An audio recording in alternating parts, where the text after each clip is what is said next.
todos. Gostaria de justificar. Good morning. We will begin shortly.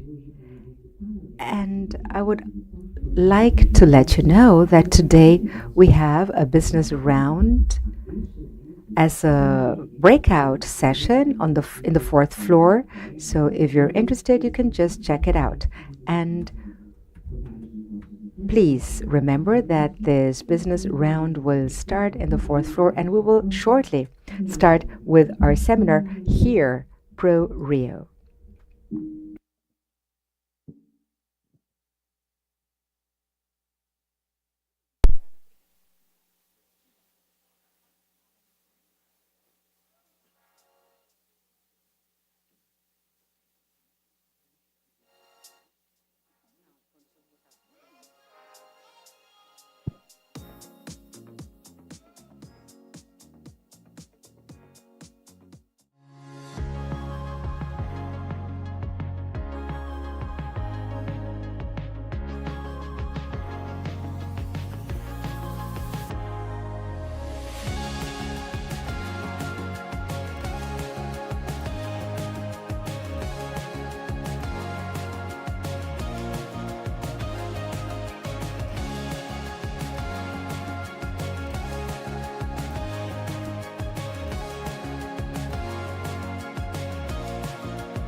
Todos os presentes, Good morning, ladies and gentlemen. Welcome.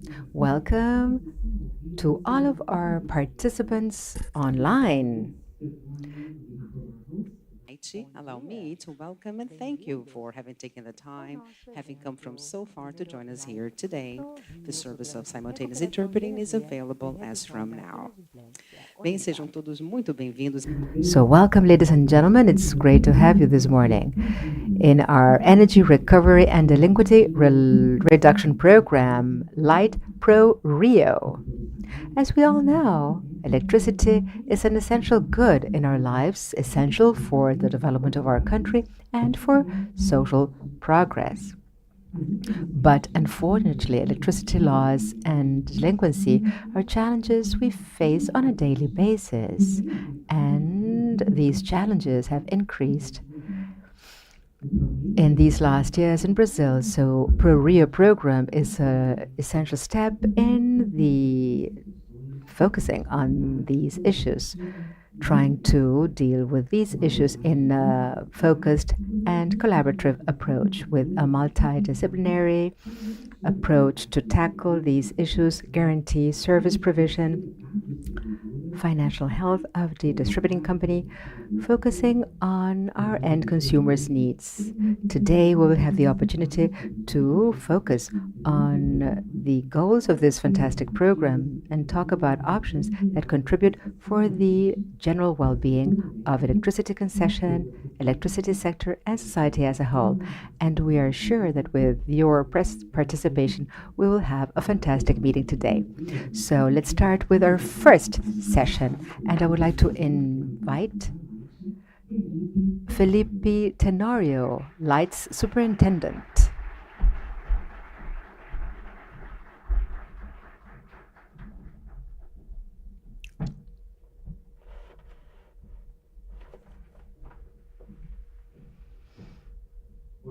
Good morning. Welcome to our meeting today and last night. I made some notes to talk to you this morning. I always improvise and I never prepare my speeches or presentations, but today I wanted to be here this morning in order to make sure that I wouldn't forget anything that I thought these couple of years. So I took down some notes. And I would like to really thank you all for being here this morning, moderators, panel speakers, guests, because the idea this morning today with our program, this program, the Energy Recovery and Delinquency Reduction Program, PRORIO, is a program that focuses on problem solving, which is not possible to identify options. This is not possible if we don't do this together in cooperation, which is the number one purpose of our program today. The common goal that we want to attain. And this is the topic of our session today. And for me, personally, I would like to tell you how happy I am, because many of you know me. And many of those who I talked with these last couple of days that are here present in this debate to share knowledge, maybe you didn't know me. And many of you accepted the invitation to be here this morning with us. And I'm really happy about your commitment, because you understand our commitment and our purpose, which is a fantastic sign of the goodwill of all of you and that we're doing the right thing. Light focuses on this program, which is not a short-term perspective, and we're not really focusing on one-way paths. We're really trying to work in collaboration and thinking about paths.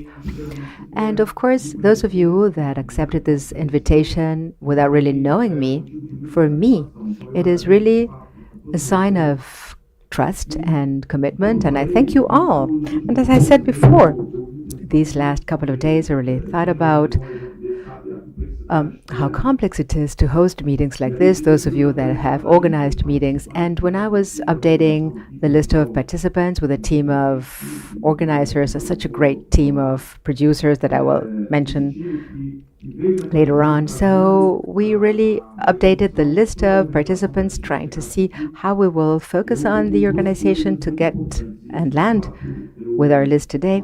I really want to focus on topics that are really essential.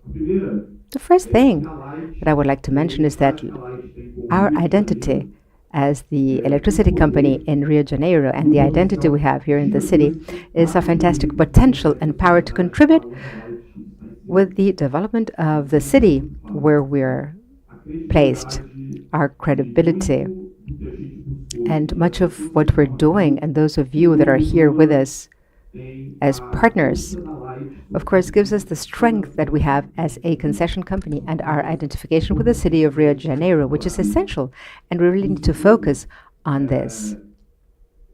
And second of all, many of you, great professionals that are here this morning, interested in partnering with us to provide the best service we can here in the city of Rio de Janeiro. So if we focus on these two main items, these key guidelines, we have to propose projects and initiatives that will ultimately overcome a problem we have, that is, energy laws, electricity laws, and delinquency rates is not a problem we exclusively have in the city of Rio de Janeiro. We really have to partner with everyone with our strength and the possibility of having great talent working with us here in the city of Rio de Janeiro in order to support the executive power, the judiciary, and all the powers in government to strengthen our model and really provide all of those that depend on this good, which is electricity, the best service. I will share a video with you all, and you will understand what our PRORIO program is. And today's agenda will focus on our initiative that started 1.5 years ago.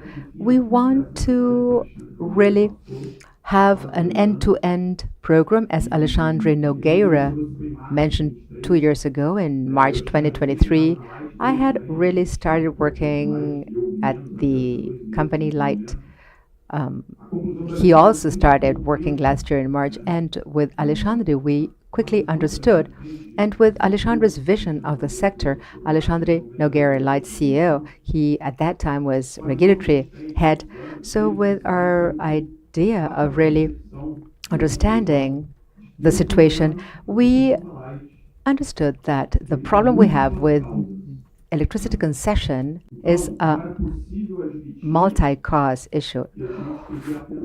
There is no single solution. So this is how we created this idea, this agenda, end-to-end solution. And Alexandre really understood that with design thinking, we have to fight against energy loss and delinquency reduction. There is no one single solution. So I just landed in the company in March last year. And of course, it is very complex to organize seminars like this one. And I am an engineer.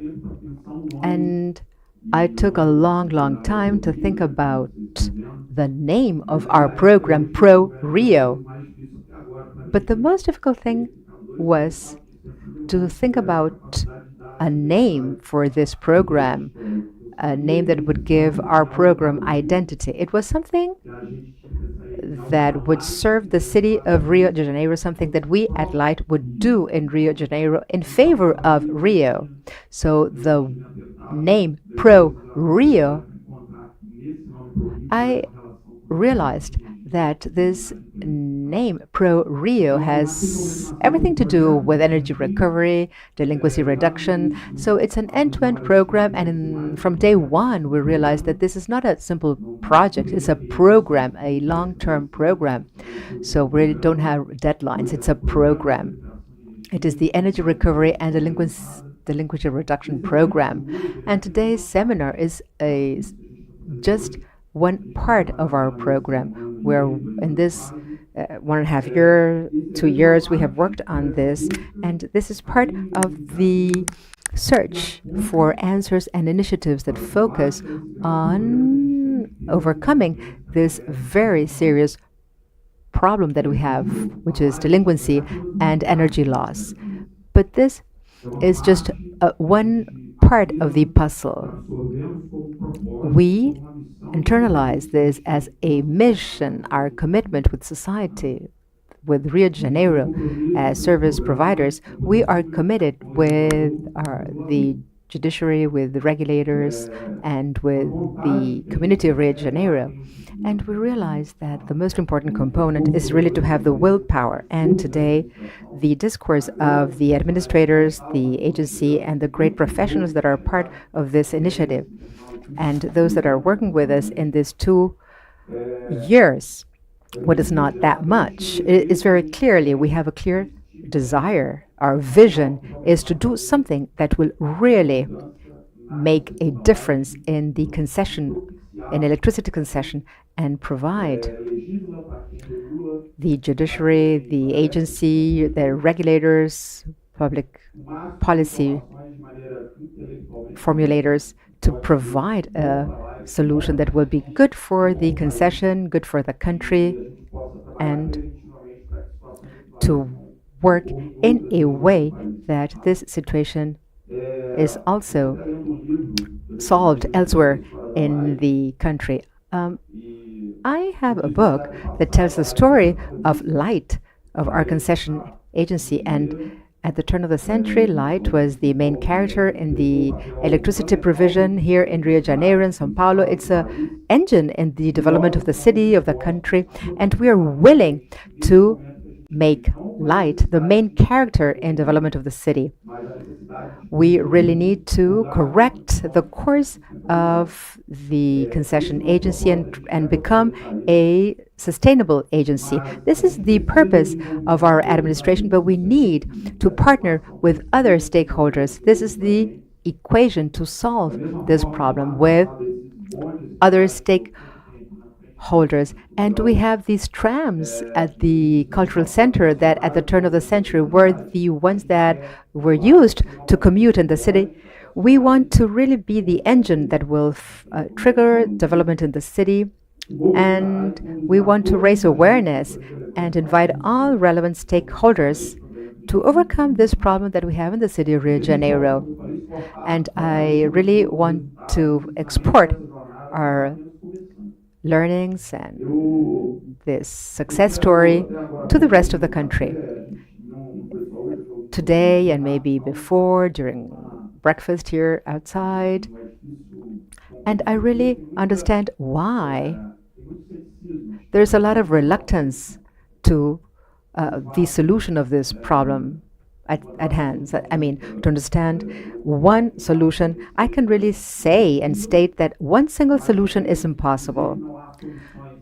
But, I mean, we need to focus on the possibility of reaching a solution. We can't give up and say that there is no solution to this problem. I would like to wrap up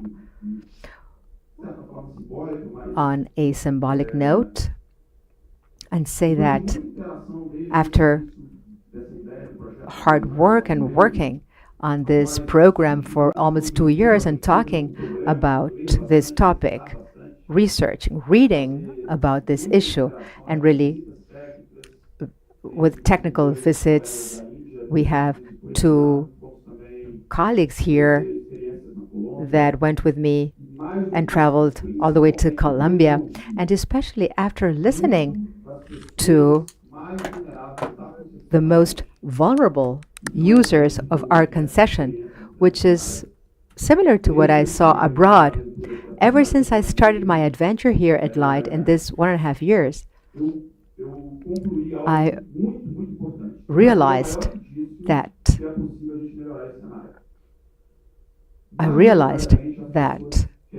what people want is to pay their bills. Most users want to pay their bills, but the problem is that they want to really become citizens. I mean, this is not strictly related to our concession. It has to do with sanitation, it has to do with other vulnerable communities that we visited abroad in Colombia and elsewhere. So most of those users that are not paying for their bills, illegal users, want to pay for their energy bill, but for their electricity bill, but the price of the bill is impossible for them to pay. So we can really state that most of them want to pay their bills. It is a very complex problem.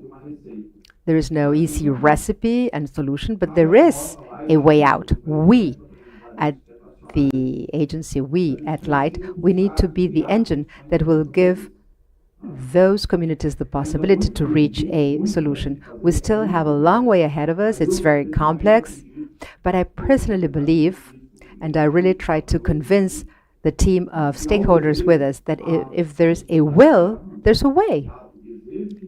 If there is a will to pay for electricity bills, if there's a will by users to be part of the system, we will find a way out. And today, in this seminar, we will work in collaboration, and we will listen to all sides of the equation. We want to really listen to all of the stakeholders and find a way out, not one single way out.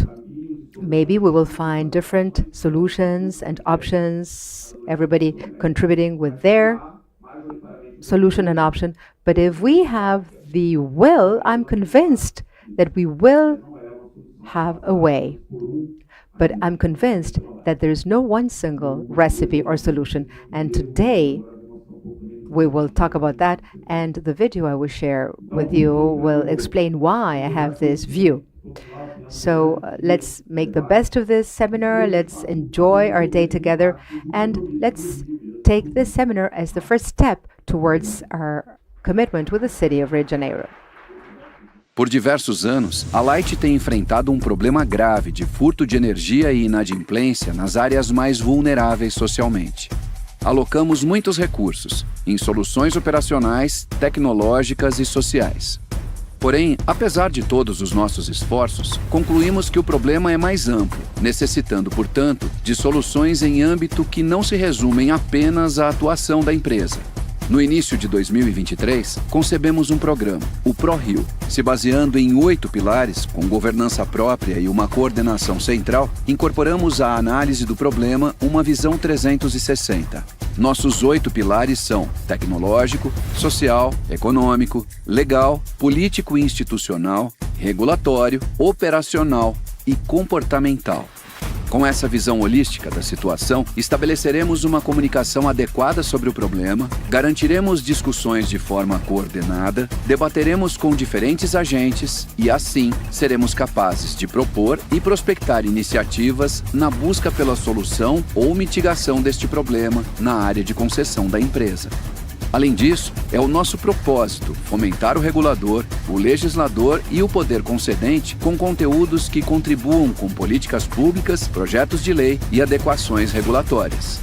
Tudo em um ambiente transparente, documentado e intelectualmente honesto, voltado exclusivamente ao enfrentamento deste problema.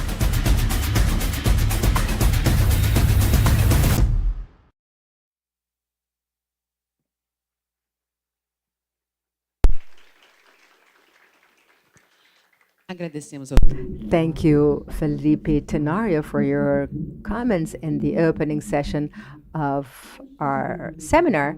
And before we proceed with the agenda, let me give some housekeeping arrangements. We have a fantastic agenda, and we will only be able to respect our timeline if we are punctual. So please respect the allocated time for speakers, and I'm certain that we will have your support.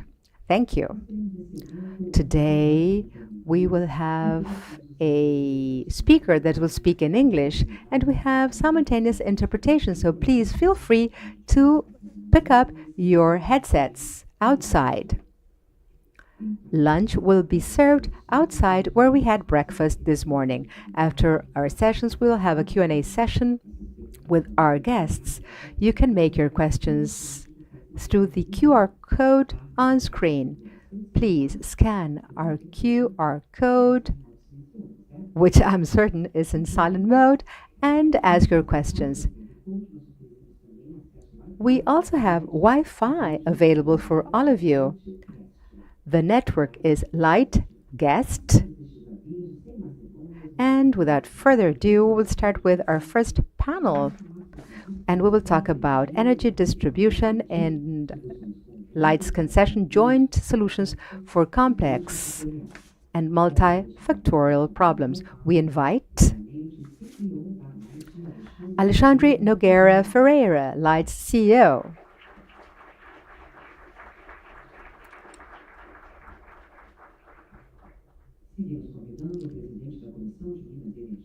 Mine and Energy Committee Head, Representative Hugo Leal. Head of the Executive Secretary of the Mines and Energy Ministry, Isabella Vieira.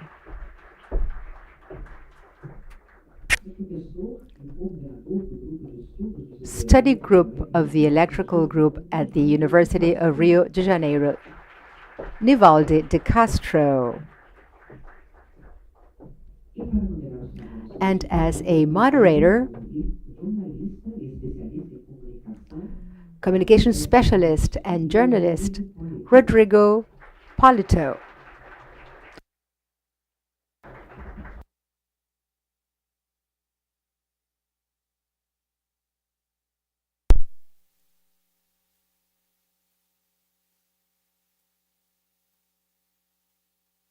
Convido para que se acomodem.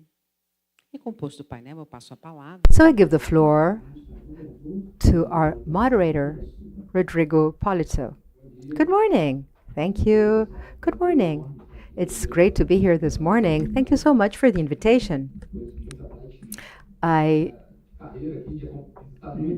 came to this house many times, and I know Light very well, and it's fantastic to be here with so many friends and colleagues, friends from the press, other professionals that I see here that I haven't said hi to. But let's kick off our conversation in this panel because we will talk about interesting topics, energy distribution in Light's concession areas. But I mean, the holistic coordination and also distribution issues. And considering what Tenorio just said, we have an example in our panel. It's a cooperation with participation of several stakeholders. And Tenorio mentioned solutions and problem solving in concession areas because we see that other concessions have similar problems as we do here. So let's talk about the relevancy of what we're talking about here. If we're talking about concession areas, we're talking about a 10 billion reais problem that affects us all. It is a multifactorial issue. And when we talk about the concession area, 85% of these areas are located in critical areas. High complexity areas, contention areas, they're very difficult areas where it's very difficult to find solutions that and in areas that go beyond the electricity issue in other concession areas. And we have a national problem. And if nothing is done, this will have an impact on other concession areas. And of course, we need to focus on climate change, temperature increase that compound this situation from an operational perspective. And many communities have an disorganized development. And of course, there's lack of ventilation in the households. And there is a sharp connection between energy loss and temperature increase. Folha de São Paulo newspaper published an article with Redes da Maré NGO talking about climate change in Maré community. And of course, when we talk about rainfall and floods, and of course, temperature increase, at this community, Maré community, that has a very complex situation, it's in a vulnerable area. And when we talk about this community, 140,000 persons live in this city, 40,000 households. And when we talk about these figures, it looks like a regular, 3-4 persons per household. But an important area when we talk about temperature in these communities, Maré is an area of 4 square kilometers. And I remember when I was in school, economic classes, and we're talking about 140,000 people in 4 square kilometers. The math is really very complicated. When we talk about 140 football fields, 250 persons per football field, more than 20 football teams per field. So that's to give you an idea of the demographic density of these areas, to understand the complexity of energy loss and temperature increase in these communities. And now, well, this is it. And Alexandre, I'll give you the floor. Which are the multifactorial challenges that Light faces in the concession in Rio de Janeiro? And how are these issues a threat? Thank you, Rodrigo. It's good day to everyone. And I'd like to second Felipe's words here. Welcome. Thank you for your attendance.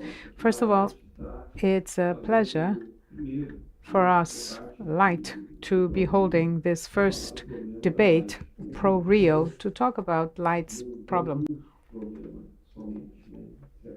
as Felipe said, there's not only one problem. There is a population density in the Maré complex with population density and hence PRORIO having been implemented, and the idea is that a program with no end date.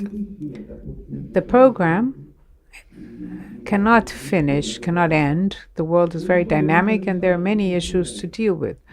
First of all is the average cost. If we see the Maré community, the social tariff, energy tariff, I apologize for being repetitive, even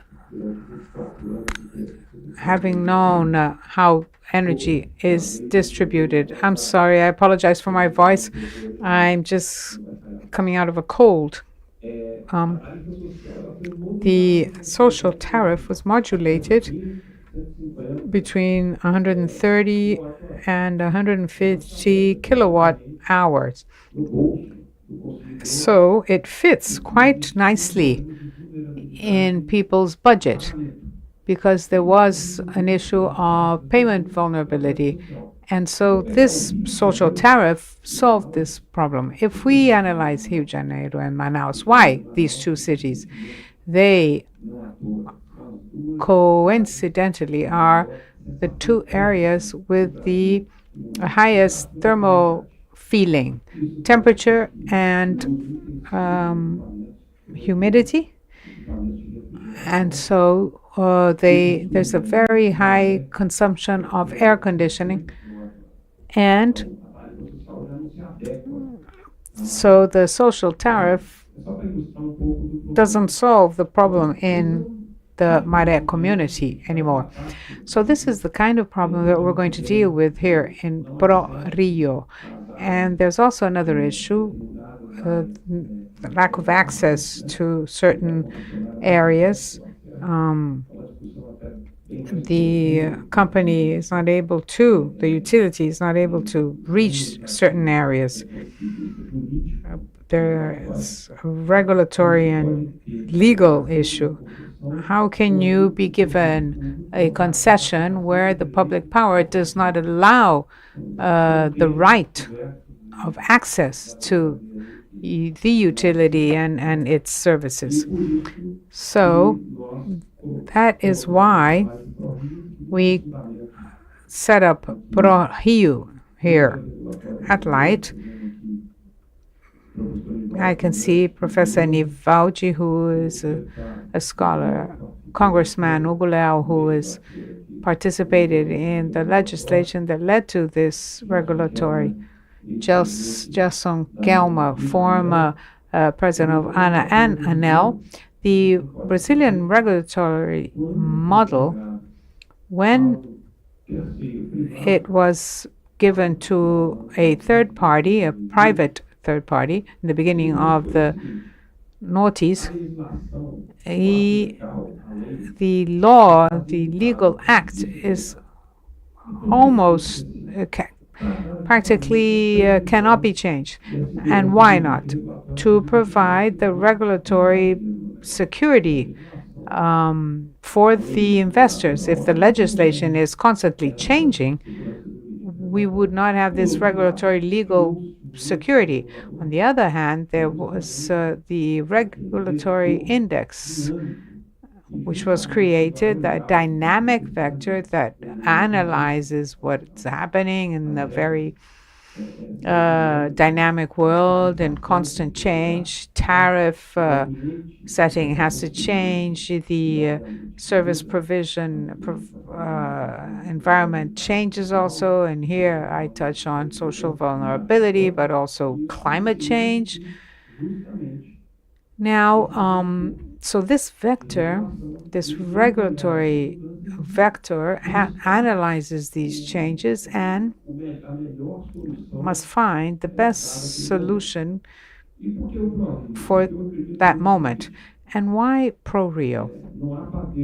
I think there are no good bakers who are not knowledgeable about how bread is actually baked. So if we don't go to the shop floor, we won't be able to go to Brasilia and provide good arguments for our problems and present the solutions. The world is becoming increasingly a place where you have to test solutions and have a very agile model so that we can solve these kind of problems. And that's PRORIO. It brings together the academic world, municipal, state, and federal bodies, the executive, the judiciary, the legislative, to the regulator. Fabio, thank you for being here. And the regulated entity has to provide to all these what is actually going on in the field. They have to provide the information about what is going on in the field. And so, to this end, this is a program that exists and will go on forever because it is the test platform, the connection of the pain, so to speak, that pain point and the best remedy for that pain. In the world that we are living in, the medication is increasingly more homeopathic, and it will be no different here. Thank you, Alexandre. With regard to regulation, I'm going to give the floor to Professor Nivaldi, yes, for your initial remarks. Journalists have this defect, right? We always have a question up our sleeve. What is the current state of the regulation and now regulation for these risk areas that you studied?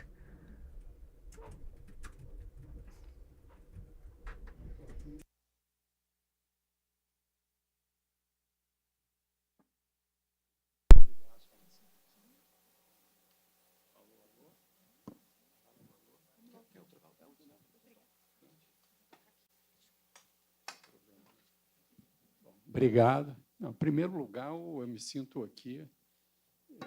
Well, to begin with, I feel at home. First of all, because light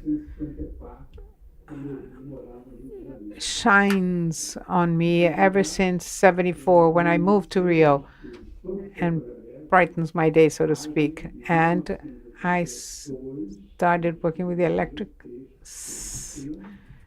when I wrote the first text on the theme, and my master's degree's dissertation was about the transition from private capital to public, and I used light as my case. I used to come here to the library, analyzing all the documents. In 1982, and thirdly, in 76, I was presented the challenge in light, and I had Angela and Diego's never-ending support to develop research and development that led to non-technical losses of electric energy, electric power, published in 2009. And I would suggest that if you are interested in this theme, it is available in our site at Giselle.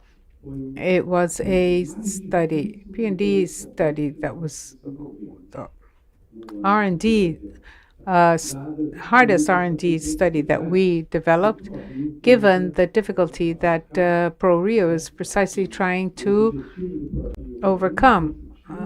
The objective is very constructive, a vision and a holistic scenario. It's not only within the electric power sector that we're going to solve the non-technical losses issue. The conclusion of this R&D, in a meeting with Dr. Romeo, Angela was actually at this meeting. He was quite clear it's not only the electric power sector that's going to solve this issue.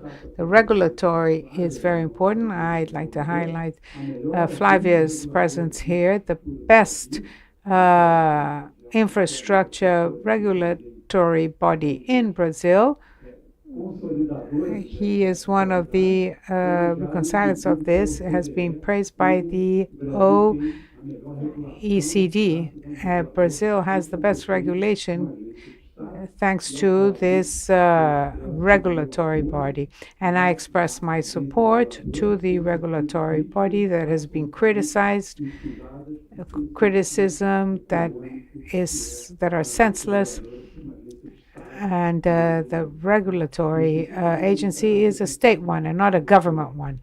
And also Dr. Madureira from Abrat and former students, Leonardo, who was my student at the Institute of Economics, and Natalia, Rodrigo Polito in the Masters, and Samuel for PhD.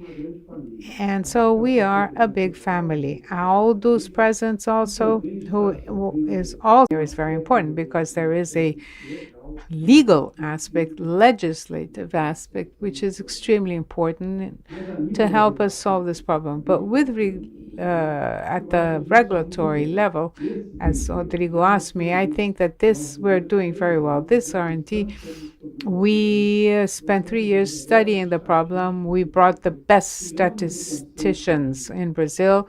We created the concept of latent violence, operating restrictions. It should be area of operating restricted air operations.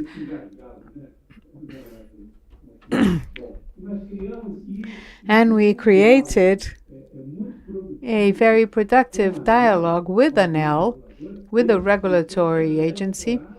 All these concepts were included into the regulation, and the parts that were shared with shareholders was then passed on to consumers through a cross-subsidy. And perhaps this is the issue. Why? Because in our personal assessment, a rather pessimistic one, I'd say, in the next years, in the years to come, this amounts will grow. Why? Because organized crime and the drug dealers are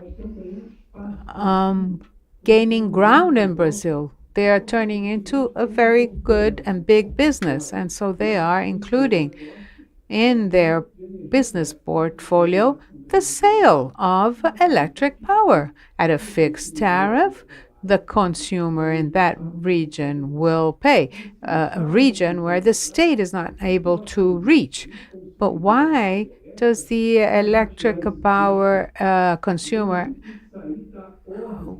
and the government, why are they going to participate in this? So the solution is beyond us, because at the electric power sector, we were able to advance. And now there are two major opportunities. And I will say this in closing. First of all, that we are now going to discuss the renovation of the concession contracts, where technical loss is mentioned and raised. This issue is raised oftentimes. And so we can have a better assessment, because in 1 year, this Ariasco is dynamic. It changes because one gang loses, another gang wins, and the state is able to advance and then has to go back. And so it's a guerrilla war. And what is ANEEL's concern? In that seminar that Camila promoted in Brasilia, what was the issue? ANEEL, as a regulatory body, has to understand what is a non-technical loss. That's its role. If I'm going to provide this cross-subsidy, I have to know what this universe amounts to. And we can't do this because the area is very flexible. Suffice one to remember the first movie, Tropa de Elite, when those policemen would get the dead bodies from here and just drop them off there, and they would come and go. And so we have to take into account in the public consultation of this decree that proposed the renovation of a concession, in our opinion, was very qualified, a true document, state document of public policy in the ministry's technical area, deserves to be praised because, and another opportunity, the calculation methodology of non-technical losses. If we could simplify that model, because it's a very complex and complicated model, and now seeks a precision that is very hard. So perhaps we could simplify it, and at the concession contract level, include some factor that can include this volatility, so to speak. This is what I had. I'd like to thank Alexandre once again, and to be able to be back here in this big family, and people who encouraged me in developing my studies at Giselle. Thank you very much.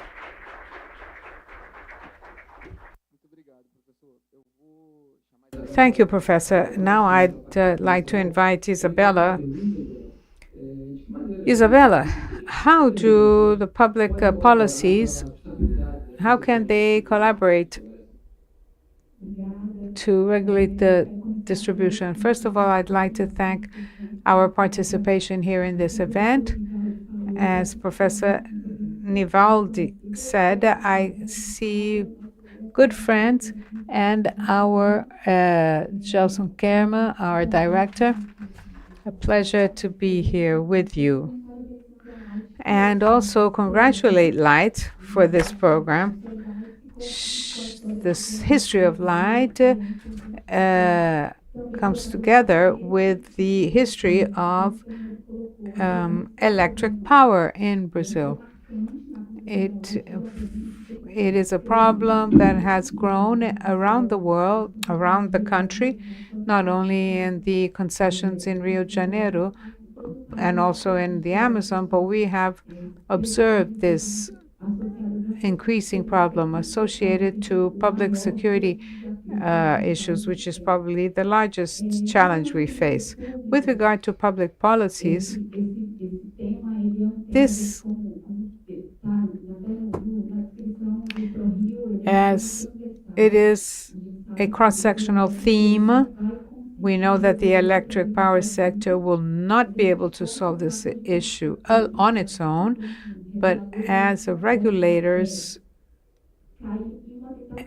and public utility providers, we can't be tempted to try to find a simple solution for this very complex problem. Any solution that we seek, which is very simple, will be quite likely the wrong one. It's a very complex. Alexandre went to the ministry discussing this issue, and we always reach the point, what is the solution? What, all the amounts of non-technical losses for consumers to pay? It may be a simple solution, but it's not the right one, because we have to minimize the problem and try to have the right incentives and draw the other spheres of government, other state institutions to help solve this problem. And the other thing we should never happen is to fall in the trap in which we think that this cross-cutting issue that affects us all and transform this problem that affects everybody into a problem that doesn't affect anybody.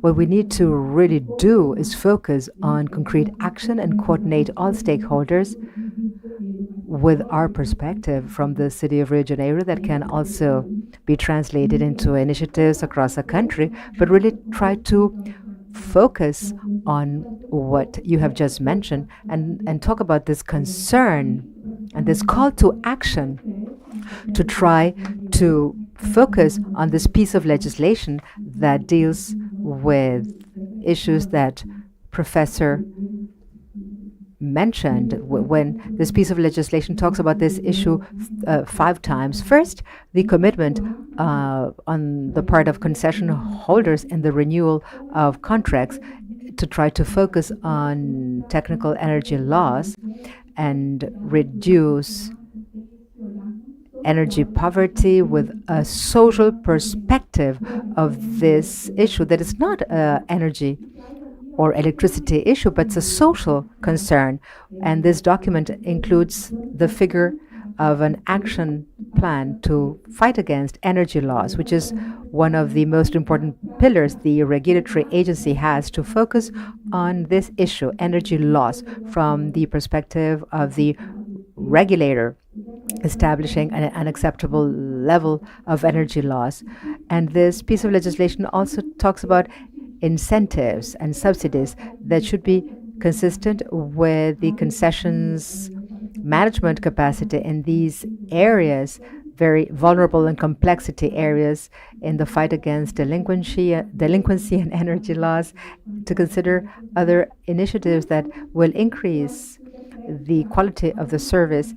But this piece of legislation includes some tools. I mean, it was a piece of legislation that was thought of and drafted with several stakeholders' participation. And we also include the possibility of the regulator's approach and try to change the model and think not only in capital costs and investments, but also consider other aspects that have to do with operational management. When we talk about energy laws, we talk about technical laws, and the concession holder not only has to invest in armored networks and investments in infrastructure, but also in communities. I mean, how can you enter these communities? How can you go in and talk to people? How can you train your staff? And how can you deal with these social issues that is strictly related to issues that are not related to CapEx? We're talking about other soft skills that are essential, as well as tariff reduction, trying to make these tariffs more affordable, talking specifically about the possibility of having differential rates for tariffs in these high complexity or vulnerable areas. This project is not a new thing. I imagine Flavia is aware of the fact that we even have a social project in light with social tariffs, which is one of the tools and possibilities that opens up a whole new array of possibilities in this fight against energy loss. Alexandre talked about social tariffs, and at the ministry, we talked about changes and amendments in social tariffs. This is a program that really worked, and we have a lot of subsidies and benefits, and we need to focus in one best initiative that has been really successful is the social tariff program. And we need to focus on this program and think about the tariff scale. We have to verify whether these rates are really appropriate for the needs of the most vulnerable families. And President Lula, in the meeting we had with sector specialists, the president voiced his concern in the sense of really thinking about this social tariff and free of charge service provision, and think about social tariffs considering consumers' needs, and even reach a larger sector and serve a larger sector than the one that is served today. So the first steps in the ministry with our public policies was the piece of legislation 1208 with social tariffs, but social tariffs are just the first step. It's just the beginning of this initiative in our fight against energy loss. It's a very important problem, and we at the regulator think that social tariffs is one of the methodologies that are tailored towards this issue. And now when we restructure our social tariffs, we will take a broader step to overcome this issue. And of course, our role in the sector is what you are just talking about. Sit together, try to see how we can overcome this issue and really have a broader debate outside of the electricity sector, sharing the responsibility with the public sector and all of the stakeholders involved in economic and social development to try to solve this problem together.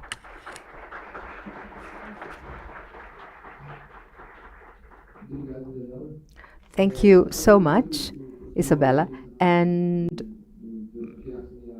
Professor Nivaldo and Dr. Gerson, I mean, the fantastic book on, we were talking about this fantastic book. It's a fantastic tip. And yes,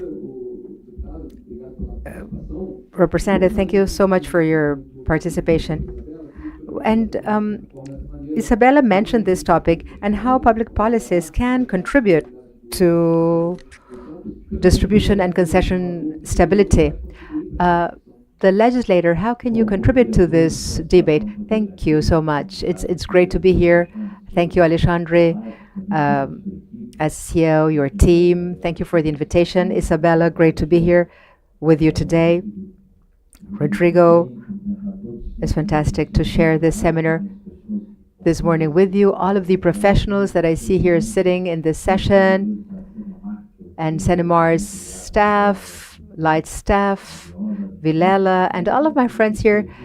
And we're all part in this process that we started together in January 2023. It was a really turning point in the city of Rio de Janeiro, in the state of Rio de Janeiro, with the creation of the Energy Secretariat to establish this dialogue that is essential for the city. Well, Rodrigo, I think that my role as a specialist with other professionals that are here with us, and I really admire professionals that know everything about this sector. My role is to translate everything we're talking about, regulatory framework, provision, technical components, translate everything and deliver it to the communities as a legislator, as the spokesperson. This is my 5th term, and I really have to be this person that translates policies into action. So what is the debate that we need to share?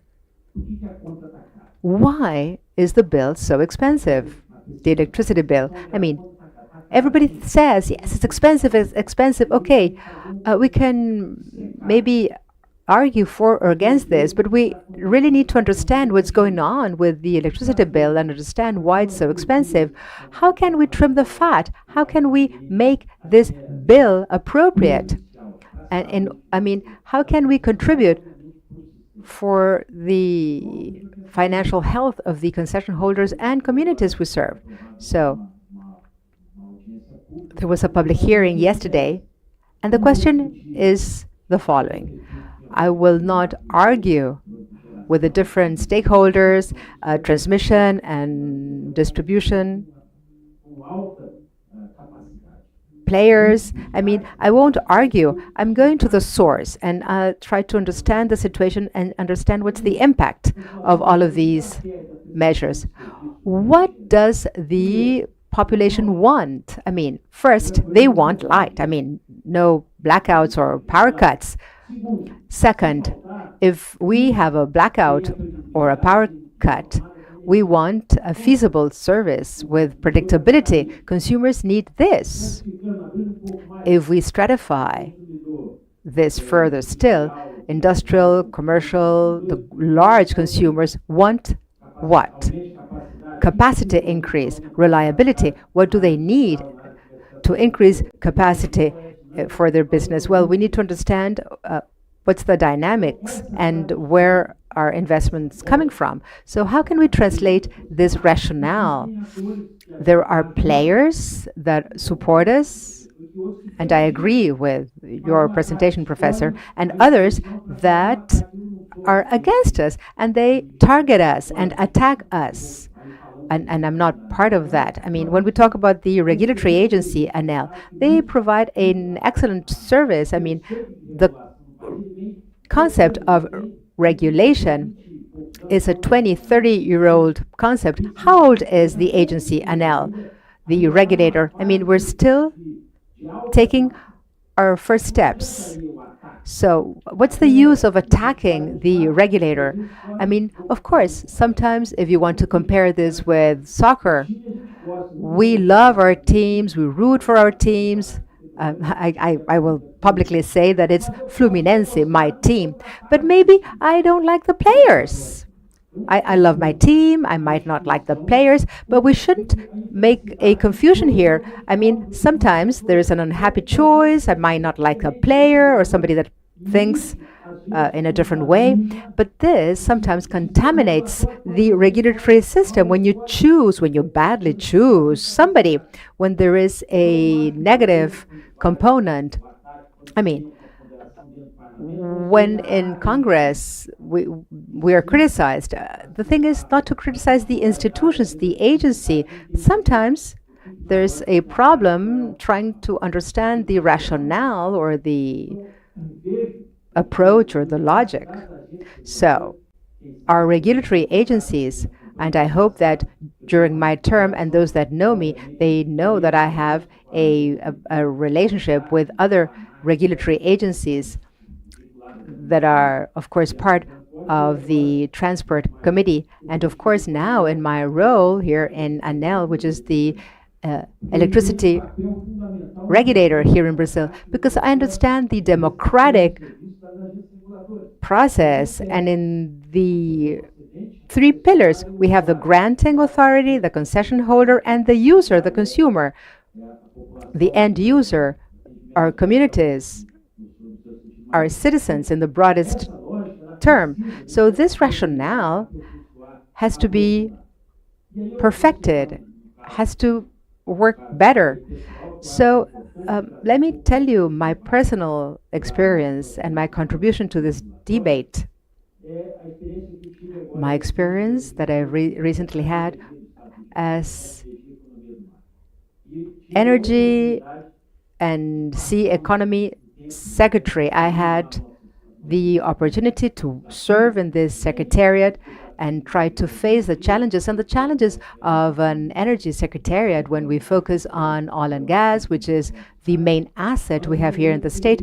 We understand that we need to establish a permanent and ongoing high-level dialogue, a rational, technical dialogue with concession holders, with a positive environment in this dialogue with concession holders. What's the reason for this rationale? This is the evolution, I would say. This is the twist in our legislation now, because we need to understand the following. What is the role of the state? What is the role of cities in the provision of a service, in this case, electricity, where the provision is performed here in the state of Rio de Janeiro, but the regulator is in Brasilia. And sometimes this is an obstacle. And of course, we have the private component, the concession holder, but of course that the relationship with the state and the cities is essential in order to provide this service in an orderly manner within the national legal framework. So it's a shared commitment. I'm not really talking about any change on the national legislation. Of course, we have talked about this, and everybody, all stakeholders in this knows that we have presented amendments and proposals in this sense. from a rational perspective. Why am I talking about this? I'm not talking about this to talk about the state and city participation only in the collection end, but it's a two-way street. Alexandre, we're investing, we're doing this, there's a blackout, a power cut, let's try to solve this, and we know what happened in the city of São Paulo, what happened a couple of weeks ago. So we it's not just blaming anybody. I mean, everybody has to take responsibility. When we talk about the effective participation, not only through agreements entered into with the regulatory agencies and state agencies, but in an effective manner. I mean, when we talk about about participation, when we talk about the cities and states, the possibility to establish a dialogue from an institutional and legal perspective, but also we have to talk about accountability from national agencies, taking a position with reference to public policies, because it is very easy, and I say this not as an attack, but really just considering this perspective. Everybody knows what's the situation with public security issues here in the state of Rio de Janeiro. But when there's a problem and when there are vulnerable areas in the city, what will the state say? Well, that's not my problem. You deal with that with the regulatory agency, as if the regulatory agency would call the military forces to take action. I mean, the state is responsible, but since I'm not part of it, since I'm not, I don't even have any duties or obligations. I'm not the target of this complaint. I'm not responsible for this complaint.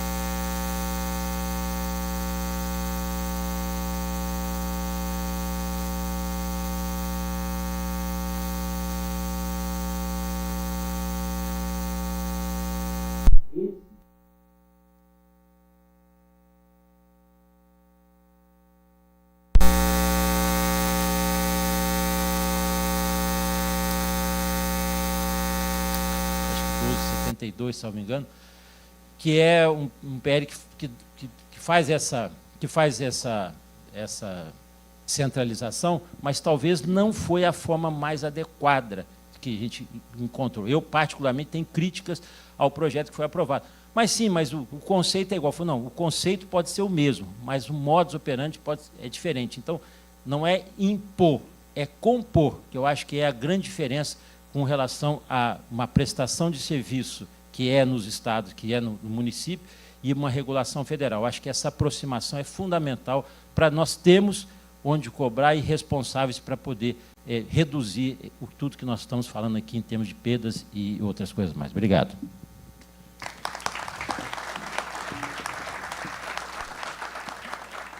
Obrigado, deputado. Eu gostei no início da sua fala, quando o senhor fala da importância de a gente explicar para a sociedade, né? Eu acho que é um dever de todos nós, do setor também, né? De como explicar um pouco do setor para o cidadão, né? Que é um setor muito complexo, né? Eu acho importante, é um papel de todos nós nesse sentido. E queria passar para o Alexandre um pouco também do que a Light como ela está adaptando suas estratégias. How are you adapting strategies to deal with the issues in these high social and economic vulnerability areas? Well, Polito, let me tell you what Light is currently doing, not only to deal with these situations and adverse situations in concession areas, but also what Light is doing to deal with the full complexity of our operation as a distributor in a large urban center as the city of Rio de Janeiro and the metropolitan area. Well, one of the things in this piece of legislation, and I agree with you, Nivalde, is that this is a guidance document in the state so that distributors and those that will provide services, energy services in the country should follow this guideline. it's the labor issue. I participated in a panel the other day, and they referred to resilient networks. And I disagree with this title. I think that there are resilient operations. Suffice one to see what happened in Spain yesterday and the day before. There, the tolerance is of 1 second for any kind of interruption. So there's a lot of technology, many networks that were applied. But if we don't have people and people who are prepared, there's no point, because we are a sector of people, we are a service provider, but we operate an infrastructure that is increasingly challenging. So what is Light doing? I see Vinicius, Tarcísio, and folks here from Light. Light is going to prioritize their manpower, the labor, because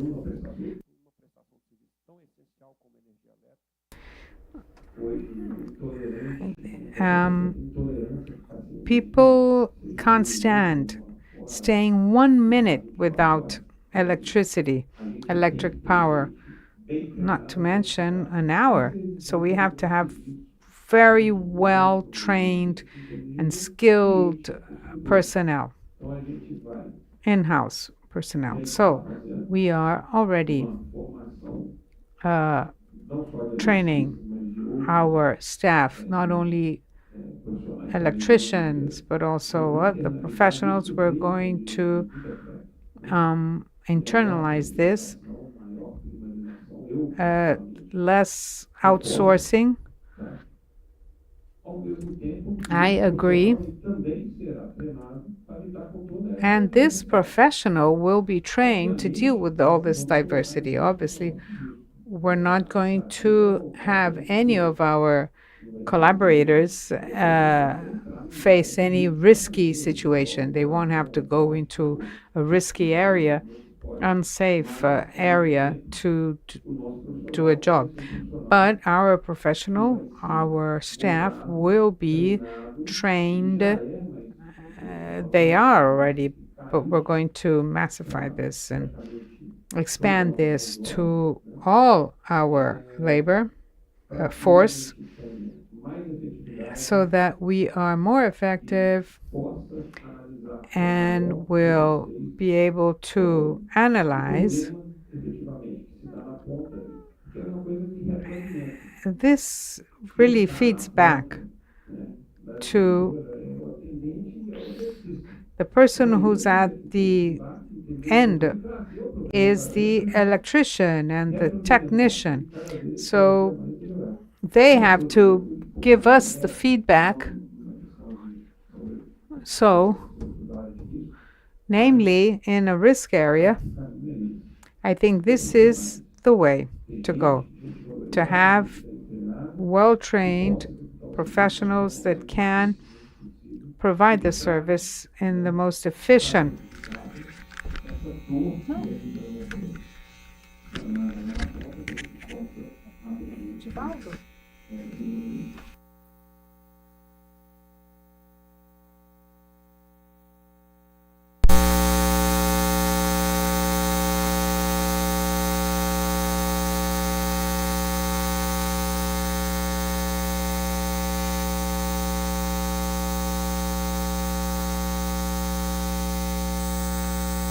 Consulta pública e como esse decreto pode tratar desses assuntos que a gente está colocando hoje aqui da contextualização Deal do with PRORIO these também. issues.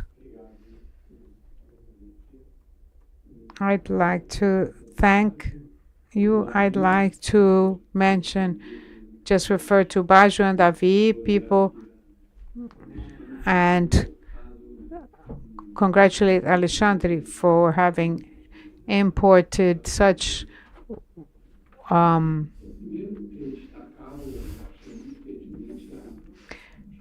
I thought that our congressman's speech was very pertinent. Understanding the point he made that the theme that was presented, the relationship between agency and municipality and state, namely a relationship of sharing. The regulation establishes the parameters where the utility will be present and operate. If they do not do this in unison with the municipality and the state, there's a problem. What's the cause? The climate change, extreme climate conditions. São Paulo is a geographic area with many football teams, density, asphalt, concrete. The heat creates this heat bubble, and when there is a cold front, you have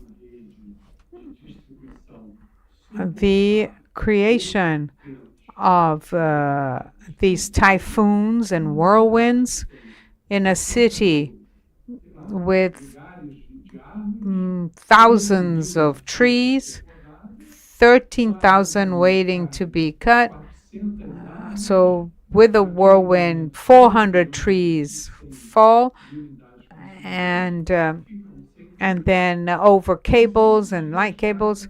And then in 5 days, there are 33,000 consumer units that remain without any electricity. So what we lack is this integration, the integration of the utility with the municipality and the state in order to seek solutions vis-a-vis what is going to be increasingly more common, that is extreme climate events.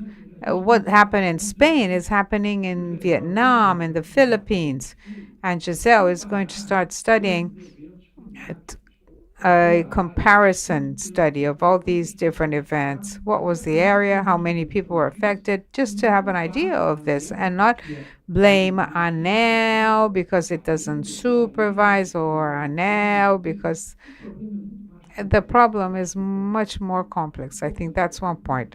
And going back to his question, the decree is a state document. We were very pleased, and we saw ANEL did a public consultation. I think this is the time and the place for us to provide a 30-year contract that can include all this very innovative scenario, full of challenges that the electric power sector will experience. Electricity is an essential good. People cannot remain without electricity for 1 hour, a whole day, 3 days. So I think that the contributions that this decree presented, and according to the technical area, the governance of the regulatory agency is a very positive one. There are no cases of corruption. There are no cases, neither in ANEL, neither in BNDES. The technical areas, David did many studies on tariff there, I remember, and they forwarded to the directors. It goes to a meeting and it's decided. And if the decision goes against the technical area, there is a certain easiness in it. So we have to create a decree or prepare, rather, establish a contract. And that one 30 years ago did not include global warming, and criticizing ANEL now because they are not solving that problem that demands investments. I'm sure the new contract will qualify this, and I think it's a great opportunity. I think it's a turning point that our big family should contribute so that ANEL can receive from all of us and other institutions of society, so that this contract can establish parameters, as our congressman here stated quite clearly and appropriately, vis-a-vis non-technical losses. It is very clear in continuously facing this complexity, which I believe will only worsen because organized crime is gaining ground and force. Thank you, Professor. Isabel also presented an important point within the current scenario. She touched on the social tariff. On the other hand, the other subsidies, main complaint that we have within society at large, how these subsidies are not balanced. This is a problem because it makes the actions that could turn the sector more sustainable harder. I'd like to hear your opinion and the congressman's opinion so that we can deal with this subsidy issue and make the tariff more reliable. Thank you. The subsidy issue is on the agenda of all the sectors, all debates within the sector. And conceptually, when you create an incentive or a subsidy, ideally, it should last for a given period of time, and after helping a given market, that subsidy is no longer necessary. And we created in our sector a path of no return. So we are continuously creating new tools and new subsidies. And within the sector, there is a lot of debate regarding how to change course that we chose some years ago. Sometimes we give timid steps forward, but there's no doubt within the sector that we can no longer refrain from dealing with this aspect. So we have to see which are the necessary subsidies, which are fundamental for the sector's sustainability, which is the powers or electricity social subsidy, in order to include this and bring it to more vulnerable families access to this, and also ensure sustainability. So there is within the ministry some discussion, some debate regarding the subsidy. Largely speaking, the minister has said that, but perhaps we can't solve everything in one go in terms of subsidies. But in my view, I think small steps are better than not doing anything at all. So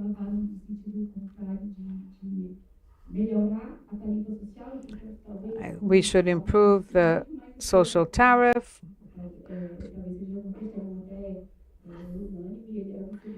and it's unanimous. Is it a fair and appropriate subsidy? But we have to discuss others, and Congressman knows how hard it is to discuss subsidy, because usually somebody else's subsidy is always bad, but ours is always the best.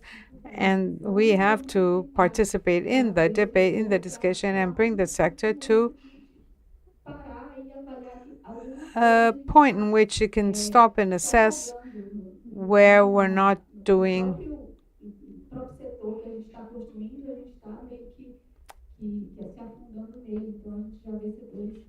and so we've seen sectors where subsidies were so big that we see the opposite, the sector losing itself. We are discussing this, and we have to count not only with the help, but with the understanding in trying to reduce and maintain the necessary subsidies, but being careful so we can reduce the tariff pressure, because by doing this, we will be able to also minimize other problems, including the non-technical losses. So, a lot to do altogether. Thank you, Congressman. Excellent point. To speak after Isabella is great, because she's already set the scene. An interesting point here, and it's a reality. The energy utilities service providers, they have stopped being collectors and go back to distributing energy. Or our CDE account is 40 billion reais. And I'll make another comparison, because I'm amongst the technicians here, but since I am a lawyer, I can make mistakes in this. So Fluminense, he's also. Anyway, it's interesting to see that when we eat, we chose gluten-free or lactose-free, but when we pay our electricity, we don't know what we're paying for. There's, gluten and lactose, irrigation. There's a whole bunch of stuff that we're not included, that we don't know what is included in that bill. And that has to be clarified to the population. Incentivized sources. I have nothing against solar power. But people have to understand, and many people don't understand, that this source, the light bill is also paying, the person who pays that light bill is also paying for that energy. I'm going to talk I have a triple citizenship. On Monday, I'm in Rio, then I go to Brasilia. I consume, I don't even know what the utility company there is called, but I also am an L user. And so I was able to install solar power in my house in Petrópolis, producing my light bill dropped. But here, my light bill here in the city of Rio pays for the benefit I have in Petrópolis. And why is this? Because, and I'm confessing this to you, 95%, 99% of the population do not know what they're paying for in their bill. That's the truth. What are you paying in your bill? And your bill, and if we compare this, and I repeat this in my reasoning, it's like fat and belly fat, and you can take Ozempic and take whatever you want, but you still have this belly fat, your tires. And and what are we talking about? When we talk about what we pay for in the bill, it's a national agreement. What about the national agreement? we're paying for an agreement and we put everything in the same bag. When we take a look at this and we talk about free market, free production markets, free action markets, wind energy, solar energy, we are fantastic. We're top sustainable producers. But when we migrate to the free market, when we have the losses in our exclusivity markets, we are Robin Hood the other way around. I mean, we steal from the poor to give to the rich. I mean, I believe this is not working. This math is not working. It will collapse. It will break down. I mean, of course, climate change is a compounding factor, but I mean, this can even be an external factor to our equation. But if you eat junk food, of course, will have the consequences. And when we talk about this progressive increase, what will happen? Nobody will warn anybody. I mean, we will have a breakdown.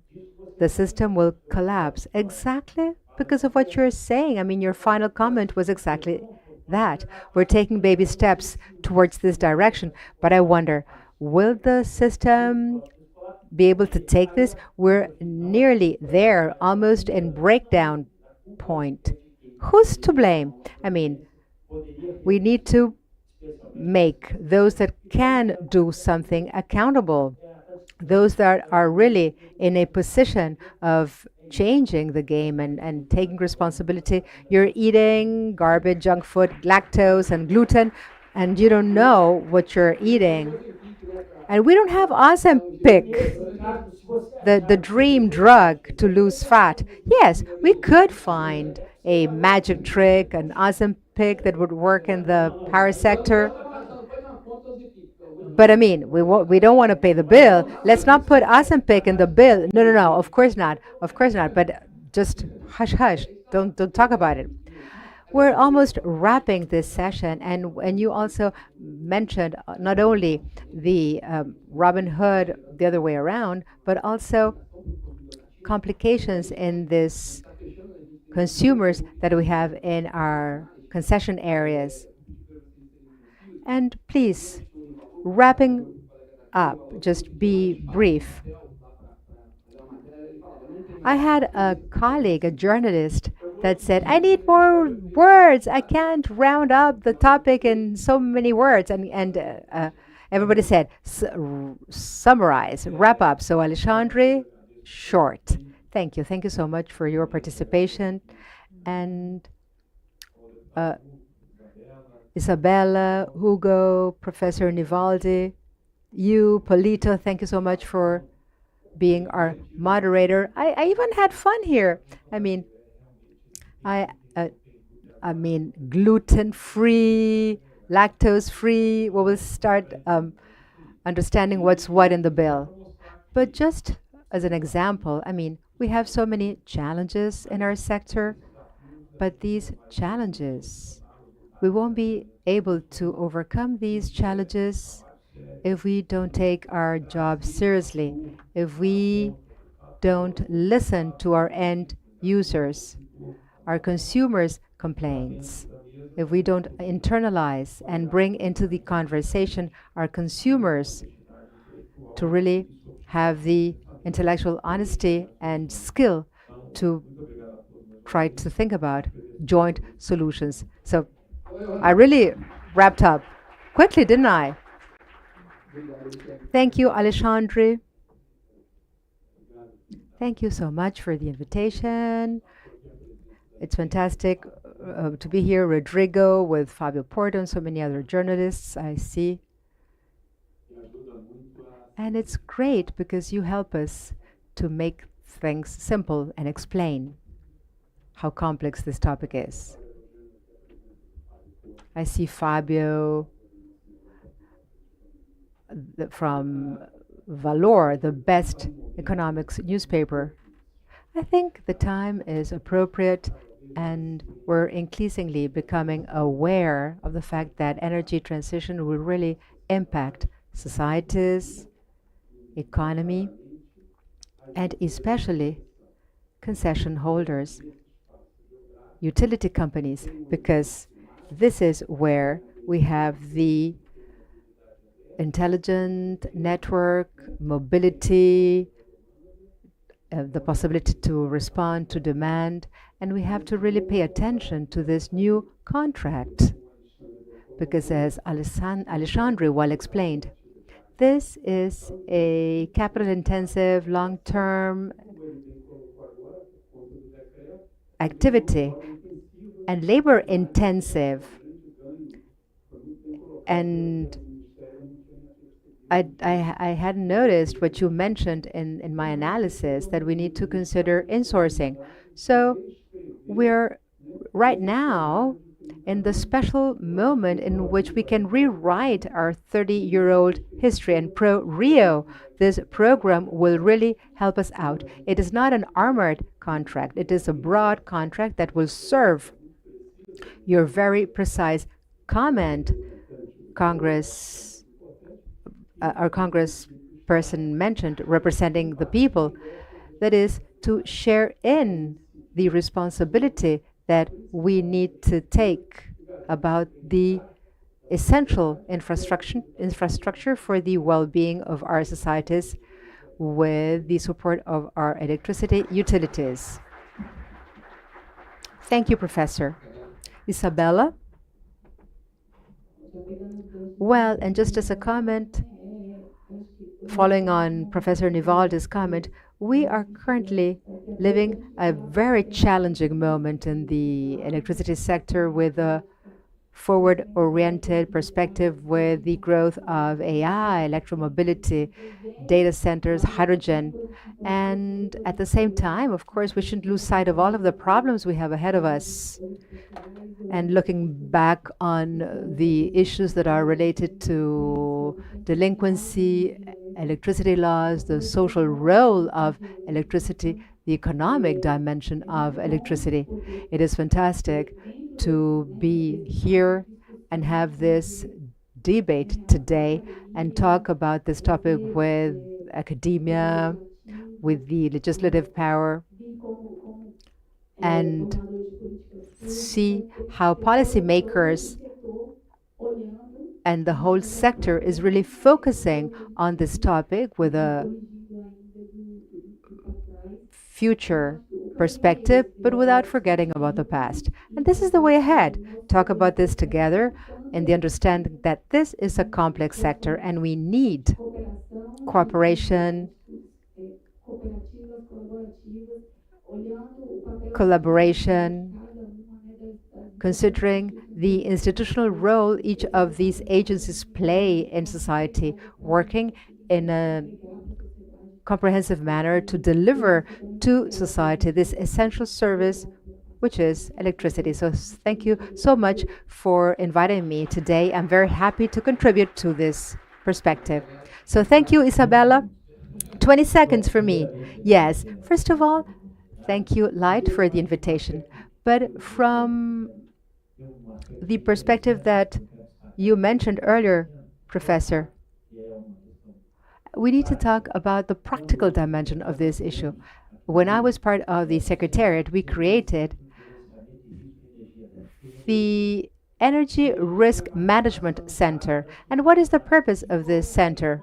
Well, to partner with different utilities. Each utility has its own operation center. But what we wanted to do is to have a dialogue with the government, with civil defense, with the fire brigades, with utilities, because when we need to do something together, the state needs to be present. This center was created with this idea in mind, and Light was really very useful as partners, and it's a 24-hour center ready for extreme events, because when there's a power cut, because a tree has cut a line, or we have rainfall, floods, what have you, we need to really called all of these stakeholders, and utilities are part of this dialogue and can take action fast. So we have the responsibility to be part there. It's not a contractual obligation, but it's part of this responsibility sharing. And this has to do with this new perspective, this new vision Light has given to this new administration, this broad concept, because I think that light is an asset we have here in the state. I mean, light belongs to us, to the state of Rio de Janeiro, and it's no coincidence. If there's a sentence or something that I learned, not today, but with my experience in my career when I was a child, as a young person, when we put the light on and we left the room and we left with the lights on, our parents would complain and said, turn the light off. Are you a partner in the company? Are you a partner in light? Because light was the synonym of electricity, and we take pride in that concept. Thank you so much. Would you like to say something? Yes, I forgot to mention something. I want to remind you that this 115 years ago, this was the tram's garage, the parking space. This was the parking space of the trams that were electrical. And outside, there is an exhibit that you can visit. And since we're talking about Ozempic, the magic drug, and gluten-free, lactose-free, when we talk about the electricity sector, we think it's fantastic. And Di Cavalcanti, the painter, used to illustrate our magazines. So we have four pictures outside in the exhibit out there. So I invite you all to visit Di Cavalcanti's masterpieces that are... Did you know that, Fabio? Did you know that Di Cavalcanti was the painter of our magazines?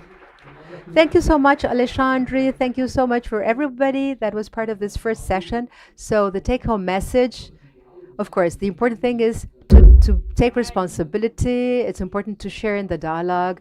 Many stakeholders that need to talk. Because, as you said, Isabella, it's not anybody's business. It's our business. Thank you, and enjoy the seminar. Thank you, Rodrigo Hipólito, for the moderation. And now I invite you all to take a picture before we break.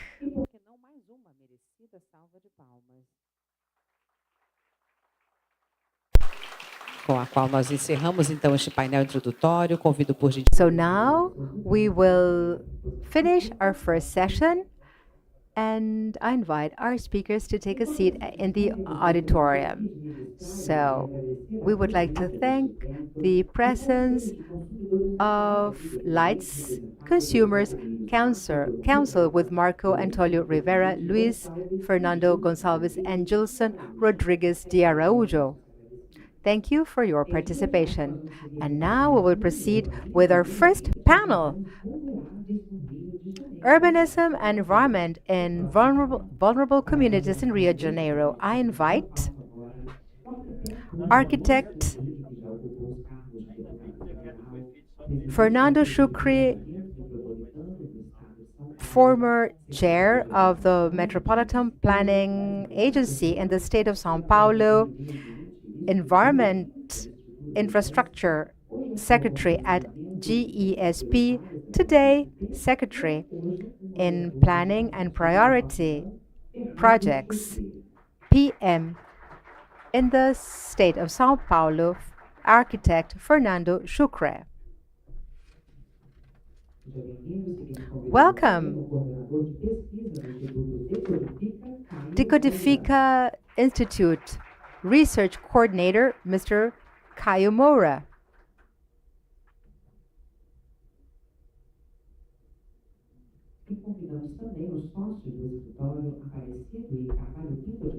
Aparecido and Carvalho Pinto law firm, Victor Carvalho Pinto. So we will follow the same organization. We will give the floor to our speakers, and then we will proceed with a Q&A.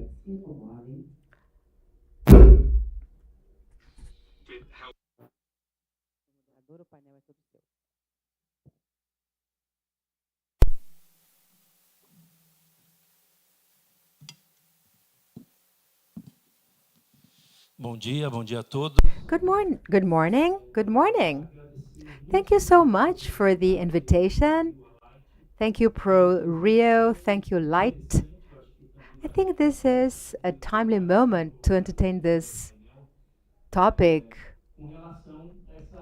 And really, we're now living an interesting opportunity to go over the legal framework, new contracts, and study issues that are related to the first panel topic, issues that are really essential from a tariff planning perspective that are strictly related to a topic that is not only relevant in Rio de Janeiro, it's a national issue, which is the irregular occupation of different areas in the country and the difficulty the state has to enter these areas, not only considering the perspective of utilities, but other areas as well, and the consequence of this irregular occupation in the perspective of climate change. When we talk about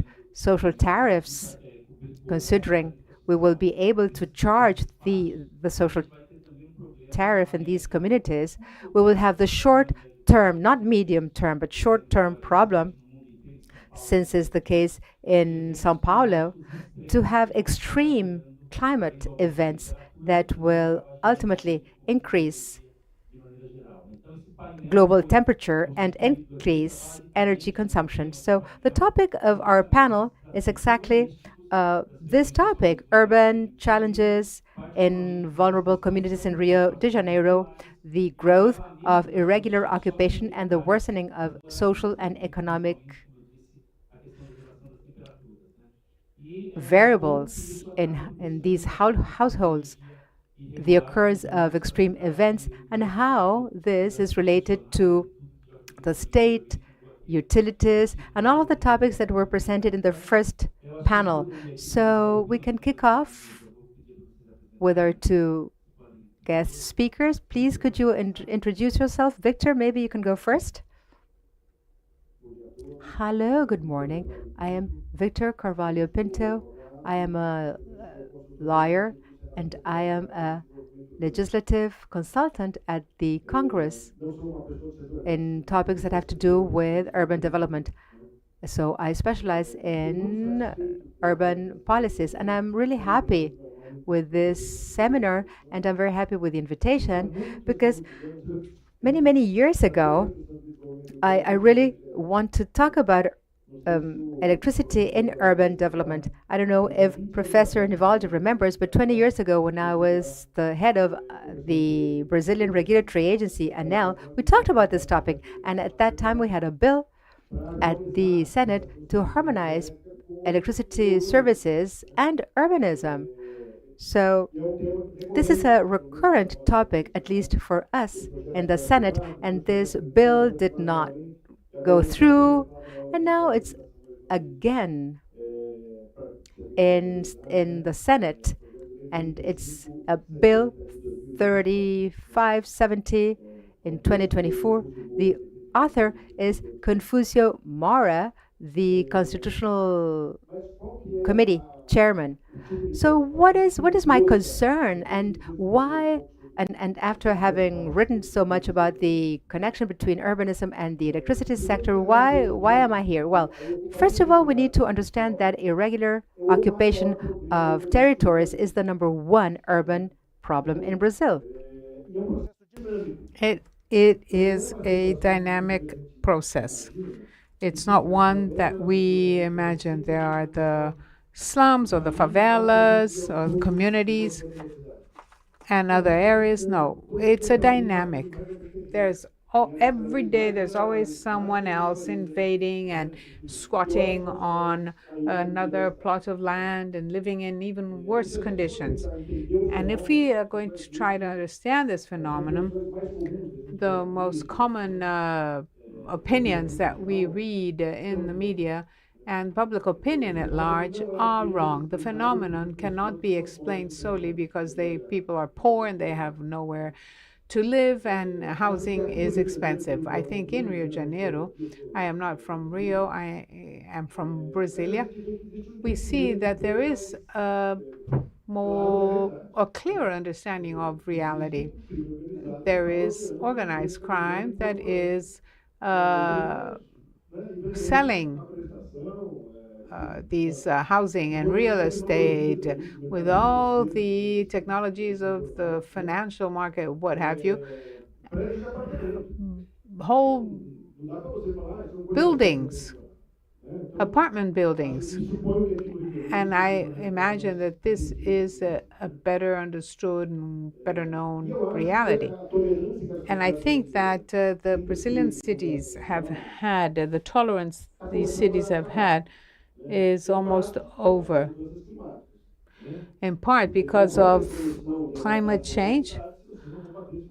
If you don't fight this phenomenon, almost all the severe problems of natural disasters are areas that have vulnerable areas that have been occupied in irregular fashions, the hills and by rivers, and so it's very important to contain. And those that have occupied, you can regulate, or in part you can remove, in part you can verticalize or have buildings. So how do I see my point of view? How can urban planning help? How can the electric sector help to reduce this irregular occupation of areas? And with my studies, I reached the following conclusion. There used to be a regulation that, first of all, was tolerant with clandestine connections, and then there was a loss for everybody in the tariff, and so the company didn't even want to fight this. I'm not talking about the current situation, but way and many years ago. Then there was an issue of access, universal access.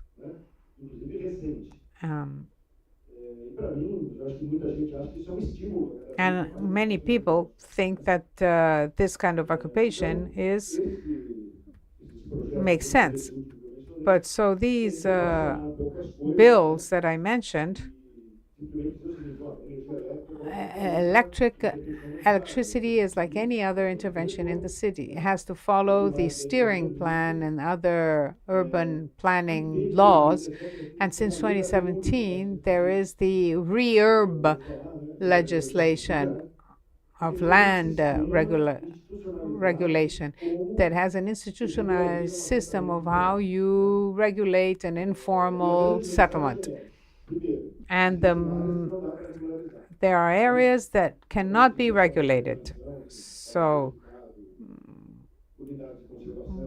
conservation units, risk areas. Then there have to be technical studies to map the risk to see what can be regulated and what can't. There has to be urban planning, a project. You have to know what that settlement's going to look like in the end, or what areas are going to be removed, what's going to stay, what kind of building will be built. And in order to carry out the project, and public services are part of this water, power, sewage. I believe that the electric sector has to be part of this legal framework for urban development and planning and development. What am I concerned with? When people think that the electric power sector has nothing to do with this. They have to make access universal, and it's not their issue, not their problem, whether they have to protect a conservation area or what have you. And one imagines that the losses can be distributed to everyone because you do not encourage an action. But there are situations and places where the utility company cannot enter certain regions without the help of the police, and especially regarding these illegal connections. So you have to have a dynamic mapping system of the areas where the utility cannot operate.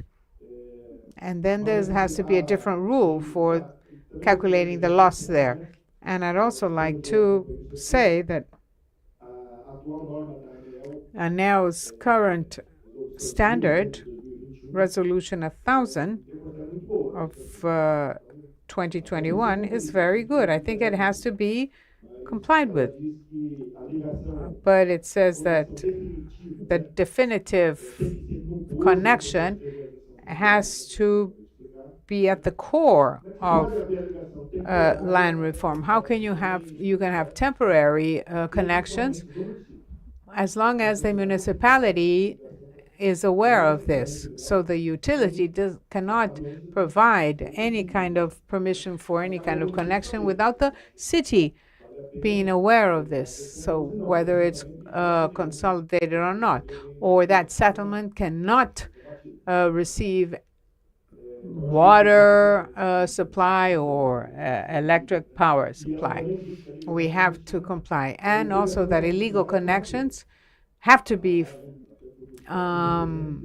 fought by the utility company.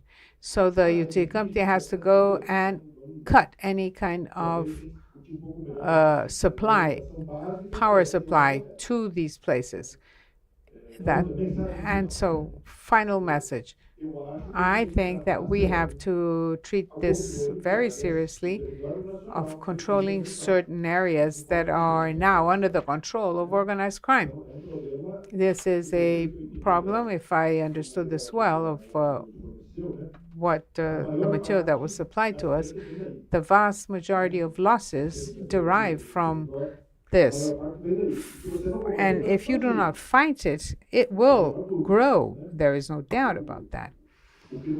Because organized crime is interested in expanding its activities. And I think that energy should be part of the public security effort, together with the police. This is what was done with the UPPs in Rio de Janeiro. I visited Medellin in Colombia last month, and everybody knows that it was controlled by organized crime. And the slums were retaken and regained through actual battles. And nowadays, a slum in Medellin is a tourist site. Tourists can walk freely in the slums in Rio with those beautiful views. But anyway, it's a problem that is much greater than what we can solve here. But I think when this happens, energy is going to be an instrument that will favor legality. Oh, with this time under the organized crime, okay, so we're going to cut your energy supply. But in the future, it will have to be energy and water together with the police. We will provide you all the conditions. Okay, so we're going to cut your supply. So I apologize for my emphatic positions. Oh, you may prove to me that we have to live with this, but this is my vision so far. Thank you very much. Now I'm going to ask Caio to talk about his experience, introduce himself, and could you add anything to what Vitor said? Well, thank you. I'd like to thank the organizers for the invitation and congratulate them. I think it's extremely important that we have community-based organizations and community leaderships and groups that represent the favelas, and oftentimes we're not experts in the electric power sector or urban developers, but we have an essential point to contribute. We are part of the territory. We make up the social complexity of these territories, and no solution, I believe it's a consensus, will come only through regulation or through technical resolutions alone. It has an essential factor, which is the human component, and the human component is multifactorial. It should be analyzed holistically, as the name of the event states, because it includes many specificities. And agreeing with what was said in the first, we need specific solutions or remedies for each one of them. And so I'm going to talk a little bit about my participation in this discussion, which was through this research, which the Decodifica Institute carried out in 2022 about water and energy justice.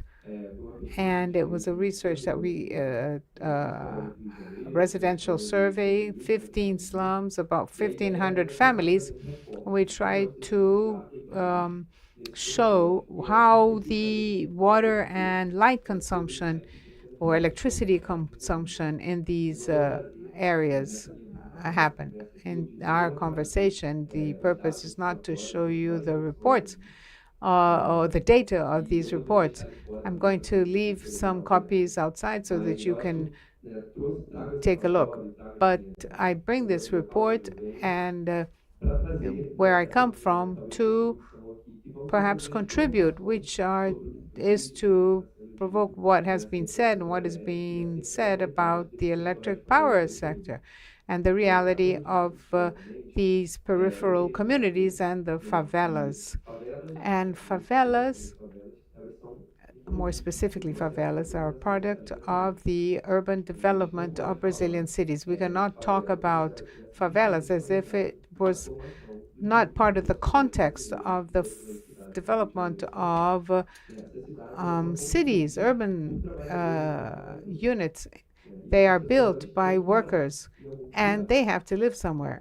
And when these people participate in building these big cities, urban centers, the major problem that we face historically is that no one thinks about where these people are going to live.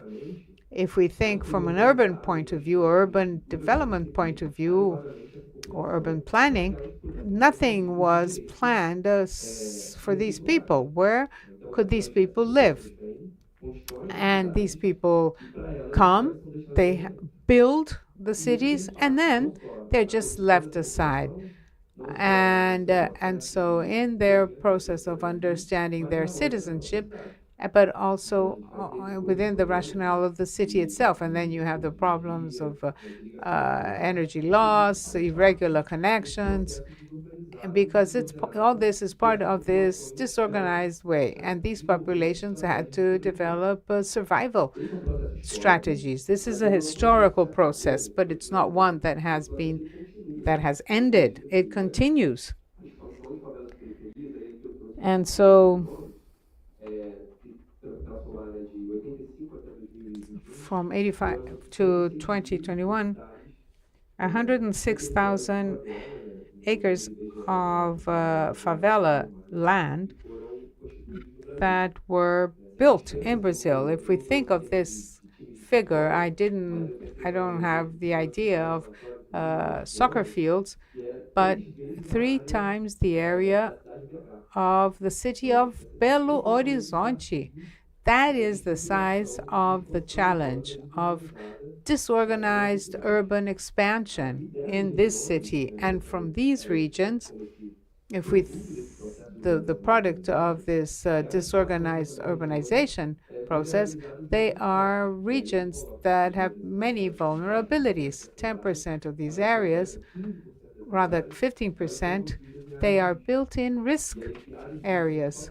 And risk areas of landslides or floodings. We're not even referring to other types of risks of public security, of risks referring to a health policy that is not planned and developed for that territory. So all this is to say that when we are thinking about how to, do away with non-technical losses, and this was presented very well in the beginning, we have to understand that there is a context, an underlying context for this loss. And so one point for me, which is essential, this option of buying apartments or not. It's important for Decodifica, which is the information we have to understand. For instance, the non-technical losses. They are partially related to organized crime and also partially produced by energy poverty, which is very 1/3 of the families are in what we can call poverty, electricity poverty. When there is a decision for non-technical loss, it has to do with the service that is provided in that area, in the region. So how will you, a consumer, for your budget, if you don't see that the services that are provided to your territory are not appropriate? It's not a justification, but it is part of people's mindset when they make these decisions. And there are cultural aspects that also should be taken into account.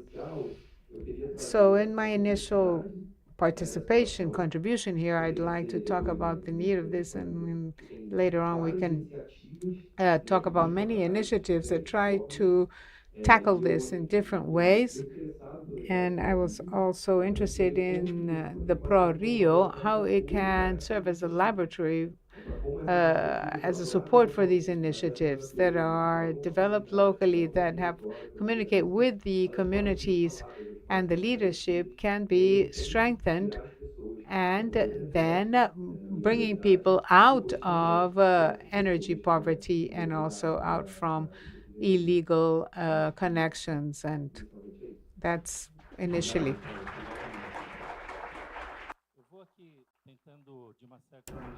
So, trying to really focus on your perspective and following your reasoning. When we talk about irregular land occupation, there were some initiatives to recover these areas, not from a military or police forces perspective, but rather from a democratic recovery that were unsuccessful. On the contrary, I would say there was a greater loss from the perspective of state intervention and participation, which is similar to what happens in the city of São Paulo. But in São Paulo, there is one criminal gang that is the owner of these areas. So we have different dynamics. There are no struggle or fights against different gangs. But in São Paulo, and based upon some models in Colombia and in Brazil, as for instance Recife and Pará, there are 4 pilot projects underway in the city of São Paulo with 2 projects with specific anchor projects with best case replication in Sao Paulo with civil society participation. And I would like to make a comment in order to elaborate on these topics. In these two cases, we have made progress because since there is no gang conflict, we were successful in the articulation of public policy, sanitation, energy, but they also talk about the safety issue. Communities themselves are really choosing not to take part in the conversation because of the obvious reasons and the pressure they suffer in the territory.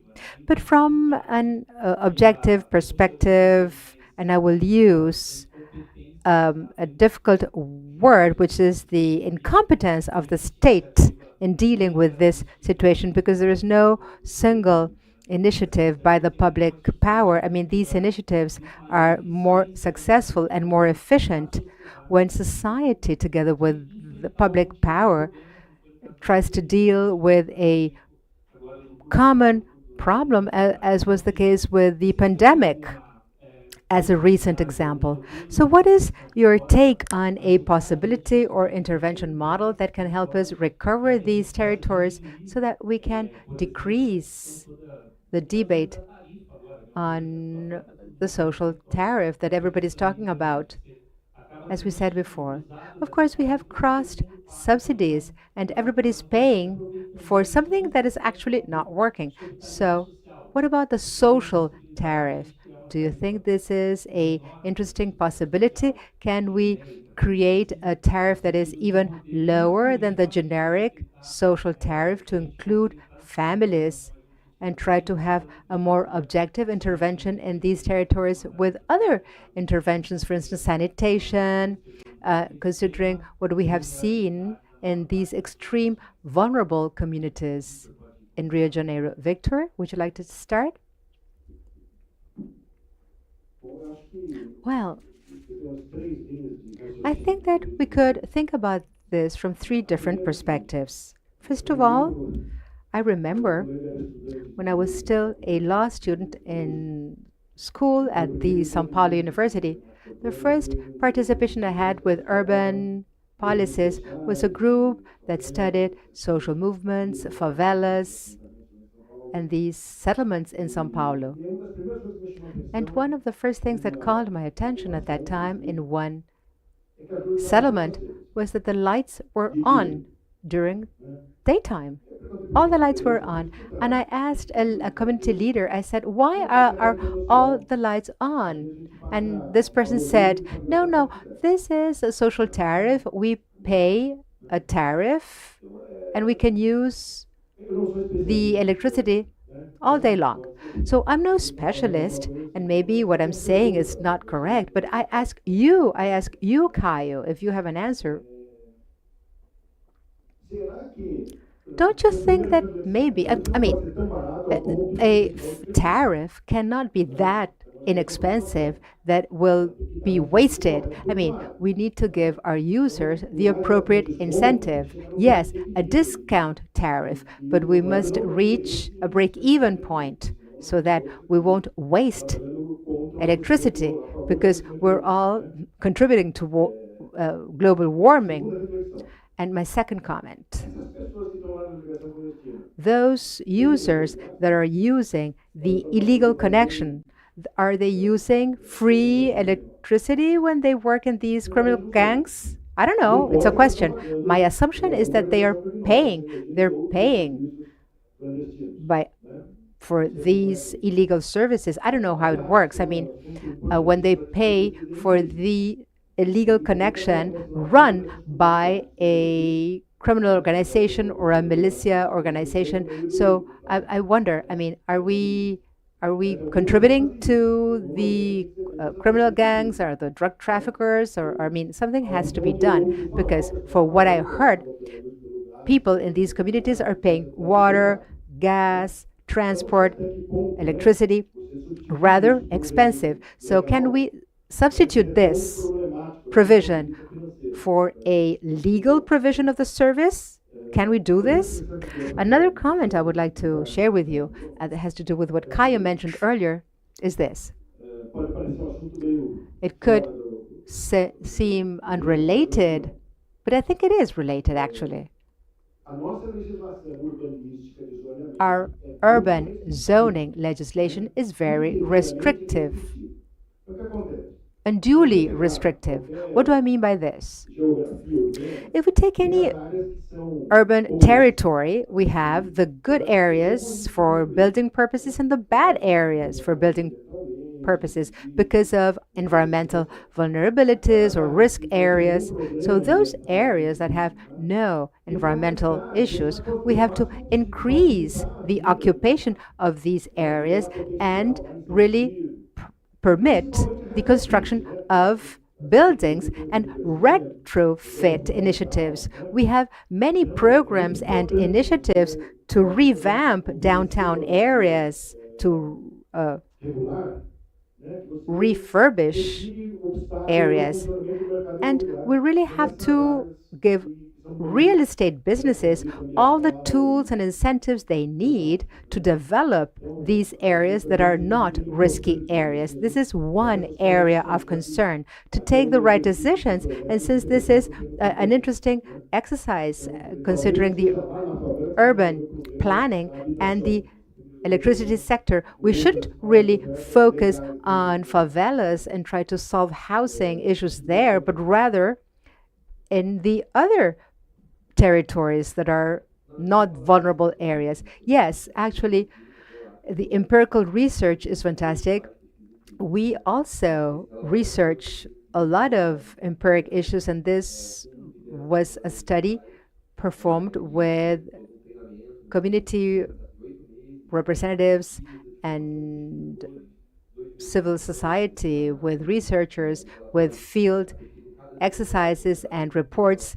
Each territory created one report, and these reports were really elaborated with the participation of community leaders and civil society. My organization's vision and goal is to perform an empiric research of those territories with the perspective of the territory, from the perspective of the local needs and desires, which are the outstanding demands based upon data and empirical information to contribute to the public debate. So just 2 comments before I answer your questions. I mean, public safety is a great challenge. If this were an easy question, we would have an answer. Rio de Janeiro maybe is the location where we see that this problem is more evident. 3 workers were killed in Brazil Avenue commuting from home to work. We cannot normalize this. We cannot think that this is a normal event. 3 workers were shot to death on their way to their jobs. So when we talk about the difficulty of this process, I mean, the pacifying police units were a specific project, and maybe they were successful in one location, but it was doomed to failure from day one. I mean, and I'm not saying this, but Rodrigo Pimentel and many other researchers, I mean, the police forces do not have the capability, they don't have the size to have a pacifying police unit in every single favela in the city of Rio de Janeiro. We know that these police units had to do with the context of these events that we had in the city, but it's not the solution to the safety problem in the city of Rio de Janeiro. And Medellin, the city of Medellin, and I traveled, and yes, it's a success story. It's a touristic area, 13 commune, but Medellin has to do more with São Paulo. There was one cartel that was organized, and they have a balance of power, and that is why violence in Medellin is not that rampant as is the case here in Rio de Janeiro, and Medellin has not solved their safety problem. the territory is controlled by these criminal organizations. They are run by these criminal organizations. And that is why, since it's one cartel, some dynamics are well organized. I do not have an answer. I don't know how to organize this, but without a dialogue with the territory, with communities, and with the specific characteristics of each location, we won't even be able to take the first step and see what's possible. Yes, we have criminal crime control territories that are not opposed to measures that have to do with legal connections, legal electricity connections. Of course, those criminal organizations that exploit the provision of these services, of course, will be against. And we can try to understand individual cases with the participation of communities. Definitely. Yes. Caio, this is the perception of the city public government. When we try to integrate 17 secretariats, 12 civil society organizations involved in this project, we realize that we can make progress up until the moment in which we are confronted to the owner or the administrator of the territory, the boss of the territory. And of course, we need to understand your perspective in the sense that this is a very serious problem we need to face, and we still haven't found the solution. We clearly haven't found a solution, and society as a whole should participate in this dialogue. And I will take this opportunity to talk about what has been mentioned earlier, and I also tell you in the audience that you can ask questions since we're drawing to the end of the session. There is a relevant topic, as you have mentioned in your presentations. These occupations take place in areas that are not relevant from a real estate perspective, which are vulnerable areas or areas in vulnerability. This is the case all over the country. These are vulnerable areas in areas that are subject to flooding or drought or landslides. And it's also related to the fact that the state is responsible for providing public housing or other possibilities to have accessible or affordable price housing projects for vulnerable populations in designated areas. But we need to talk about climate change in these vulnerable territories. And the health perspective in these areas, those of us that have visited these favelas, we see that households have no ventilation, no windows. So what about the livelihood and the health perspective when we talk about these homes? And what about energy consumption in the universe of non-technical energy loss? What is the solution that you can take on this when we talk about the unhealthy conditions of these households? And of course, and what about the possibility of building new projects, new social projects provided by the city to improve living conditions of these houses, of these households in the favelas? Do you think this is the solution, or are there other solutions for this problem? Well, I believe that regular territory occupation is rather complex because we have the ownership of the territory, we have common territories, we have the household itself, and more often than not, we can improve homes, and there is a piece of legislation that talks about providing technical assistance, providing assistance from the government. And yes, this could be a solution, but this has to go after a thorough assessment of the territory. We cannot tell people to stay in a vulnerable territory. When we talk about urban infrastructure, this is a multi-sectorial approach when we have a lot of services that need to be provided, water, gas, electricity. So everybody has to be under the same planning umbrella when we talk about the settlement of a territory, because we cannot afford to keep anybody living in a vulnerable area, even when we talk about recent settlements, because maybe we are providing a subsidy or a benefit that maybe does not make sense from the territorial perspective if it's a vulnerable location.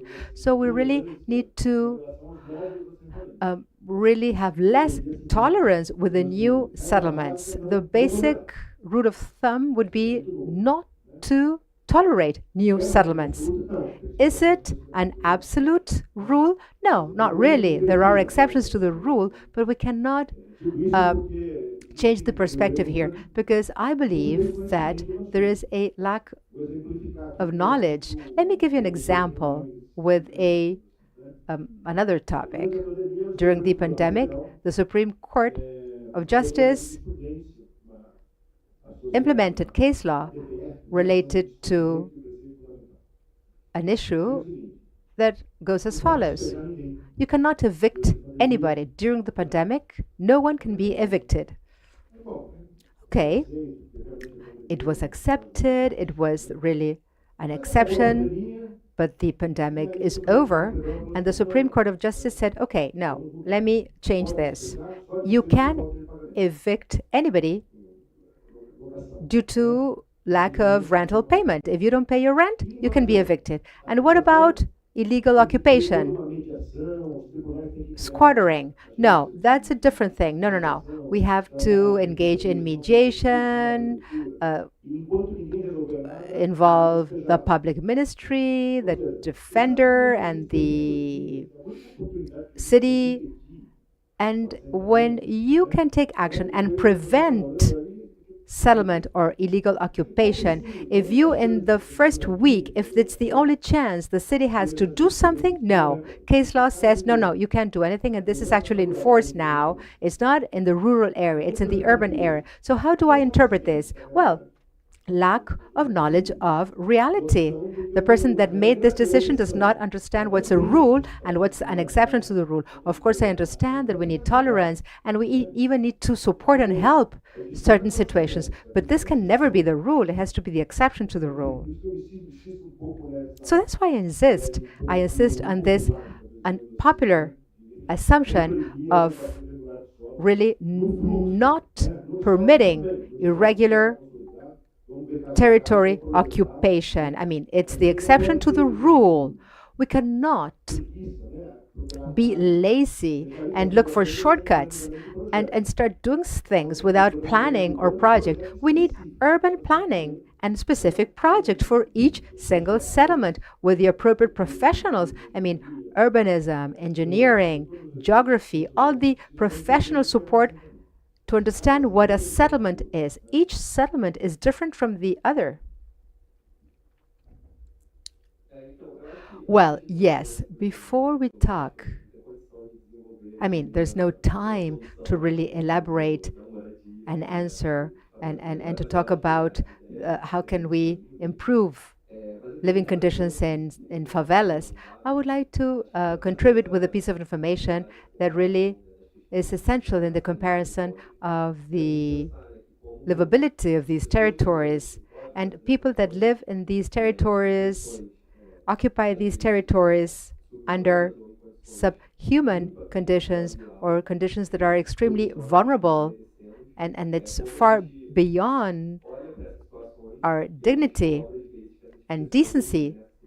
And we should think about human beings in these situations. These persons are citizens, and we need to understand that, of course, these citizens are citizens that should enjoy the same rights that we enjoy, but we have to see the perspective from their perspective. So you talked about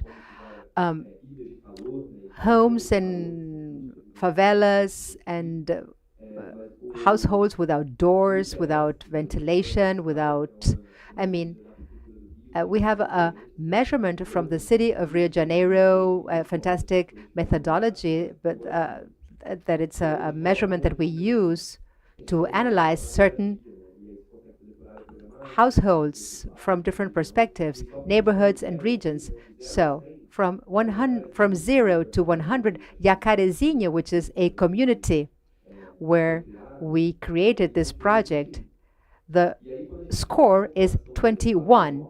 And when we compare Jacarezinho community to the northern communities is 90 out of 100. So we're comparing Jacarezinho community with the northern zone. We're not comparing Jacarezinho with Ipanema or Copacabana or Leblon. So this is how people live, the living conditions of these inhabitants and the effect of living there in the health. And Manguinhos community in 2016, Fiocruz institution says that it's a 8-fold increase in TB cases in Manguinhos communities, 8 times higher than the national average. And Rocinha community has 11 times higher TB incidence compared to the national average.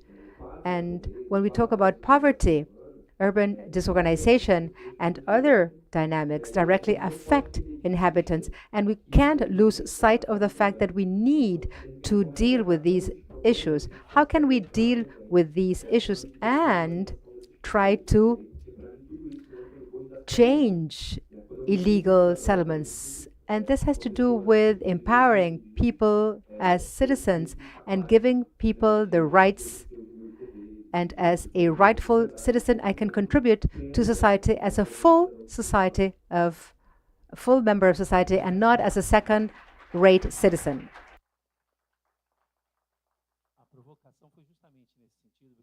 The provocation was precisely along these lines because we're talking about different scales of intervention, but there must be a radar for possible solutions to face the urban issue, but also the housing and the residents of these extreme vulnerability communities exist. I'm going to ask, we still have a couple of minutes here. The last 5 minutes, we're going to read the questions that were asked via QR code. We will be able to, I think we still have about 4 minutes to answer because we are limited in time. I just wanted to hear your remarks, closing remarks. Do you see any other proposals beyond what we spoke? I'm going to speak about my experience.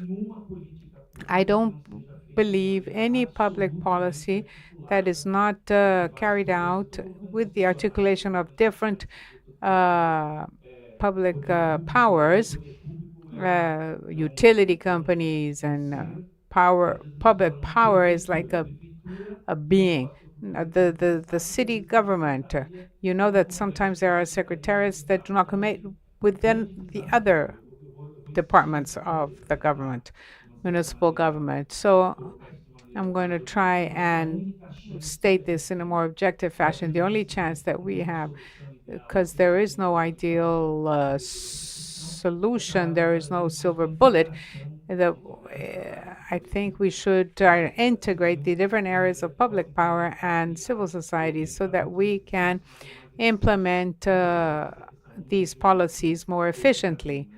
I don't see any other solutions, really. I think we have some questions here from the audience. In an attempt to try to present a new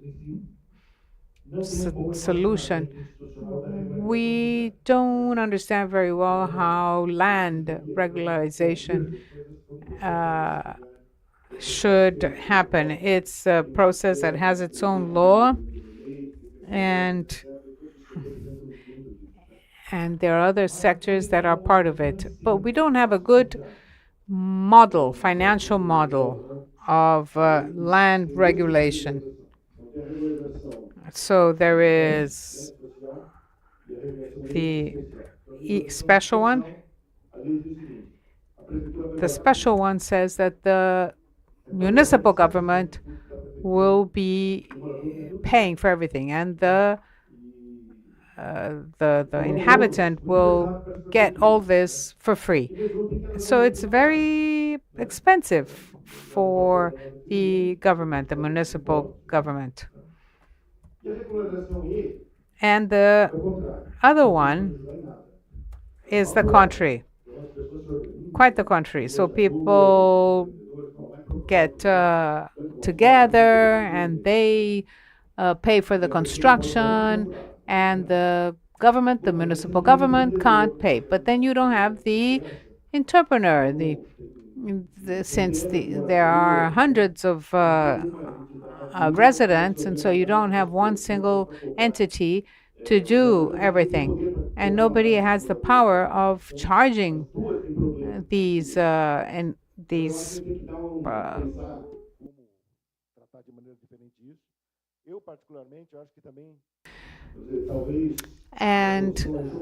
I think that we should bring together land regularization or land tenure regularization with other things. So you could regulate some favelas in Rio de Janeiro, and that would allow to get land from outside the favela,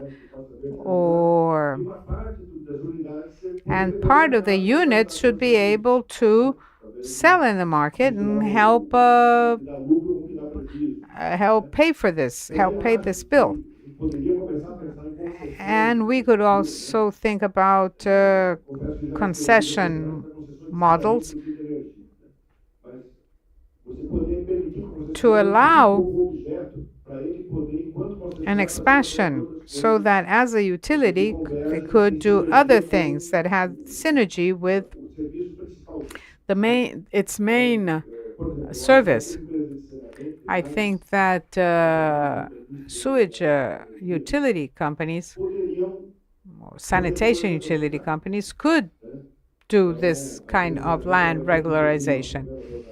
So I think that it's going to intervene in a favela and supply water and deal with the sewage system.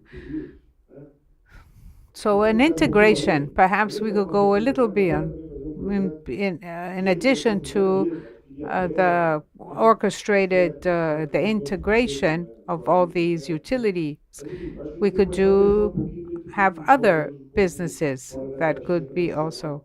I think that we should think outside the box. We can't deny that both modalities of land regularization present problems. Thank you, Vitor. Caio? I just wanted to say, perhaps you probably know more than me, but something that I was remembering in our project of sustainable TTs, collective territorial plan. It's thinking of how to manage the land and bring legal security to these territories. And it's with a D that is individualized, but the responsibility is collective. And it was being discussed with the city's steering plan. I can't talk too much about this, but this would be one of the possibilities that I observed in this discussion about housing, with regard how to regulate and provide legal security. And with regard to housing, these places that really exist already, and so there could be a transformation, and with solutions that exist, which is thinking about some climate adaptation and climate resilience for these houses in these territories, the implementation of green roofs, and studies from the Federal University, how many degrees Celsius in Celsius will alleviate the temperature,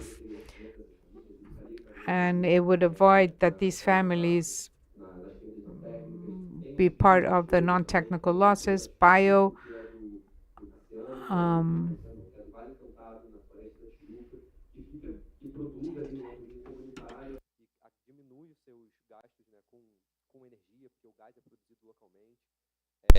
and in addition to raising awareness and social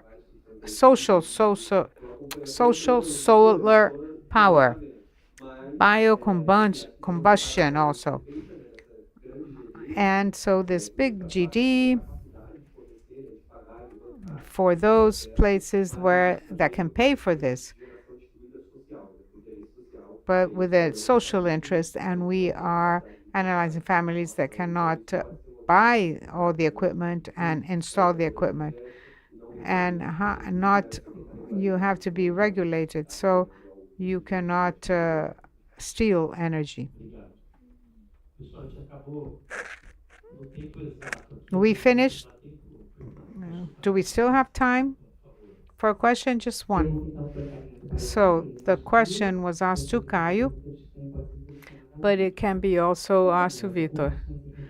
How do irregular, informal occupation, land occupation, are mixed with the history of the city of Rio de Janeiro since Pereira Passos planning?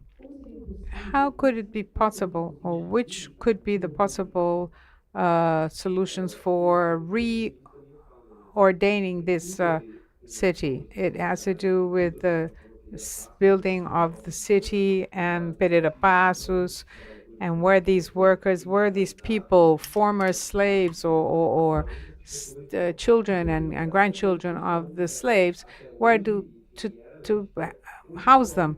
Where are the poor going to live? Where are these people going to live? There has to be a responsibility by the public sector and of people themselves that have the power of executing their improvement and regularization. But it is a collective process that demands public policies. So cultural aspects, I don't know whether I understood that part, but yeah, that's it. Okay, Vitor, would you like to add anything to this? Although I'm not an expert in the history of the city of Rio de Janeiro, I would just like to add to what Caio was saying. You have to allow these settlements, the poorest settlements. It's not bad. You're not going to provide excellent location. You have to allow these tenements to solve the problem of those people who have very low income. And so you have to allow the tenement are not part of the public policy. It's just in the market. So it's important. Are you going to do retrofit of these abandoned buildings in downtown? Okay, just let them divide it.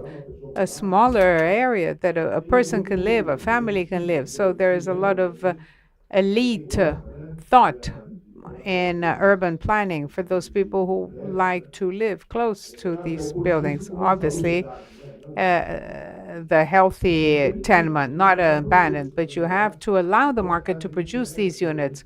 There are urban planning rules. The apartment can't be smaller than 45 square meters. And this is very wrong. The last regulation of Minha Casa Minha Vida established that the apartment cannot be smaller than 45 square meters. But what if it's a super well-located place in a noble area of downtown area? If it's a family who is coming from a risk area, they're going to be in an apartment of 20 square meters, perhaps it may be a good solution. So one must be very careful. We create rules of ideal parameters, and then you can't solve the problem. The problem becomes unsolvable. In São Paulo, Fernandes knows this. these companies are building 20 square meter apartment for the wealthy. So can't poor families live? So we have to rebuild or renew, modernize the new tenement. This issue of housing public policies is like somebody wakes up and says, okay, as of tomorrow, everybody's going to have to wear the same shoe size. Because, you know, there are different kinds of family composition, so there should be more flexibility. Thank you very much, Caio, Vito. Thank you, all of you, for your attention, participation. The questions that were asked through the QR code, we are going to answer afterwards, okay?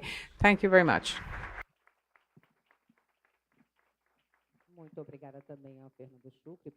Thank you, Fernando Chucri, for his moderation, and please stand here for the group picture.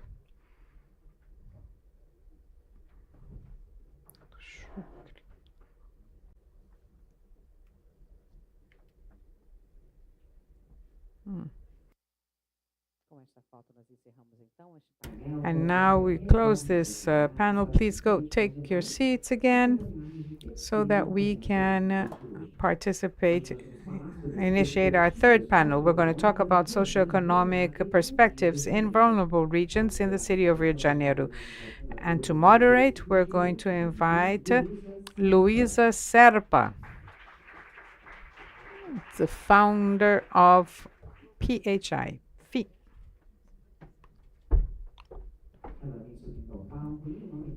And on her behalf and her name, I'd like to invite Director of CIEDS, Fabio Miller, and founder and manager of the NGO Sim, Eu Sou do Meio, Deborah Silva.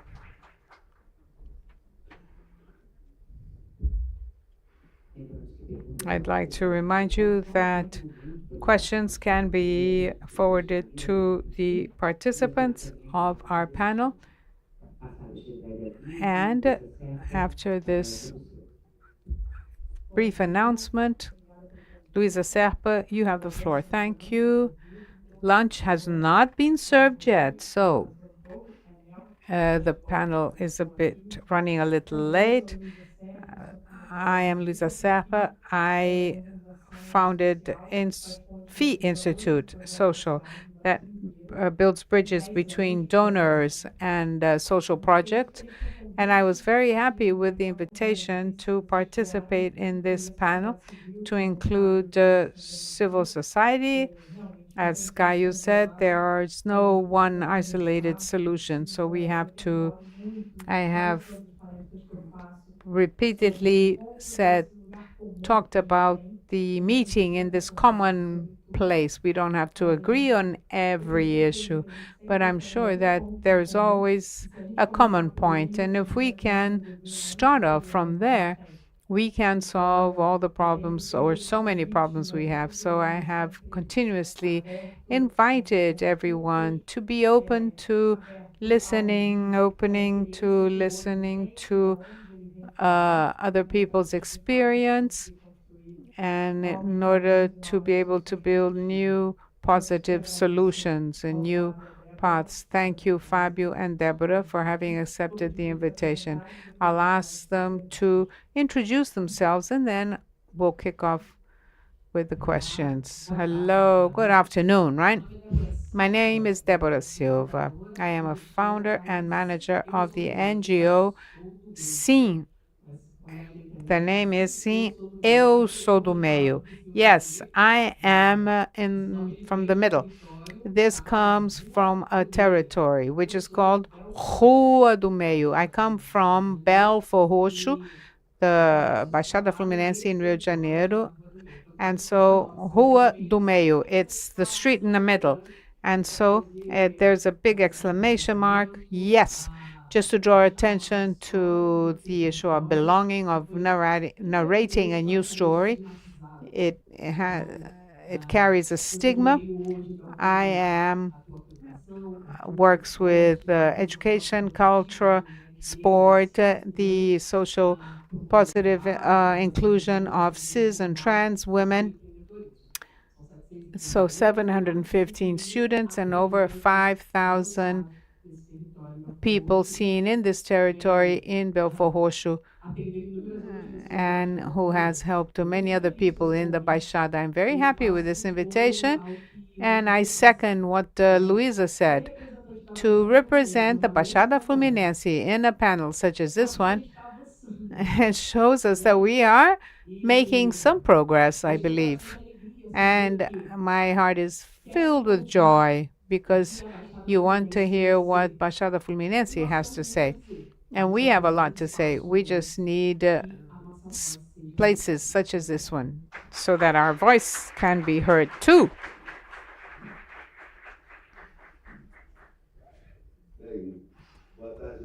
Good afternoon, everybody. What an honor to be here with two dear friends, Luisa and Deborah. Marvelous. I am Fabio Mille. I am Executive Director of CIEDGES. It's also a civil society organization founded in Rio de Janeiro 26 years ago. CIEDGES works all over the country today with programs in different areas. Everything we've heard about, I already bring a message that agrees with what Luisa said and Deborah repeated, and I want to, nothing for us without us.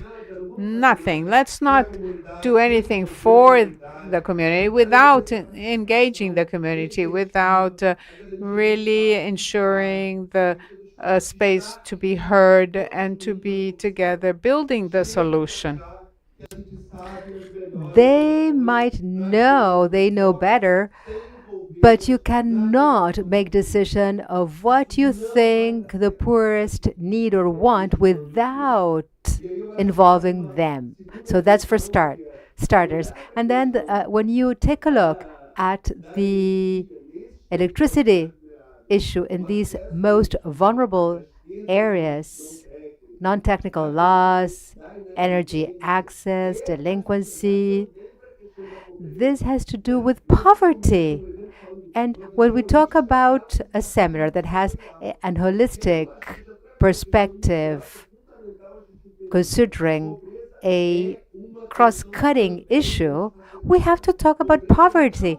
Poverty is a multi-layered topic. It's not only lack of funds or salary. We're talking about lack of access to education, lack of access to security, of decent housing conditions, education, and everything. I mean, we have to understand this multi-layered poverty to understand the conditioning factors. I mean, this is such a complex topic. I know everybody wants to break for lunch, but it's such a cross-cutting issue that we have really a lot of topics to talk about. Yes, we're talking about vulnerability of these communities in Rio de Janeiro.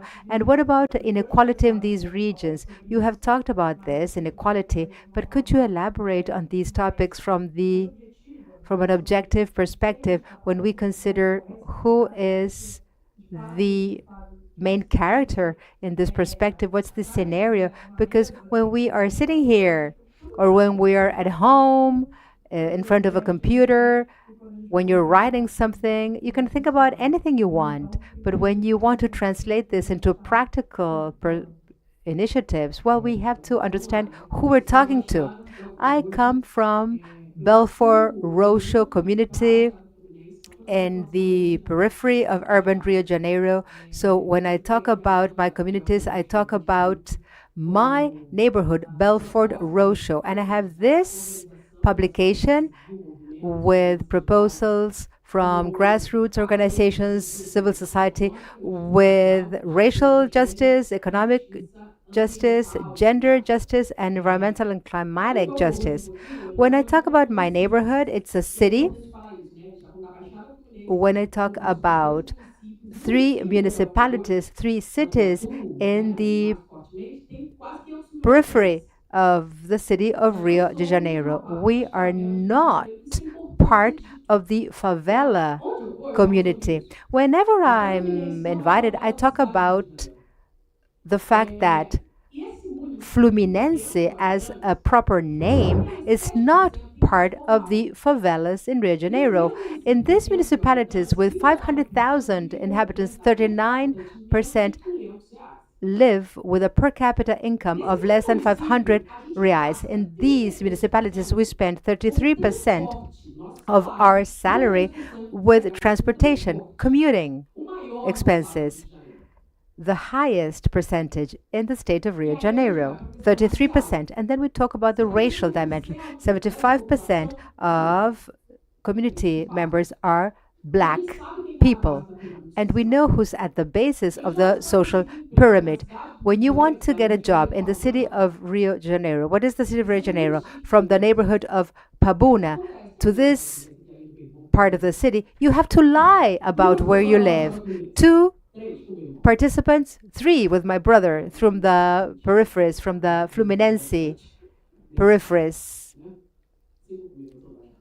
5 with me, 5 people from the peripheries of Rio de Janeiro.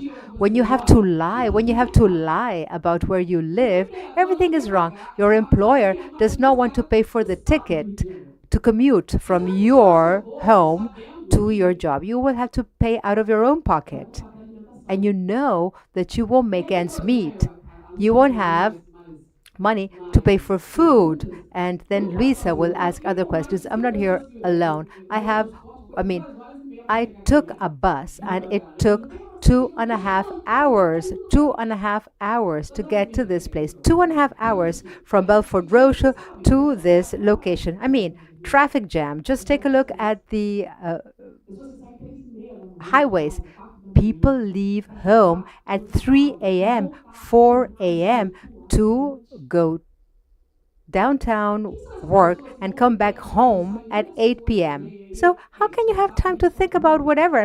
Think about public policy. Do you even have time to think? I was telling my mom today. Yes, my mom said, Deborah, I leave at 3 a.m. I come back at 8 p.m. Do you think I have time to think about culture? Everybody is exhausted in such a vulnerable situation in a structure that crushes you.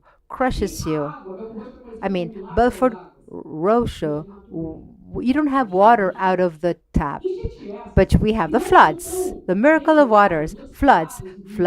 That we don't see this in the news. We don't see it in the news as we saw the southern part of Brazil in the news. Where I started working in the main street in my neighborhood with water up to my waist. It was the worst flood in the history of Belfort Roxo. And people say that, yes, in 2022 we had the worst flood in history. And what about the flood in 2023? And what about the flood in 2024? All the way up here to my waist, up to the roof. People were killed. People were paying what they had bought again in 2022 in their installments because they had lost everything and they had to buy everything again and they were still paying for their installments. And then there was another flood in 2023 and then another one in 2024. Nobody showed these news and these information in the news. So when we have to talk about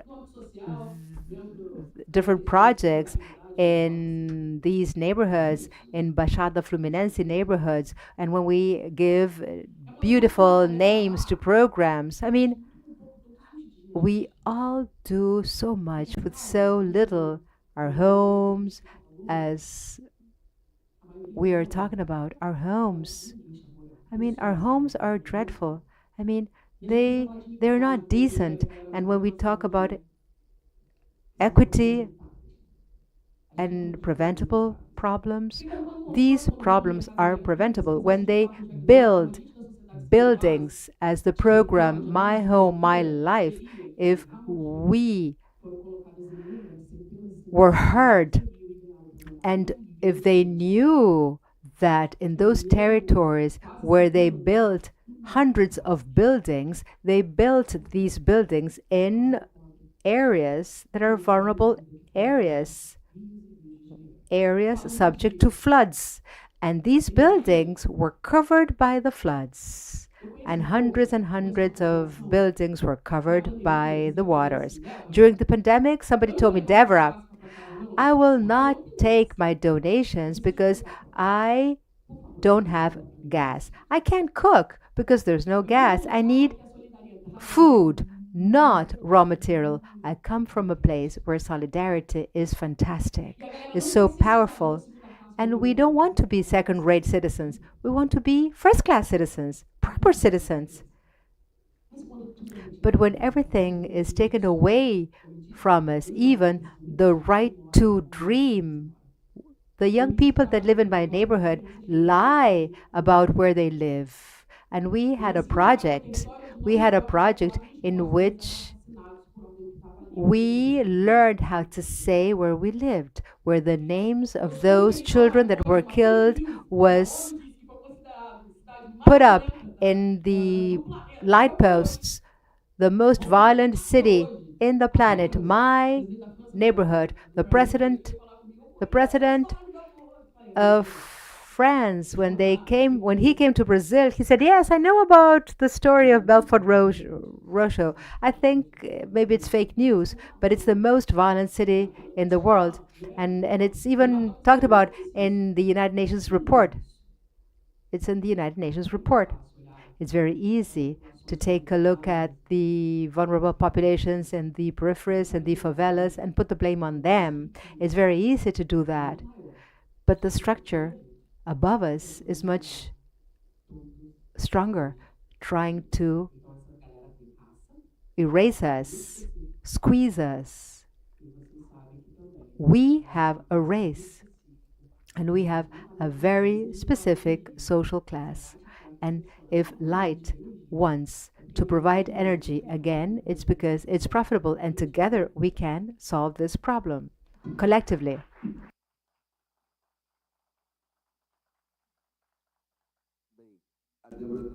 Deborah painted the picture of the peripheries of Rio de Janeiro, and I will talk about the city of Rio de Janeiro. There are so many common things. Caio talked about many relevant items. What we observe in the most vulnerable territories in Rio de Janeiro, which is essential when we talk about this. High demographic rates, crowding, significant crowding, densification, informality, labor informality.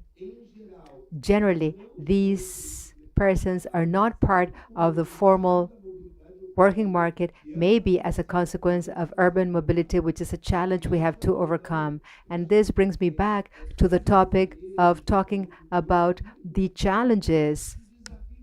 There are so many challenges that are intertwined and interconnected. We need to focus on these problems from a collective perspective, because if we put problems in silos, we will not make progress with an agenda towards a solution. And Luisa mentioned this earlier, if we only focus on disagreements, we will argue all the time. So let's start to talk about our collective agreements, trying to take steps towards a common good, a collective solution. Wouldn't this be a possibility? Income inequality. Rio de Janeiro is a city where we have high-class buildings and favelas in Ipanema, in Leme, in so many neighborhoods in the city. And when you consider these neighborhoods, we have an historic background, communities. When we consider the northern areas, the eastern areas, beyond Guadalupe, this is a movement that pushes the poorest towards these areas. Remember when we had Esqueleto favela, President Kennedy visited Brazil and they founded the university and they pushed those that lived in Esqueleto favela to Villa Kennedy, which is one of the most violent communities in Rio de Janeiro. My mom, with her 12 brothers and sisters, lived in Esqueleto favela, and she was a checkout girl at Estácio. My mom, she was a checkout person in Estácio. She lived at the Esqueleto favela. She was moved to Villa Kennedy because we were gifted with a university.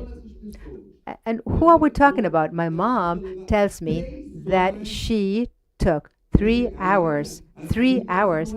Brazil Avenue didn't exist. I mean, it was not an avenue, it was just a street. She took 3 hours to arrive to her job. And we have to talk about the reality of favelas in Rio de Janeiro, which is the number of households that are single mothers or single parent homes, mothers that are taking care of their children because their husbands were killed, or because their husbands are in prison, or because their husbands left. So the number of households that are headed by women, and directly speaking with you, women that are supporting their families and need to take care of their children. It's as if you arrived at these women's homes and tell these women, oh, excuse me, why don't you give better food to your child? Why don't you give him an organic apple? And she will say, I can't afford apples. I mean, apples make them hungry. I need to buy 12 apples for 3 children. If I give them cookies, just a package of cookies, and they're not hungry anymore and they can go to sleep. So we're talking about access. And the other comment I wanted to mention has to do with no opportunity for the young, no job opportunities for the young. I mean, we academia, me, a PhD graduate, we have this social class of children that do not work and do not study. For me is without jobs and without study. They have no opportunities to study. They have no job opportunities.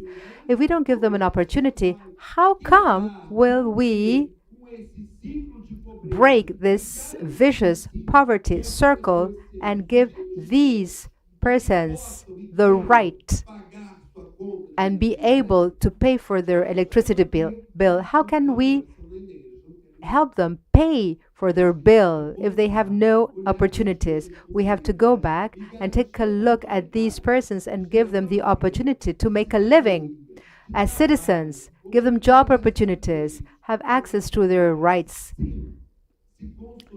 If these communities will become what they want to be.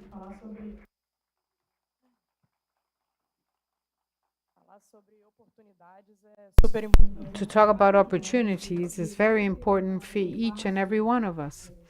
And in addition to the corporate identity, there is a human being. And we all want the same thing. Basically, we want our basic rights guaranteed. And so whatever decision we make in our personal lives or in our corporate lives, it has an enormous impact. And I usually say in the meetings that I have with meetings and with the companies, talking about social projects and the support and trying to customize ways of working, oftentimes a small decision has an enormous impact on someone's life. You're hiring someone, although you know that the person's going to pay a higher fare, bus fare, but you're going to improve one decision that we make in our day. And when you're selecting someone in an interview to work in your company, of really trying, having that intention, that awareness, so that we can start changing this scenario a little bit. And whenever I talk about social inequality, it's money in your pocket. You can romanticize as much you want, but the bottom line is we're talking about money, and we're also talking about money here. It's the same thing. If I do not generate revenue, how am I going to pay that bill? If I don't have an income, how can you pay? And people are proud of being able to pay for their bills. Research has shown us that. How can we see the other side to reach what we want to present in the end of the year, the positive results at the year end? My second question is a bit what you've already mentioned. What factors show us the inequalities in the territories in Rio de Janeiro between the South Zone, the North Zone, the North Zone and the Baixada? How do you see these inequalities? How would you compare them? Now, let me go back 20 years.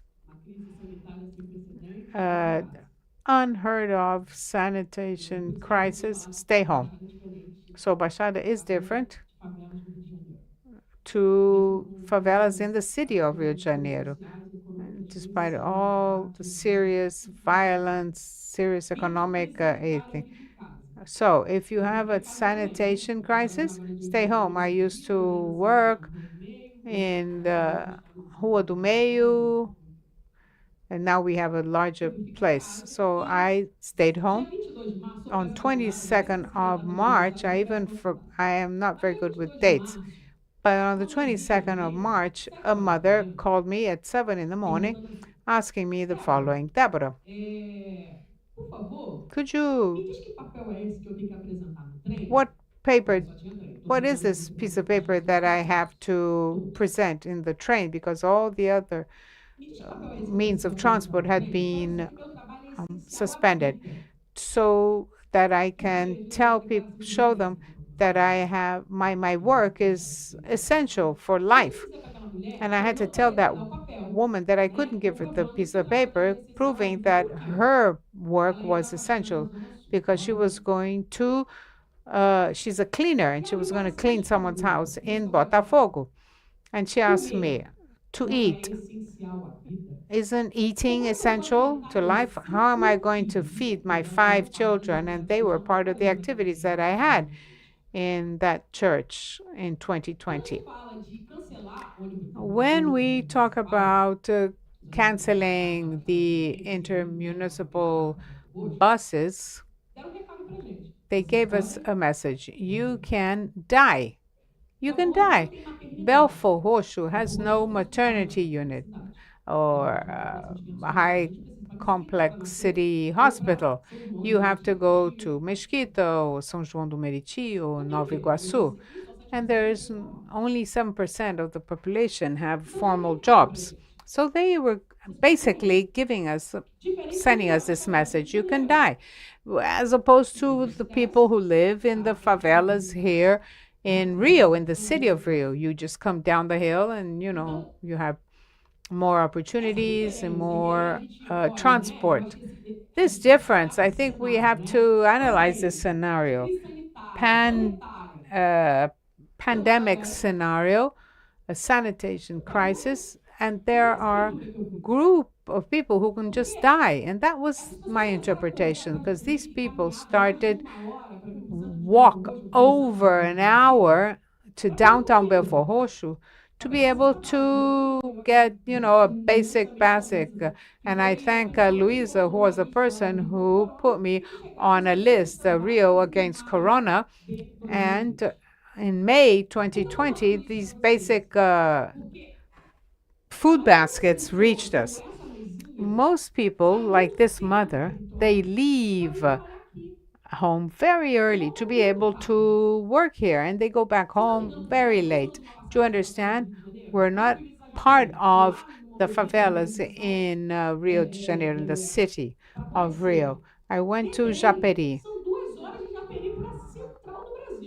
2 hours by train from Japeri to the central station here in downtown Rio. 2 hours to come, 2 hours to go back. We lose half our day, half our existence on this transport. And the trains are very poor. When we talk about excessive heat, and there was the tip before us, oh, the lights are on, the air conditioning.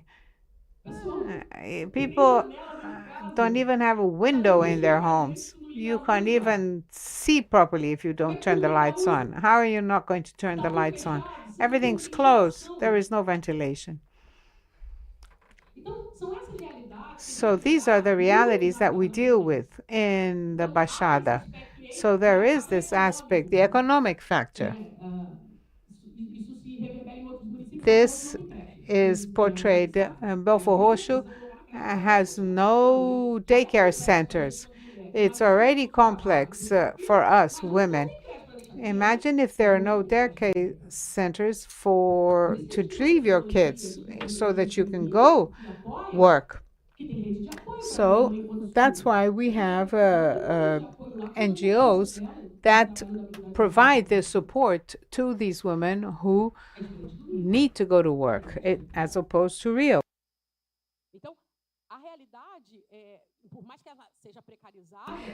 And although it is very precarious, they are different within this Rio de Janeiro.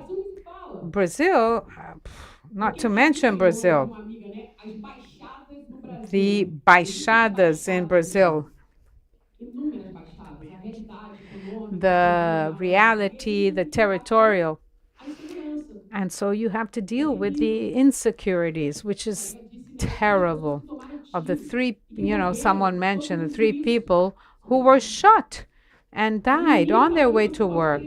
The girl who was going to the hospital, 3-year-old, and she was shot from Belfor Roxo. And we live with this insecurity. You leave home in the morning, you're not sure you'll be able to get back home at night. So the realities are very different, extremely different. In my 2.5-hour trip to come here, I asked some mothers in the group, there are many, over 100 answered some questions. If you had the possibility of saving an energy, if it would be cheaper for you, where would you invest? In food, leisure, health, transport? Guess what they said. Guess. Food. Over 100. Food, over 100 answer. Food. And I am talking about a basic fundamental right of a human being. If my light bill is lower with the surplus, I will buy more food. To talk about after Deborah, I'm always emotional.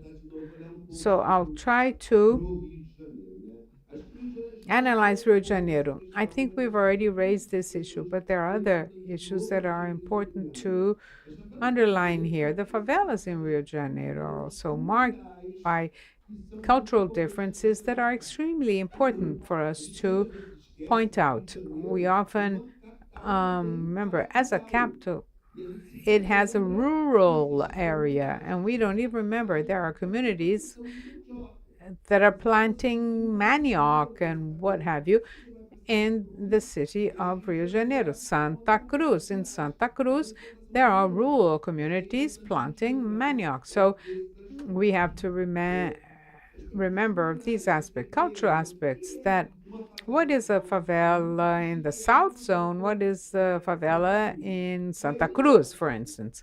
And obviously the issue of the parallel powers, whereas on the one hand, you have the militia, on the other, you have the drug dealers. Militia and drug dealers impose behavioral models and life models on the inhabitants of these favelas. In addition to this, it's important to stress that the service of the state is closer to. When you see a favela way back in Santa Cruz, more specifically Sepetiba, at the end of Rio de Janeiro, the state is further away. Rio de Janeiro has a significant network of public schools, the largest one in Latin America. The a network of public schools in our city. Yes, the schools there. The family health strategy also exists because there was a significant expansion, but lots of other equipment are not. And since we still have a challenge in public health that all these different policies communicate with each other, it's as if education and health trying to solve a problem that is much larger. Luisa, you raised a marvelous point. How can companies ensure this opportunity process for the youth in these communities? And the first panel, Mr. Alexandre, the president of Light, they say that they are insourcing Light staff. And we have to do this. How can we ensure opportunities for these people who are in the communities? Let's train them as electricians. Let's train them as maintenance operators. Let's bring them to work with us. If we build with them, I'm sure that we have a very powerful solution in our hands. I think you touched on our my next question, the perception regarding public services, more specifically, the electricity service or electric power provision. How do these people see electric energy in their lives? So there were some examples from São Paulo and climate change and the impact of all this. What is the perception of this service delivery and, more generally speaking, public services? Well, it took me 2.5 hours to get here, and I asked some questions to the families in my group. I asked them questions precisely to challenge these people and bring all these voices to this panel. I represent a community, and they have to be heard also. Do you like the services that Light offers? Yes, 7%. No, 96 people, 7 people, 96, 24 people sometimes. Do you think that the light bill is high? 120 people said yes. 5 people said sometimes. If you could save in your light bill, what would you invest? They would said food, and then second, health, third, leisure. If Light could give you a benefit every time you pay your bill in time on the right date, what would you like that this benefit be? A lower bill? Yes, the vast majority preferred that.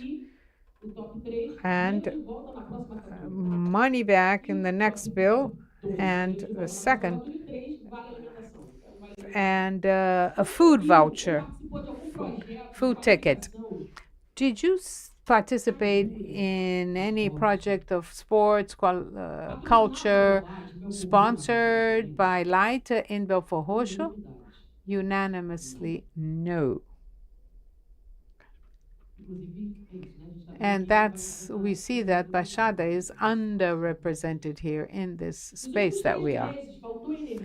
In the past 3 months, have you had any blackouts? All of them said yes. So, how can this population see this service? very little is here represented here. I'm part of the Casa Fluminense Council. I am council member of some councils. All these companies that I am a council member of these companies, all these companies had within their territory a lack of collective building of credibility. This was missing in all of them. What they lacked was a collective development of credibility. These people, the vast majority, have no idea what light does. And the vast majority have to leave.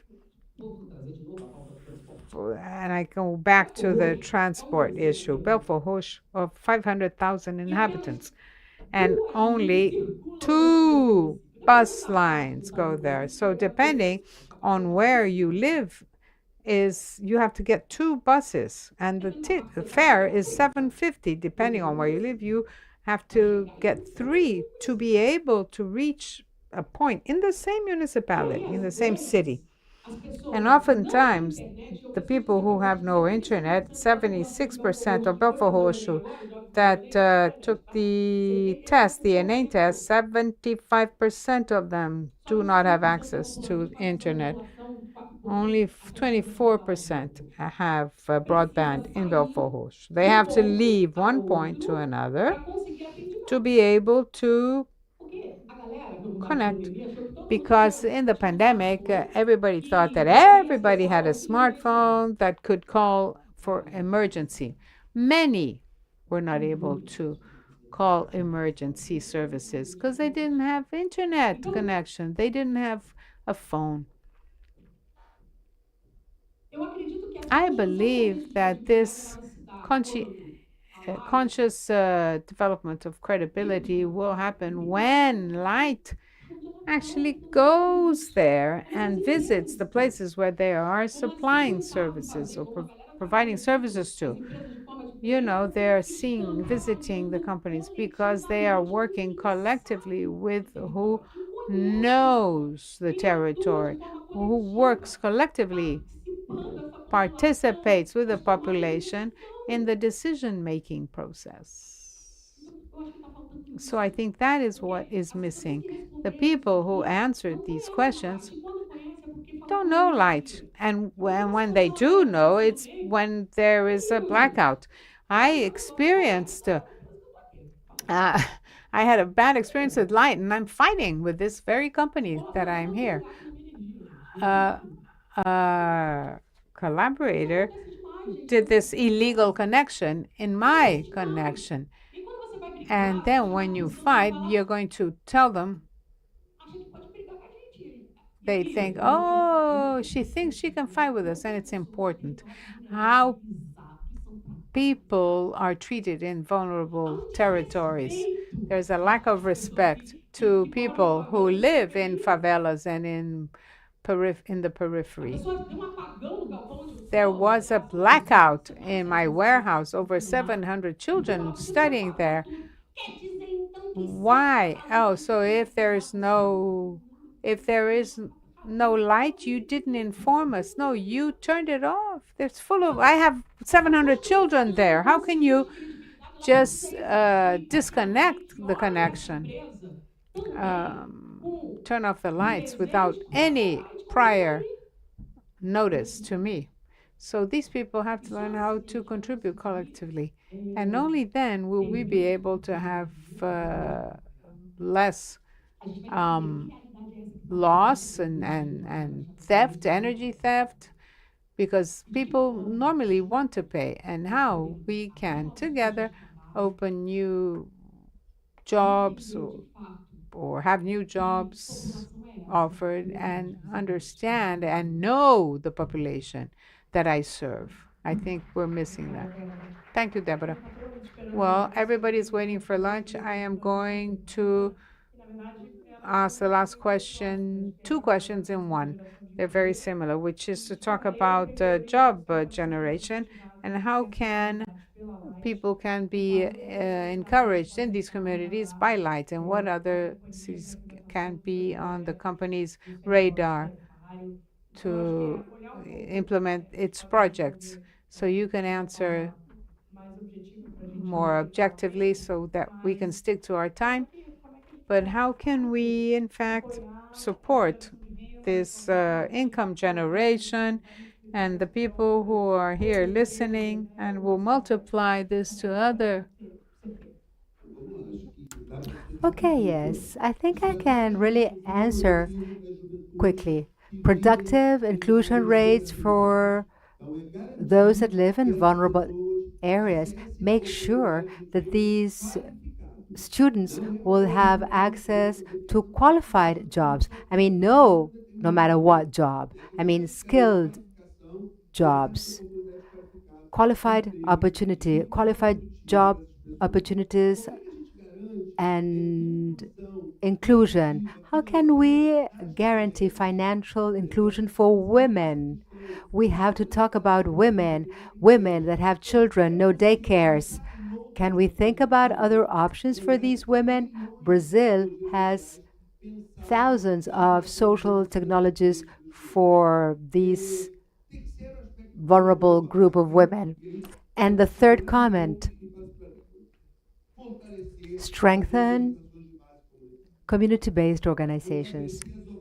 Strengthen organizations that are there in the territory, in the communities, those organizations that are there day in, day out, know which are the needs of those in the community. We do not know what's best for those communities. We have to leave those communities build their own institutions to support them. And recently, the Nobel Prize winner James Robson that won with an interesting study on the following: different countries that increase wealth generation, GDP increase, but there is no increase in prosperity. There is no perception of increased prosperity. And this winner studied distrust in organizations. So if in our country we don't recover trust in public and private institutions, and this is the foundation of democracy, we will see that poverty and democracy are strictly connected.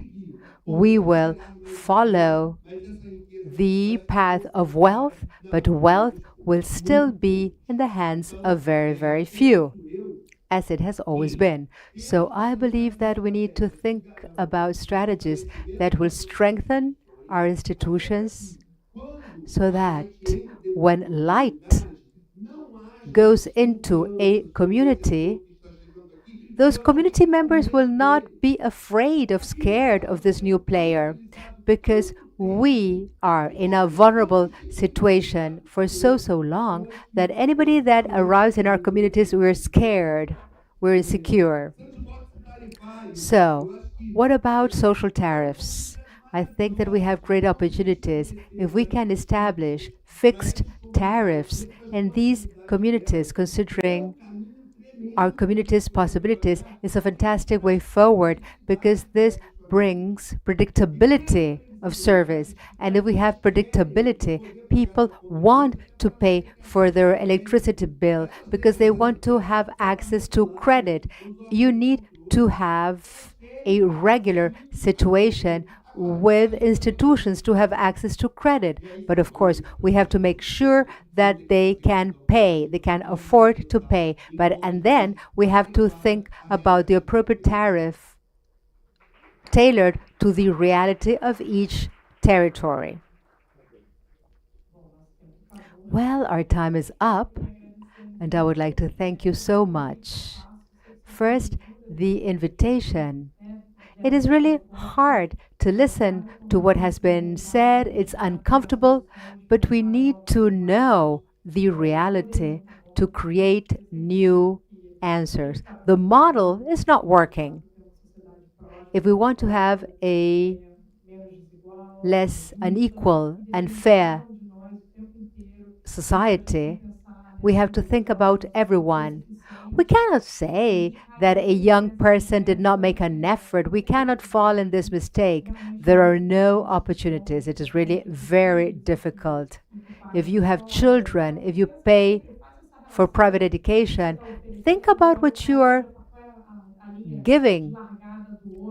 But where did the other one start? What's the start line of other students when they want to take the university entrance examination? Where do some children come from and where others come from? Our country is divided, cities are divided, so we have to all join in this collaboration. Thank you, Luisa Serpa, for your moderation. Let's take a picture in the front.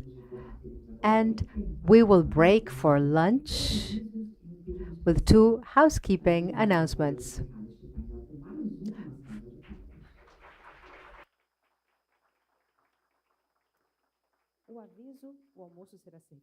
Lunch will be served outside where we had breakfast this morning. Please take advantage of our lunch break because after lunch we will have a speaker in English. We will resume at 2 p.m. on time. Enjoy your lunch and see you at 2. Thank you.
Agradecemos imensamente. Dear participants, welcome back.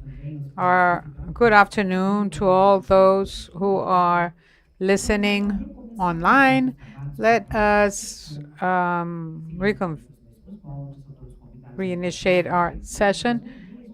If you would like to forward questions or comments, you can do so through the QR code.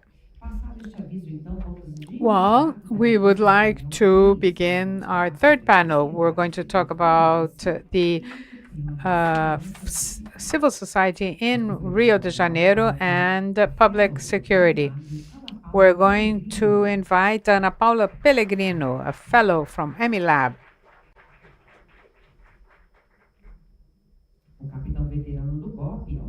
A captain from the BOPI, Rodrigo Pimentel, former security officer at BOPI, and Maria Isabel Couto from Fogo Cruzado,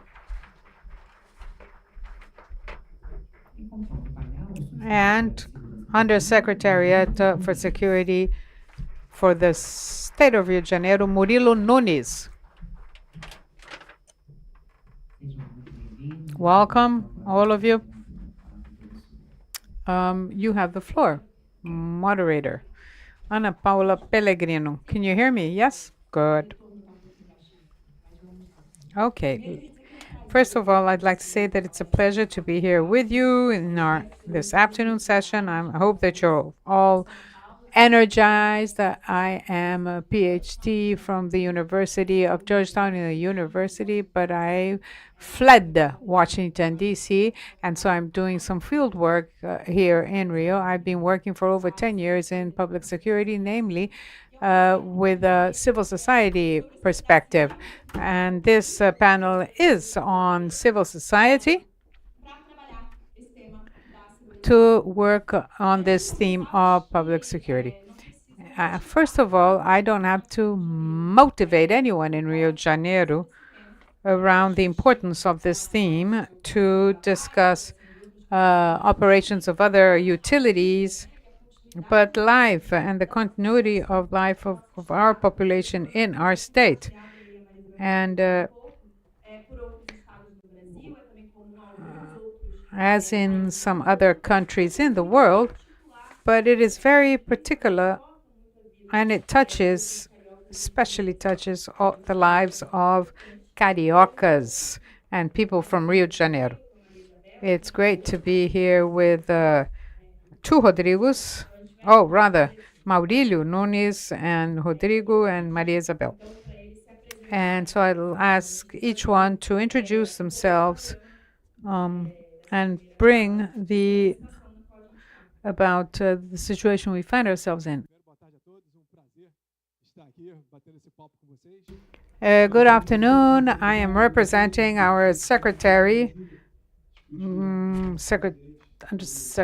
Secretary Cesar, to talk about, just very briefly, I am Aurelio Nunes, Colonel of the Military Police, 27 years of experience.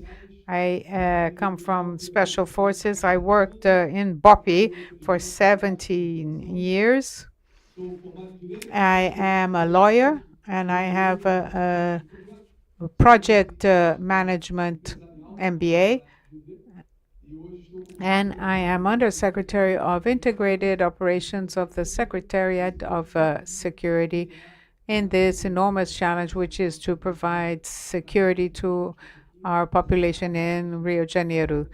Light is a very dear partner of public security.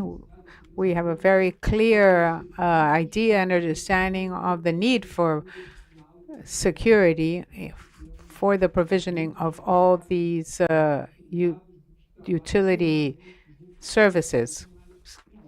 And Light is yet another utility company, and we are trying to build a Rio de Janeiro that is more stable to everyone. albeit the complexities of our state. So it's a pleasure to be here having this conversation with you. Good afternoon.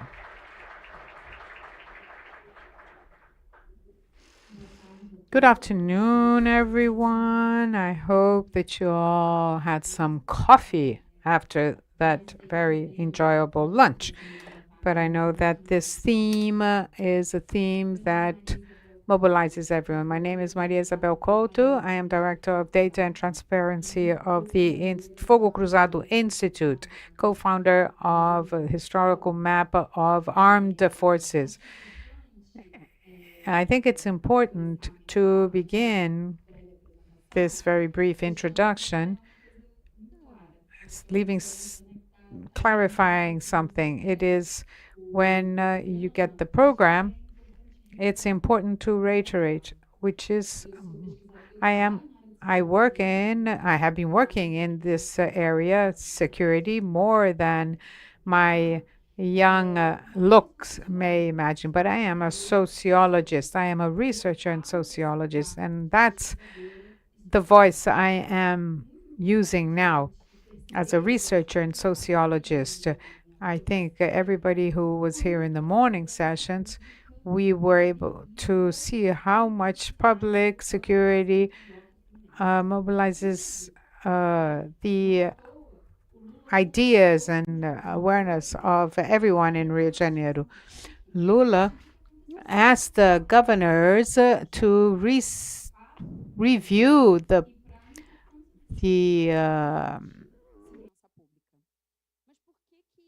provisional measures on security in Rio de Janeiro in light of what happened last week here.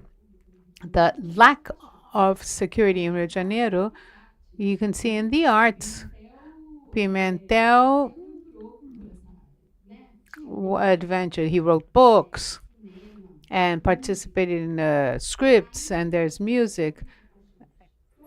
Public insecurity mobilizes passions. Every carioca, every person from the state of Rio de Janeiro has an opinion on this. But there is a lot of instinct, of feeling, and oftentimes very little science in how we deal with public security. And today, as a sociologist, as a researcher, is precisely this. A person who's trying to gather data and elements to be able to build a public security policy that will preserve citizens and officers also. They place officers in the line of fire without knowing whether they will be able to return home. This is important to be said. We have to do public policies for security based on evidence, because there is a situation in Rio de Janeiro which is not new. 4 decades of problems that everybody who is seated here knows of very nicely. If I say today that in Rio das Pedras, the militia that works there cut all the cables of electricity cables and are obliging them of paying between 150 and 500 reais to have access to stolen electricity. Is that new? If an association of gas bottles for the kitchen gas, 50% of the gas in Rio de Janeiro is controlled by armed groups of drug dealers and militiamen, is that any news for anybody here? If I tell you that what happened last week of us seeing 3 inhabitants, people who live in the Baixada, were shot on public transportation buses, that's not news. And how about 13 at least, going to work? Is that news for anybody? It isn't. Everybody knows. From the sociologist to human rights activist to the policeman who's also having a hard time, the different governors we've had and security secretaries, that's not new. If it's not news, Why do we have so much trouble in dealing with this? Because we're trying to deal with it blindly without knowing precisely which are the groups, how they grow, how they expand, and how they change their dynamics, without understanding the perverse rationale behind this that places every day all the citizens in Rio de Janeiro in a concrete insecurity of leaving home and not being quite sure whether they'll go home. Why did we accept this? I wanted to begin with this common place because it should be a common place. We need data and evidence to protect everybody, to protect and to change Rio's situation. And then I'll speak about a little more about the map afterwards. Thank you. Wow, I am touched hearing. You're not under fire. You're not even in a hostile environment. We were talking before the event, but I consume your material. I read a lot. Everything that the UFF produces. I am a BOPI veteran. I also produced films, Elite Squad 1 and 2. Who has watched Elite Squad, the pirate version? President, only 2. 88 million in Brazil, and here only 2. So you owe me $5.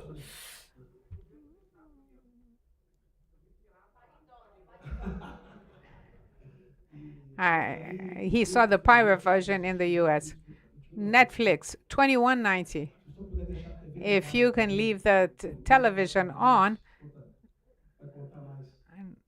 This last film is called Intervention. It is a feature that happens after in the post pacifying police unit. And we also speak about illegal light connections.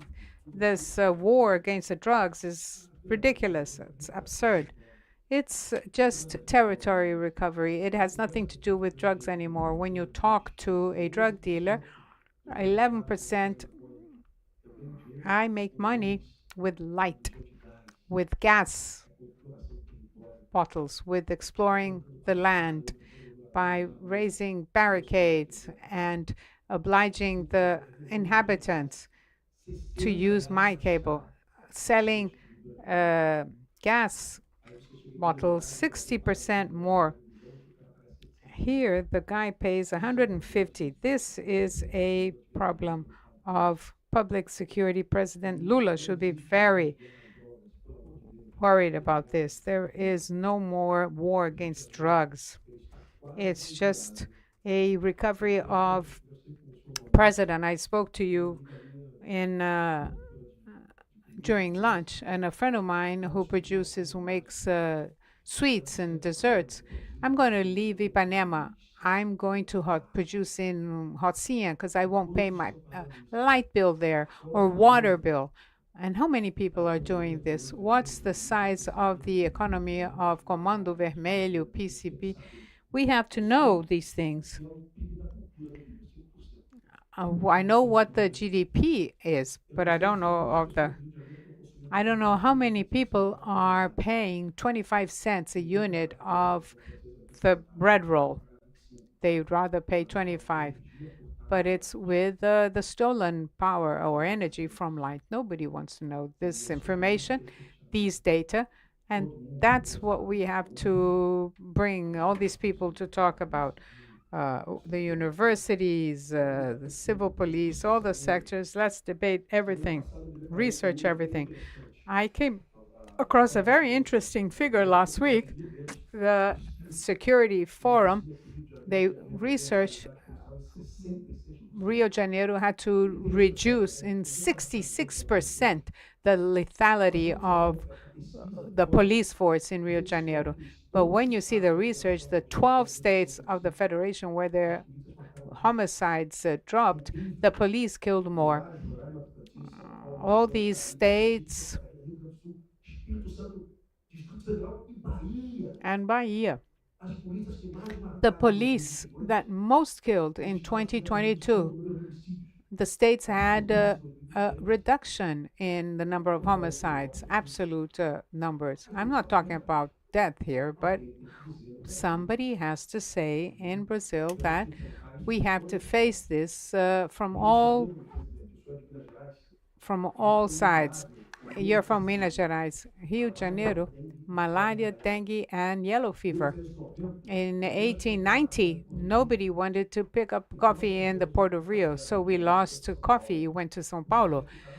And São Paulo used to stay in Valença and Vassouras. Our port turned into a very dirty port, and Rio de Janeiro was no longer feasible. And somebody in order to face this problem, we needed vaccines, urban hygiene, urban sanitation. The first action to do what you did, they corrected the streets, and they also brought down tenements and shanty towns. Otherwise, Rio de Janeiro would be the capital of yellow fever, malaria, but they only remember of having brought down tenement. But they forget that we formed critical mass, that we created Conlub. It's the garbage collection utility company. And so perhaps security is the same thing. I have to vaccine, I have to listen to everybody. You are legitimate to talk about public. You are legitimate. But also the security agents are also legitimate. We can't stay 1 week without visiting a community, because the community, unfortunately, the baddies will go down and bother all the inhabitants. Only 1.2% of police operations in Rio de Janeiro were efficient. Whoever wrote that has terrible intentions. Military, police, the Constitution states. So I go to the community to carry out a preventive measures. But this institute stated that it wasn't. Bobby remained in Muzema 8 days, and we were sure that it will not be invaded. To arrest Marcinho VP, they went there 40 times. We had to. He was a murderer. He had an order for his arrest, and he promoted the invasion of other slums. And this institute said that they are inefficient. It's only efficient when drugs and arms are seized.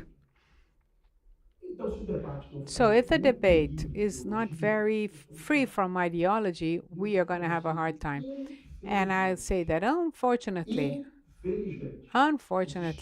the states where the police forces were more active and proactive, including from Bahia, there was a reduction in the number of homicides. And if you have any doubts, just opening the site of the Security Forum. No one ever says this. And I'm not defending a more violent police. I want a more intelligent one, a partner of society. And I don't want to see a police operation where 7 civilians are shot. So the remedy cannot be worse than the disease itself. I watched that operation with a very heavy heart, because when I was a lieutenant, Nunes and I, we learned the following. To carry out an operation in Turano, I had to shut down the Bispo Street. To arrest Barbosinha, who was a murderer, who has to be arrested, I had to close. But for some reason or other, the commander didn't want to shut down. The police must be investigating the reason for that. But that operation had to be carried out. I had no doubt. The inhabitant pays the most expensive gas cylinder in Rio de Janeiro. because of a drug dealer called Péchin. There can only be gospel balls there, no more funk balls there. This drug dealer, Péchin, has links with militiamen, militia groups. 3 months in the middle of a political candidate, Tarcísio. I really like him a lot, Tarcísio Mota. I didn't vote on him, but I like him. He made a manifest. There can be no talks, no deals with militiamen. Why didn't you can't have any dealings with Comando Vermelho and militiamen and Comando Vermelho are the same thing? Or do they want to fool us and telling us that they're different things? But because they're both one and the same. Yeah, Peixão works with militiamen. I'm going to bring us back just, no, it's fine. Oh, yes, I noted. So let's, before you go on, I was worried with my 15 reais that I have to get back.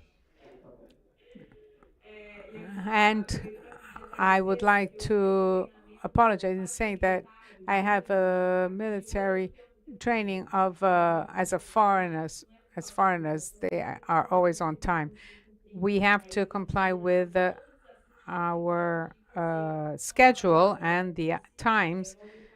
And so, as Maria Isabel said, they really move people and raise all these passions. And on this point, the evolution, the relationship between the different groups, their presence in the territory. Maria Isabel, you've already talked a little bit about the map.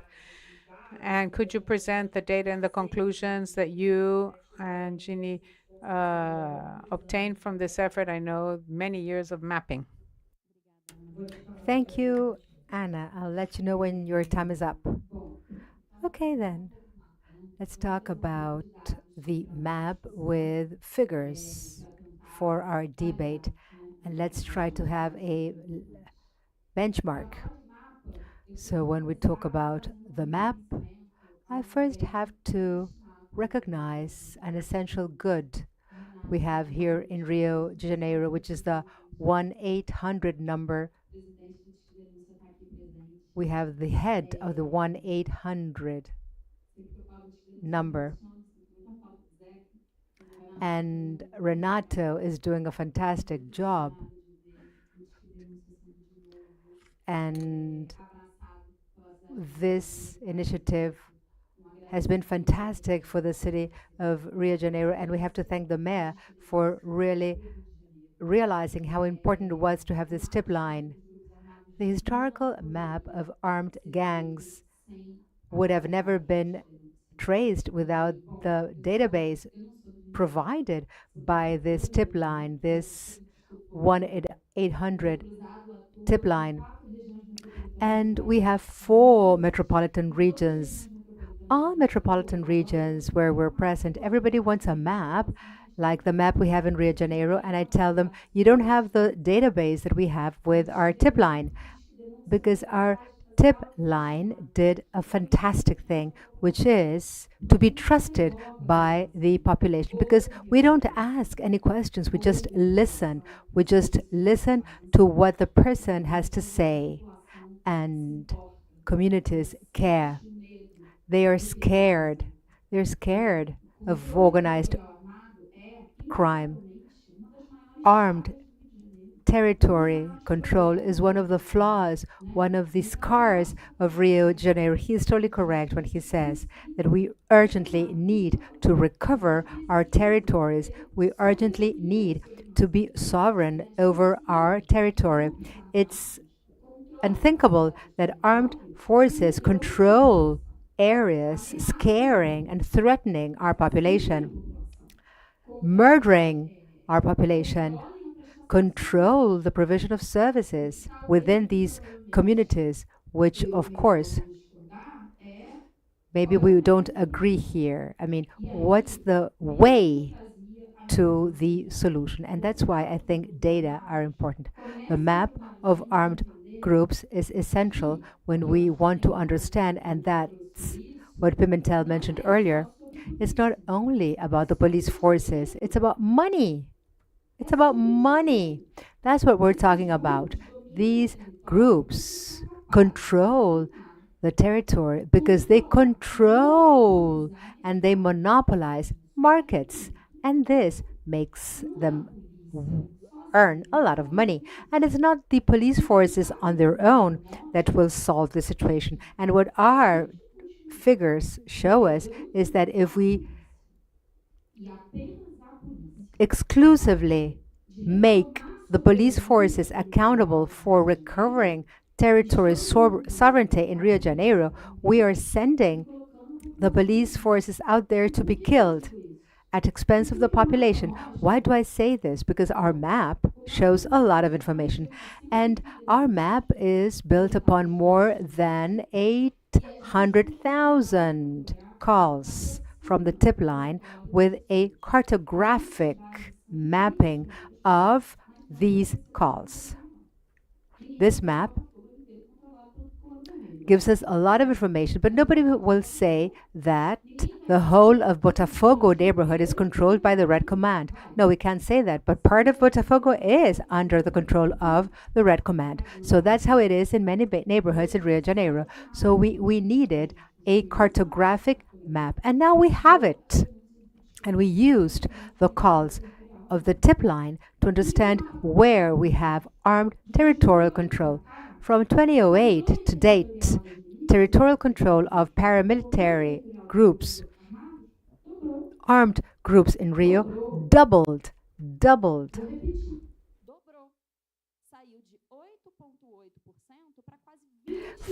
20% of the metropolitan area of Rio de Janeiro is under control of gangs and armed criminal forces. This is unacceptable.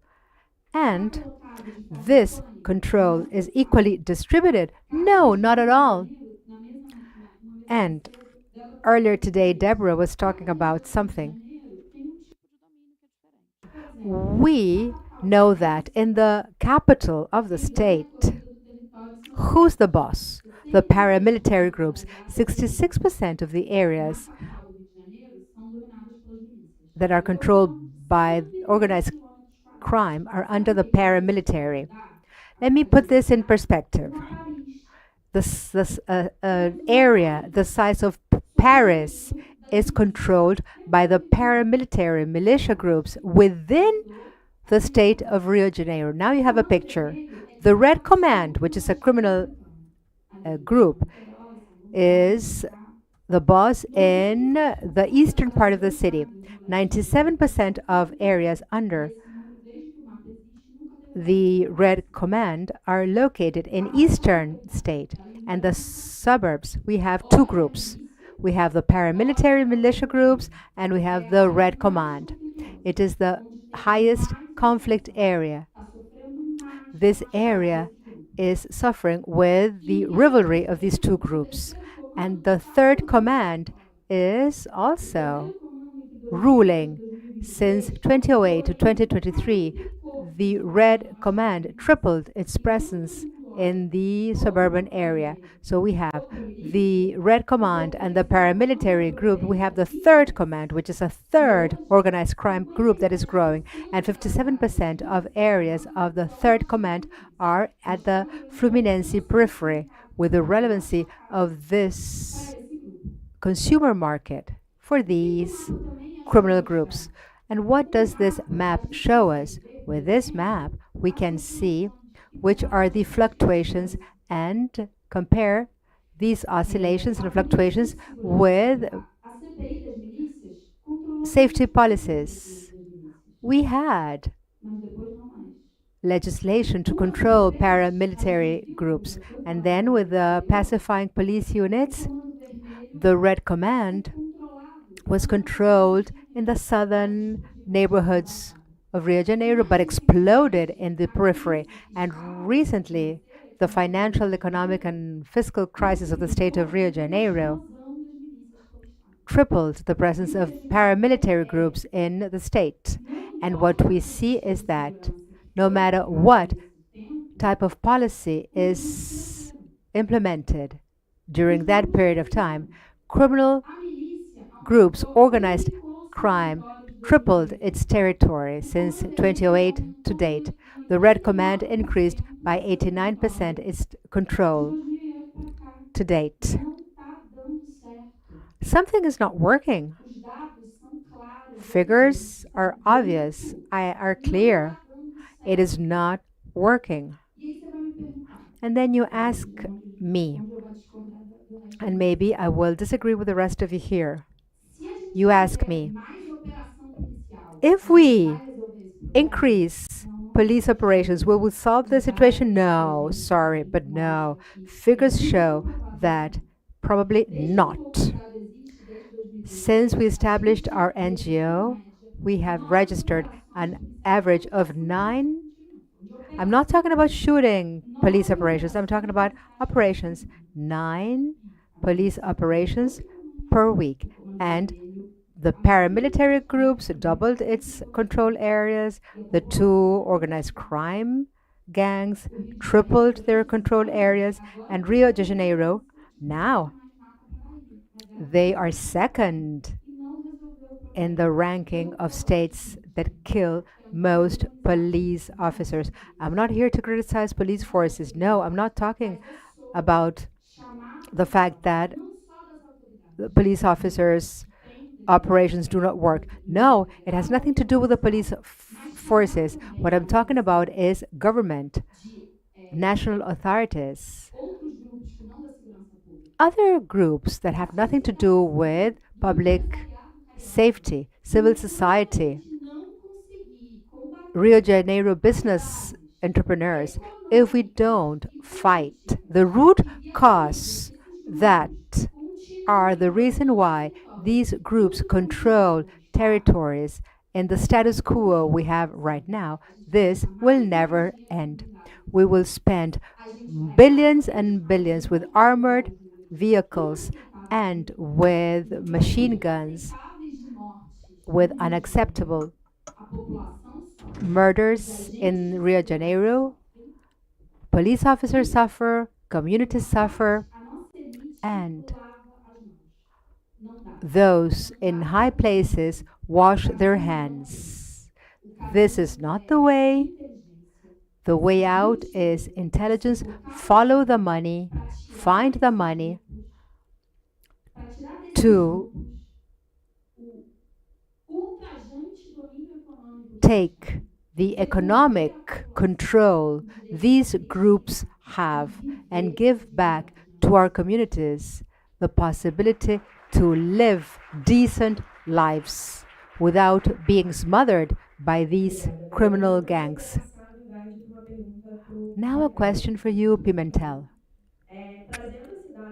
Considering what Bell has just mentioned on the continuity of a policy that stresses the role of police forces operations, focuses on the presence of these areas controlled by organized crime, we see that this does not work and didn't prevent the growth of these paramilitary forces. What can the police forces do? We have special battalions, we have SWAT squads. What is the strategy that can support your operations? As a researcher and as a citizen, I would like to understand what can we do and what is the way forward? I totally agree with her. I totally agree with what she said. In 1994, I was second lieutenant at the SWAT team. I was 23 years old, and I said, the police forces alone can't do this. Then I graduated as a sociology. I followed my postgraduate studies. I produced movies. I criticize police force operations, and I agree with her. When we say follow the money, that's it. Some time ago, a month ago, with the city of Rio de Janeiro, the police forces demolished 400 houses built by the Red Command because good people are purchasing houses, houses that are much better than the social housing projects by the government, My House, My Life. And this neighborhood was built by paramilitary mobs. We cannot have good people, good citizens finance the purchase of fire guns and machine guns. We can't follow the money, and we can't invade with police operations. I mean, there's something wrong here. We can't do anything. I agree with everything she said. The police forces alone can't solve it. The solution for Rio de Janeiro are pacifying police units in a gradual manner. But if you remember an interview of Commander Beltrami in 2014, he said, "We are alone here. The city is not supporting us." And Beltrami was totally right, because when we were there at Aleman community, the city established other activities in Marais community. The city was totally disconnected from the state, and they were both from the same party. Eduardo Paes, the mayor, and Cabral, the governor, were from the same party. The city did one thing to the right, and the state did another thing to the left. Totally disconnected, no integration at all. I agree with you 100%. I still don't agree with what you've said, that police force operations are inefficient and unnecessary. I believe that yes, 4 million people are controlled by paramilitary gangs and organized crime. What we need to do is dismantle barricades. Nobody deserves to live behind barricades. I have relatives. My dad comes from a favela. I have family members and relatives that live in San Carlos favela. I have relatives that pay 160 reais for their gas cylinder. I have relatives that cannot call a taxi or the ambulance because they will never go in their neighborhoods. I think nobody deserves to live behind a barricade. So, if the police forces cannot go in there, well, they'll be hostages to these barricades. I mean, we in the Southern Zone don't know what we're talking about, but you have seen these barricades. Do you know here in the audience what it is to live behind a barricade? It's humiliating. Police operations are horrible. Choppers flying on the roof of your house, it's humiliating. But I mean, to be controlled by these organized crime mobs and live behind a barricade is worse than police operations that might not work. Now let's give the floor to the government, because Rio de Janeiro has a police force that is really focused, and I disagree with you, Pimentel. It is really a repressing force, repressing the drug market. 50% of drug seizures in Rio, according to ISP Institute, only 10 grams of marijuana seized. If we think about the duration of an operation that on average lasts 4 hours, 10 grams of marijuana, does this strategy worthwhile? Will this contribute? No, I mean, they're losing time. It's stupid. No. Don't give the floor to him again, because he'll never stop talking. No. Not you anymore. No. But to contribute with another piece of information, and when we talk about this idea mentioned by Pimentel, no, I mean, I don't want to put you on the spot, Pimentel, but when we think about police brutality, and the improvement of safety in this organized crime controlled territories. I mean, we don't want any area controlled by organized crime. Everybody agrees with me. We want to free our population. But for the past 30 years, when we have the creation of the Red Command and the paramilitary groups in the metropolitan area of Rio de Janeiro, we have a lot of people that have tried to fight against this. But in spite of the relationship that relate police brutality and drop in homicides, there is no relationship between the fact that in the territories in which we have the highest murder rates, to compare this to drop in violence. On the contrary, we see that when we reduce police brutality, there is an increase in murder. And conversely, this is the case elsewhere in Bahia, and there are many institutes that show that when we take a look at police operations and data from Fogo Cruzado NGO, how does the government think about the next step? Looking back, what didn't work and what is the next step? First of all, I would like to thank you for the opportunity of explaining the complexity of the city of Rio de Janeiro. I mean, we all agree on that, don't we? And the possibility of dismantling or deconstructing rhetoric and understand that we're talking about exactly the same thing. We think we're talking about different things, and we're not. We're talking about the same thing. I agree with you on almost everything you said with reference to territorial control, the increase of paramilitary control and organized crime control, but this has to do with urban control. Rio de Janeiro urbanization started in a disorderly manner and is still disorderly. Territorial control has to do with urban disorganization.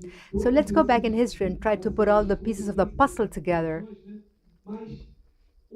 Today, the state government, of course, we're not fighting a war against drugs. I disagree with you in one thing. We seize a lot of drugs with dogs, tons and tons of drug. But I have to go there. And we have intelligence services that say it's there, over there in the favela, and I have to go there and seize it. So today I go there and seize the drug, and the number one, and this is the discourse of our governor and the police forces, the war is to regain control of territory. And that's why our security safety took office with other secretaries that are in office. And in December last year, in January, we implemented daily operations to regain control of paramilitary controlled areas. We talk about the dismantling of barricades on a daily basis. We're not talking about operations. I disagree with you. They're not operations against drug traffickers. No. I need to free community members from these barricades. Come and go freely. Just walk the streets, drive your car. We dismantle the barricade, and the next day they put it up again, and then we go back and we dismantle, and that's a never-ending story. And the barricade phenomenon is decreasing violence in many communities. I can prove this to you. You know, those barricades that we had before, now we have flexible communities. They put couches and tires and garbage. Which police forces in the world have specialized units to dismantle barricades? Rio de Janeiro does. Where did we go to find an example for this? The Gaza Strip, Israel Armed Forces. That's where our special force commanders went to train their officials, Israel. So, barricades are everywhere. And when we talk about cooperation models, I agree with you. The first operations in Mineiro complex and Aleman complex, And today, things are much worse.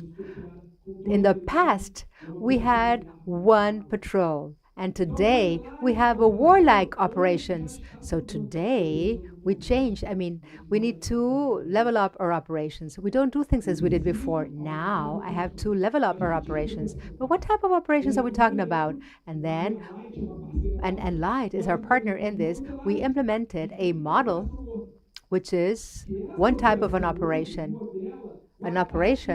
that is the financial attack. When I launch an operation in a community, we will try to fight against organized crime. But remember, all the utilities participated in the planning. We go there and try to invade these gangs and these organized crime operations, and we're trying to implement this new model. And this is what we at the Secretariat do with this new model. We checked through conversations with everybody. I only speak to this or that entity. No, we sought in the private sector what are their pain points. What is more painful? And we discovered crazy things. We discovered things like with the investigations with civil police, for instance, that the light, they don't cut the light. They let it on, don't pay. I will charge you. And so I had to study with Light a model that Light tried to do, how to improve their network. So I had to provide support so they could do that. And so I contacted the telecom utility companies that have in-house problems with the theft of cables and what have you. No. There are no more irregular collections. They are legal. They manage to format legally with legal companies so as to charge and collect this from everybody who lives there. So this is just an example of, now to follow the money is lovely on paper. Now do that. The world has been talking about this. It's not that we are blindfold, not trying to find the money. Go to our laws, our legislation, and try to find how can I justify the seizure of monies. And the civil police have very complex investigations, being able to regain a lot of stuff. But every time, just note how complex it is because our legislation has fragile points. The legislation has not evolved as we have. You know, crime has no frontiers or borders, but we do. The metropolitan area spread to the whole of Brazil. The Red Command is present in over 21 capital cities. PCC in 25 or 26, if I'm not mistaken. So we have to understand this interconnectivity because they don't do this only here. They have their models and they send it abroad. The PCC, the type, it's a mafia. It's like the mob. We went to Argentina. This model comes from the Italian mafia. And CV, the Red Command also, and the PC. And then there's corruption. We have to fight against corruption. These economic conglomerates of money laundering. So the highest investment in civil police is in the division of money laundering combat. Internet and crime. And yesterday there are scams. There is prison here in Goiás, many places. Car theft. Those who most suffer here, it's a crime against an asset of yours. Someone who steals your car, your mobile phone. That's what most generates this feeling of insecurity. But this whole context of seeking these money laundering or internet crime. When we go to a conference of public security, there is a drug dealer in my state. He is in your slum, in your favela, and sending orders to Pará, Bahia, Ceará, Minas. All these states have leadership here. Almost 200 leaders of other states are in Rio. And what do? I shouldn't do. I think that the criteria of operation should be remodeled. Its objectives should be very clear, the strategic objective, and not just go the barricade. I just remove it. Because what did this expansion do? There was a period, perhaps you didn't mention the number. There was the pandemic and it went down. And then we started getting a hold of the crime. You know how many cars were stolen in 2006 per month? This is data. 24,000 a year. Yeah. 2017? 25.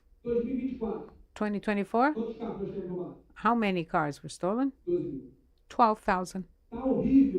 It's horrible. It's very bad.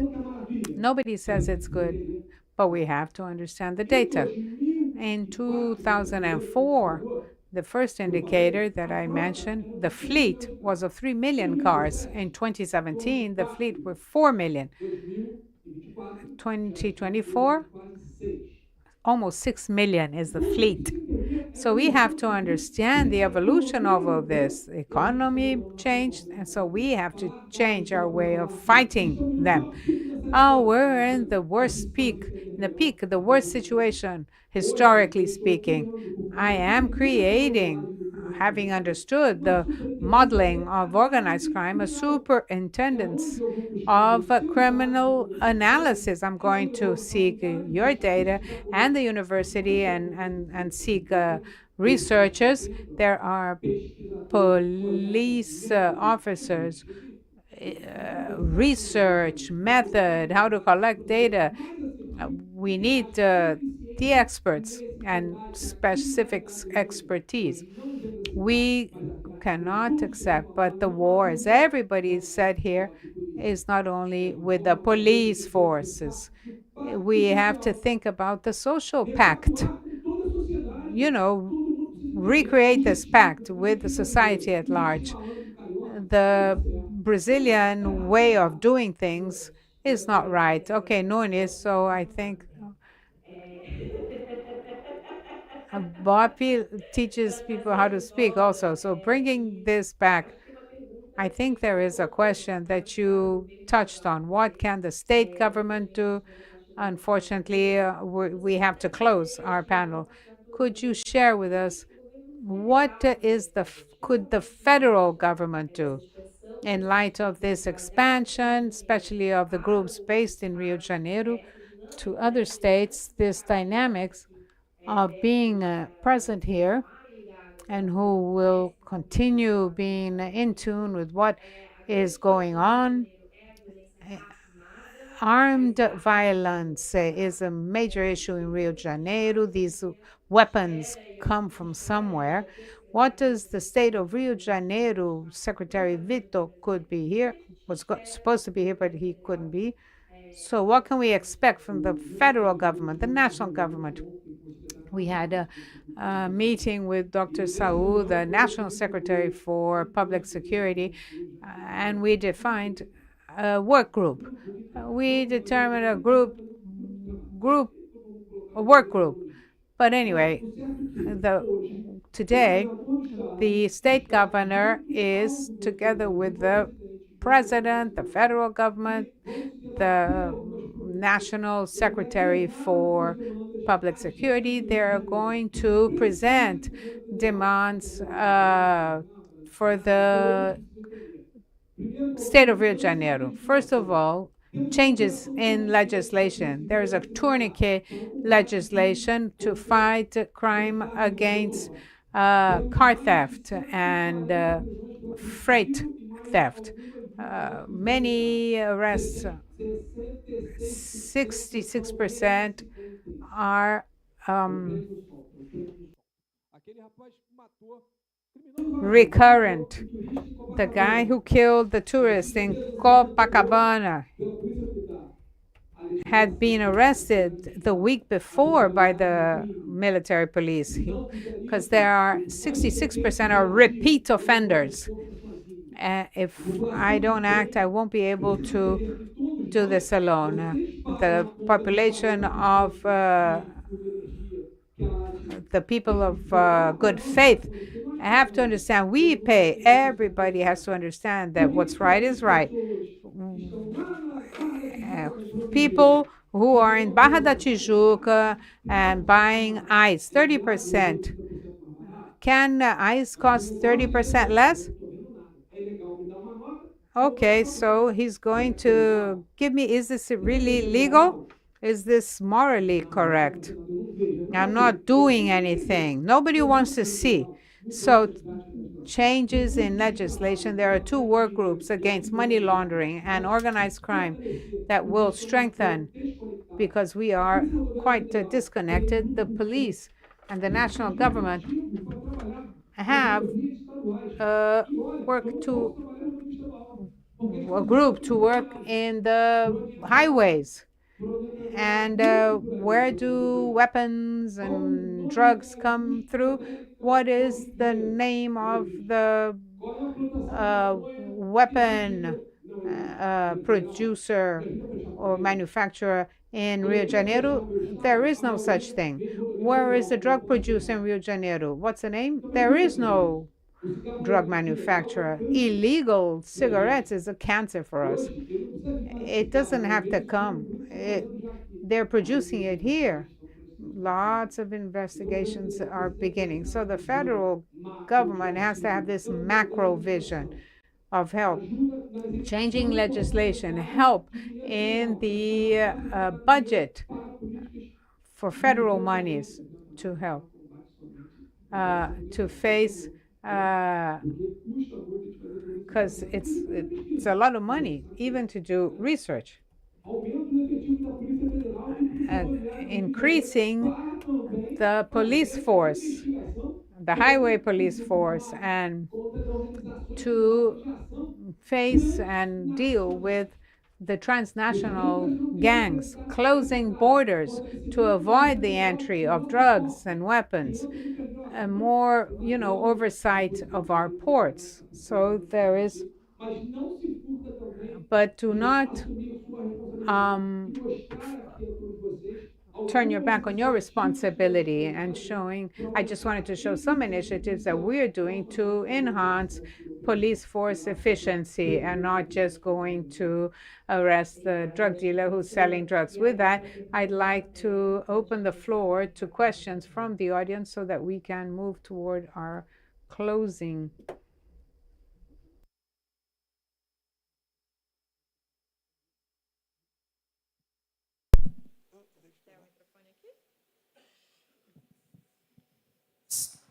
Aqui, então, nós temos duas perguntas até o There are two questions so far. First of all, from Braulo Vieira, he's from Light.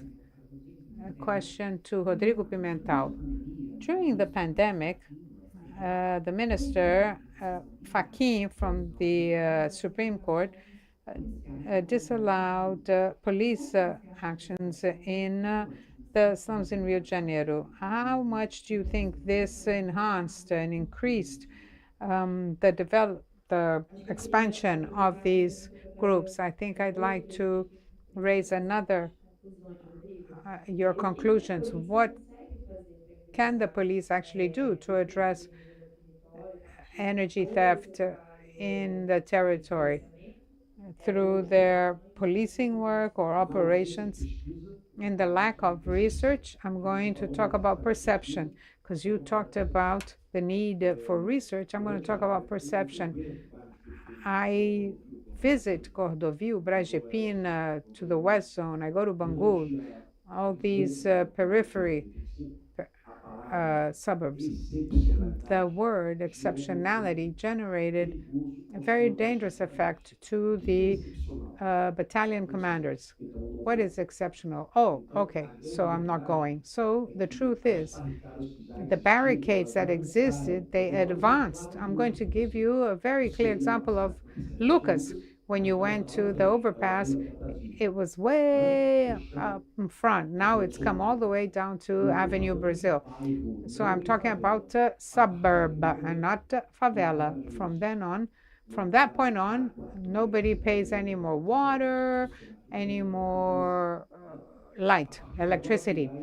Now the gas is mine. So we spoke to the people who live there. I used to pay such and such reais for my gas cylinder, and now it costs this. This is just a perception, but I agree with you that police operations in Rio de Janeiro should be overseen, supervised, and recorded. You have to have an ambulance. If you do a high complexity operation with a certainty of lethality, and nobody obliges you to take an ambulance. This is really crazy. And the federal police force knows that. It's very similar to this. Pinheiro Neto used to present the intelligence, the need for information, for ambulance, a minimum number of people. I think it's crazy for a police operation at 7 in the morning. From my Bopi era, it was, I used to fight against this. 7 in the morning, I'm going to get the kid going to school. This should be prohibited. No, go at 9, go at 10, but not at 7. I did an operation in Turan, and then I argued with my commander, Minik. I argued with him. We did the operation, and a girl was shot by the drug dealers at the door of the school, entrance of school. So it has its importance. These operations are important, but they are very dangerous if they're not well debated with the commanders, with the police officers, and the society. And you ask, Nunes, what can the federal national government do? I'd also like, what can the city government, the municipal garden? President, we have 350 scrap yards in Rio de Janeiro. Only 100 are regulated. 250 are out. The tourniquet operation of civil police, all the old scrap yards where the police stepped, they found stolen cars and cables stolen. I have to have a regulatory agency overseeing. I have to convince all the mayors to not authorize not one more scrap yard. There's an environmental issue. There has to be recycling. Let's find an intelligent. 24,000 cars stolen. The cars, they are used to pay for cocaine. In Rio de Janeiro, they have more difficulty in reaching the borders. In São Paulo, they reach Bolivia and Paraguay more easily. So the theft of cars, the car theft in Rio de Janeiro had the tradition of just being disassembled. I can only fight these scrapyards if the mayor, the city mayor, has the will to do so. So I think that this is sees of bringing down these tenements. Obviously, you have to give the guy some kind of money. You can't throw a person into the streets. It's not just bringing down of Pereira Passos. No, we are living in another times, but the Red Command cannot build houses, and we cannot allow scrapyards in Rio de Janeiro, and the mayor has to do this. Would you like to make the last comment and maybe answer the same question? Because I think can we just take 10 more minutes maybe? Okay, so if we can entertain the next question. It's a question for you, It's from Angela. I'm just moderating here. I'm not supposed to answer questions. Are there any evidence on the fact that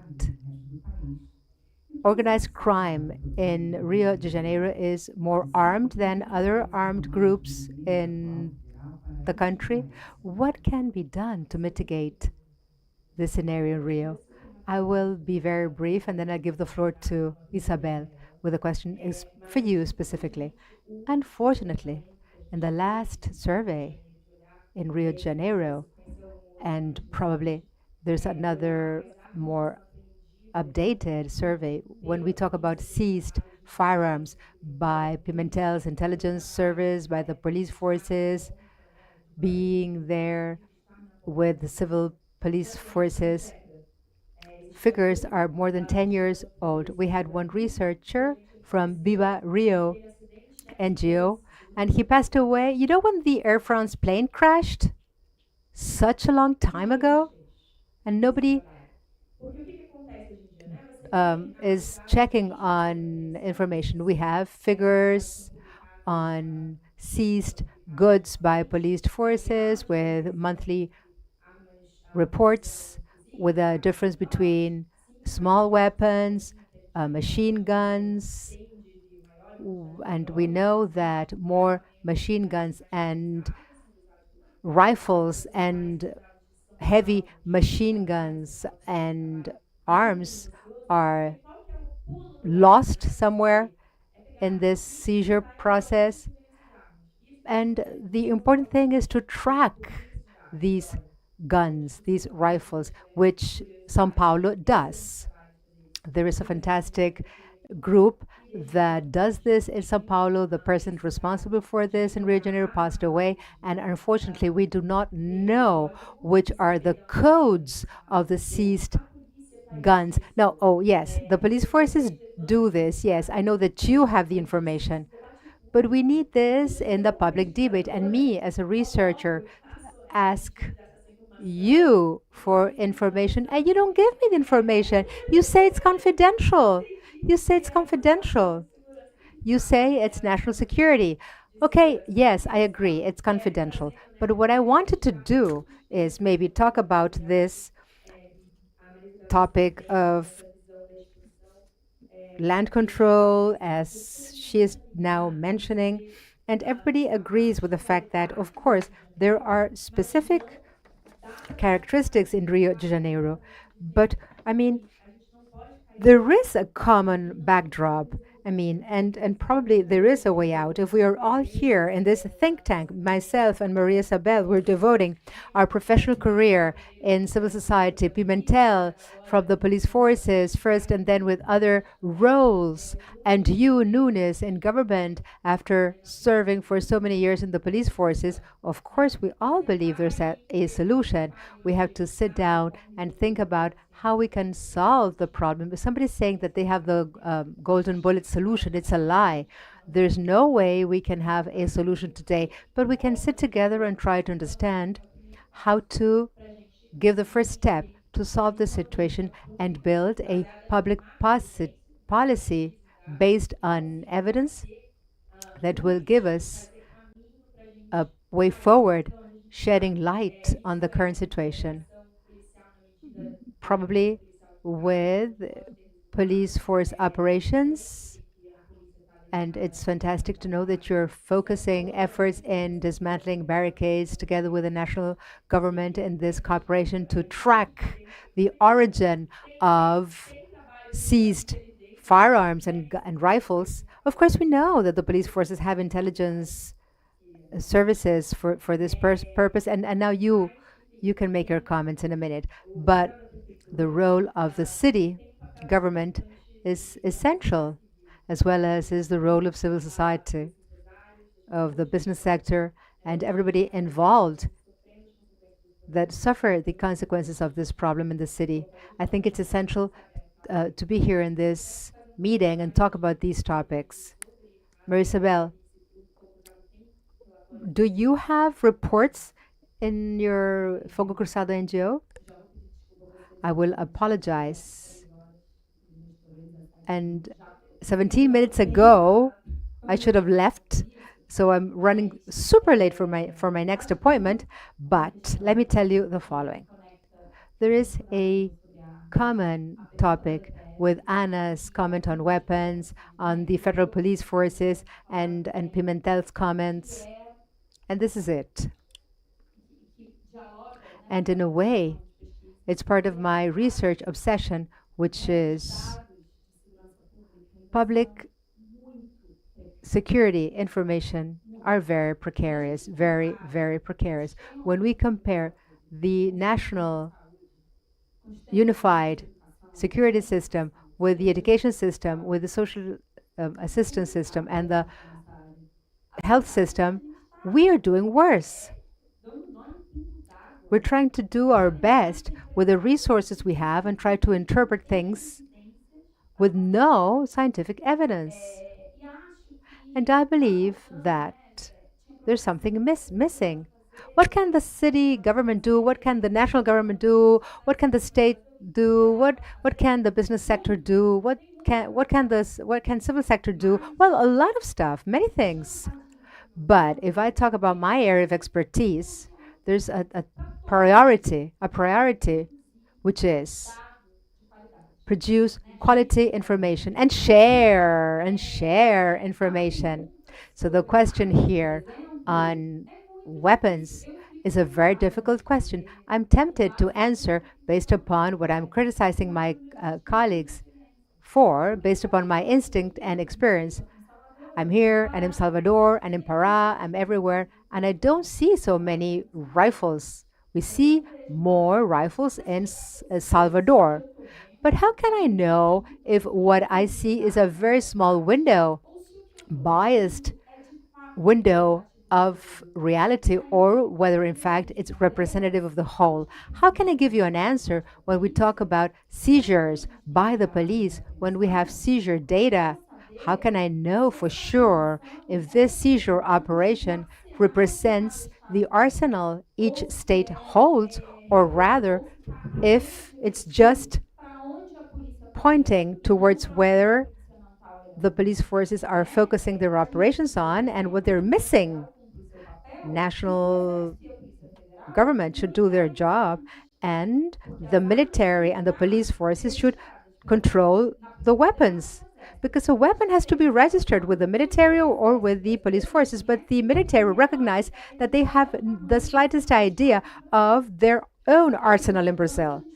But lately, there has been a flexibilization of weapon access, and maybe the military have a lot of weapons. We're not talking of one or two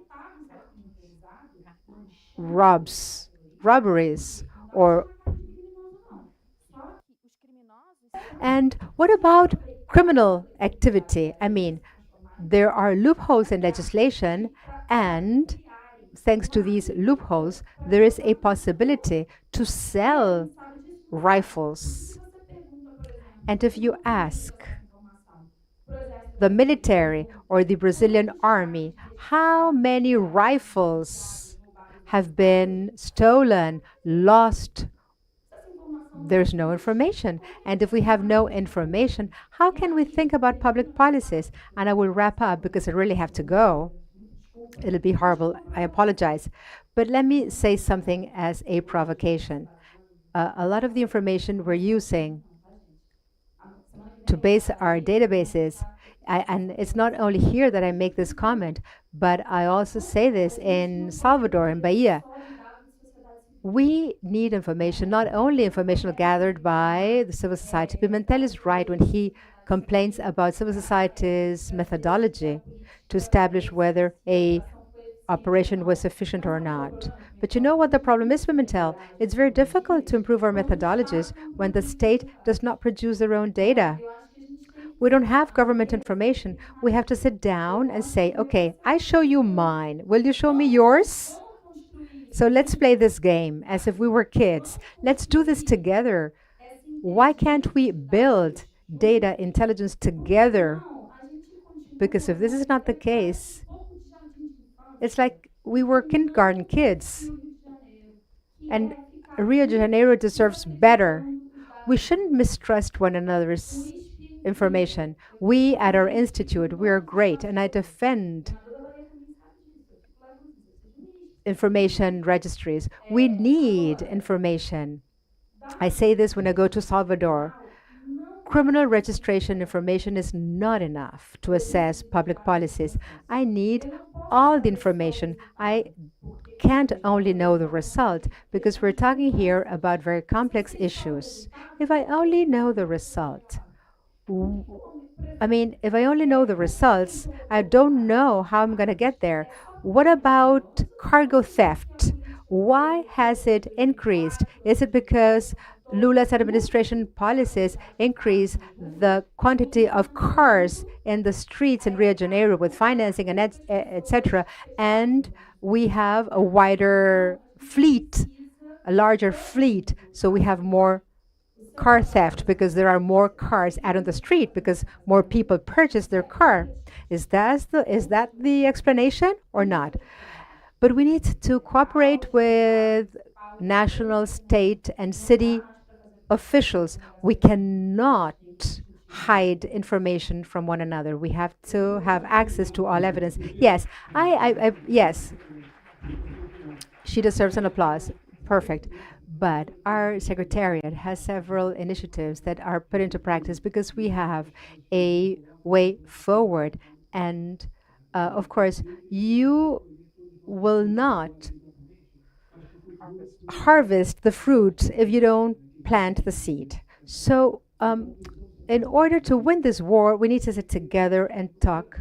Of course, what we need to do is to say that the percentage of rifles seized is minimal. Let me give you a figure. No, but we can't trace the code of these rifles. How can you trace a rifle if we don't have codes or any numbers? This is one thing. Yes, that's a different story. But what are we doing in order to support this? I mean, we, civil police forces, together with intelligence services, together with all of these guns and rifles, we need to see what's going on with all of these sports and hunting rifles and licenses. I mean, we have to really share information. I totally agree with you. We should share information. Okay, I take your word for it. Yes, we need to share information and see what's going on with all the licenses and permits to purchase guns and rifles, but we need to look for information. I know you will be very happy with the information. Today, we are talking about the possibility of creating a public registration with all available information on public security and civil society. Believe me, we, both of us, are really rooting for you. But unfortunately, we need to wrap up. Unfortunately, we need to wrap up. Thank you.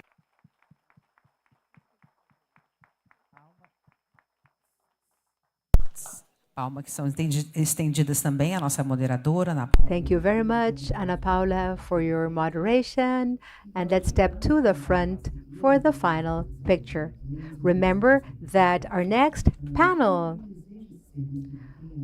Public Services in Vulnerable Regions Sustainability, we will have our guest speaker, Manisha Wadwa, head of the Department of Special Customs Management. So please, if you need interpretation, step out to get our headsets.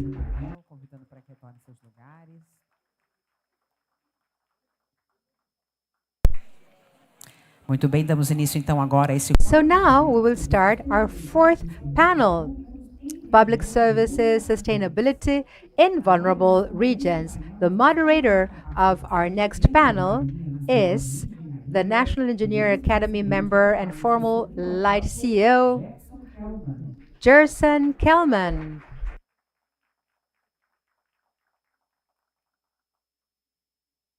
Nossa convidada, the Head of Department, Special Customer Management.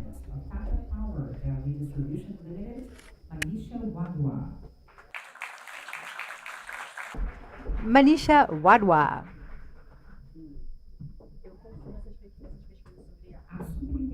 the Superintendent of Communication and Sustainability, Light, Giovanna Curti. And the Águas do Rio CEO, Samuel Augusto.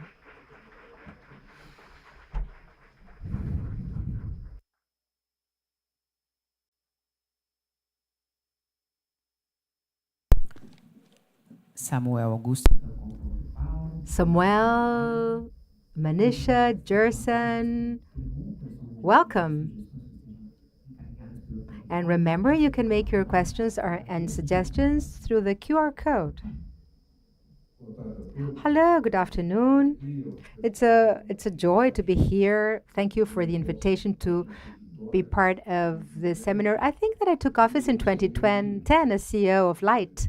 And first of all, I would like to congratulate you all, Alexandre and Angela, for the seminar. And I'm learning so much. It's really so interesting. I guess everybody here is learning so much about the current situation because all of the topics are so relevant. And this session will focus on utility companies in these areas, in these vulnerable regions. But to kick off, I really changed the order here. But let's go back and talk about our experience here at Light when I was the CEO in 2010, 2012, and some of the topics have changed, but others are still the same. And we really need to go back to what did not work, why things didn't work, and learn from our mistakes and see how we can proceed. Some decades ago, I was in Sweden, and I visited a sanitation facility. And then 20 years later, I went back, and there was a book that explained the fact that that excellent idea did not work. It didn't work. And there was a book published about this. So I think that we have to learn from this methodology and come to terms when something does not work with trial and error and perfect our activities. In 2010, energy theft, vulnerable areas, sustainability was also present in the agenda. And at that time, we had underground station explosions. And at that time, we had to deal with this issue. And what we did was to start working with the pacifying police units, UPPs. I mean, we talked about the concept of the pacifying police units, because all the topics we're dealing with here won't be solved with utilities action alone or the police force action alone. I mean, the challenge is to join in efforts from the collective effort of several stakeholders, government, utilities, civil society, to try to solve the situation. I'm not sure whether it was 2010, but in a Light council meeting, the Beltrami, a former secretary for public security in Rio de Janeiro, came and said, look, there's no point in the police going in alone.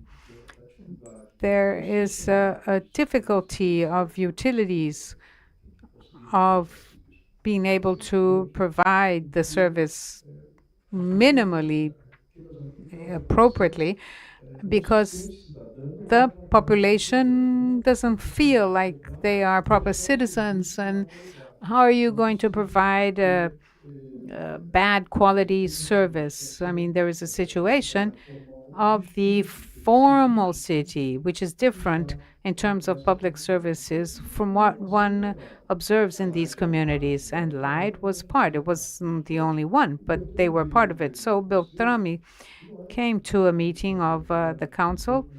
I was a council member also, and the council decided, yes, okay, Light would go into the communities together with the police. And then I created a community superintendency, Mario Romano, led the whole process. It was the only superintendency that was directly under myself, rather. And in the beginning, the result was very good. I remember the Dona Marta example, the Dona Marta community. I can't remember the figures, about 1,600 families. I can only remember the number of families who actually paid the light bill, 24. And probably for religious reasons or whatever, because they didn't even need to, and we realized that there are two aspects in this environment. It's a lose-lose. The service is bad quality because there's always interruptions, and people don't use the electricity correctly. So you have to recover some kind of revenue and also bring down waste of energy, of electricity, and for other public services also, water, for instance. So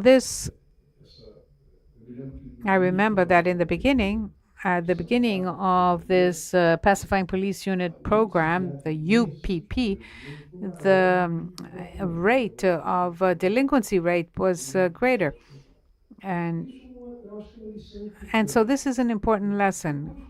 And then it didn't work, probably for reasons that we heard about in the morning sessions. The speed at which this advance may have been too intense, I'd say, but we did not have the ingenuity of imagining, I mean the Secretary Beltrami and we from Light, we could never imagine that the police force would occupy all communities in Rio de Janeiro with the same level of intensity. What we imagine, and I don't know whether there are already studies having been carried out around this, we had to change the local culture, and we started off from the assumption that our objective was not to fight the drug trafficking or what have you, but just to provide a better service. I don't want to take too much of our time, but then after this, we followed a different rationale. Okay, we're going to have zero loss areas, APZ in Portuguese. It didn't work either. But what was the philosophy behind the zero loss area? Close to the neighborhood electrician. You have someone making money illegally, stealing from Lychee and making money on it.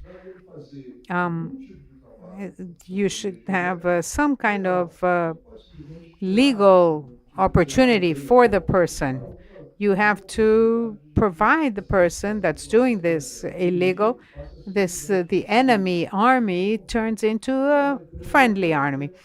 So zero loss area was sort of, the idea behind it was this.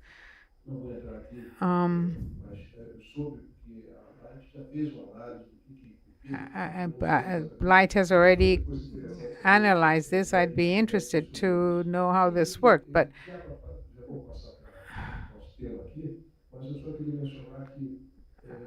I just wanted to say is that I was impacted by what Pimentel said, that the issue today is no longer an issue of the revenue. It's not the drug trafficking anymore. That's even more worrisome than it was before, because the same philosophy that we try to create a sort of local utility, the APZ, the zero loss area, was sort of the local electrician. When I was president of Sabesp, the waters and sanitation utility in São Paulo, I implemented a program that I called Legal Waters. And in the inauguration, the governor was Governor Alckmin, today's Brazil's vice president. So what was that? Just to replace the number of pipes that were installed by Sabesp by hiring a local company who would partner with the Sabesp, and they would share the loss. You would reduce the loss and you have an economic gain.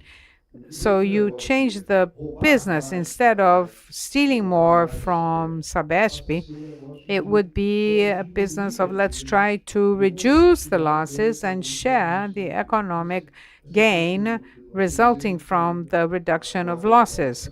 And so that was the Agua Legal, legal water in Sabesp. So when we visited the first one in a slum in São Paulo, I took Governor Alckmin, and there was a lady who lived there, the owner.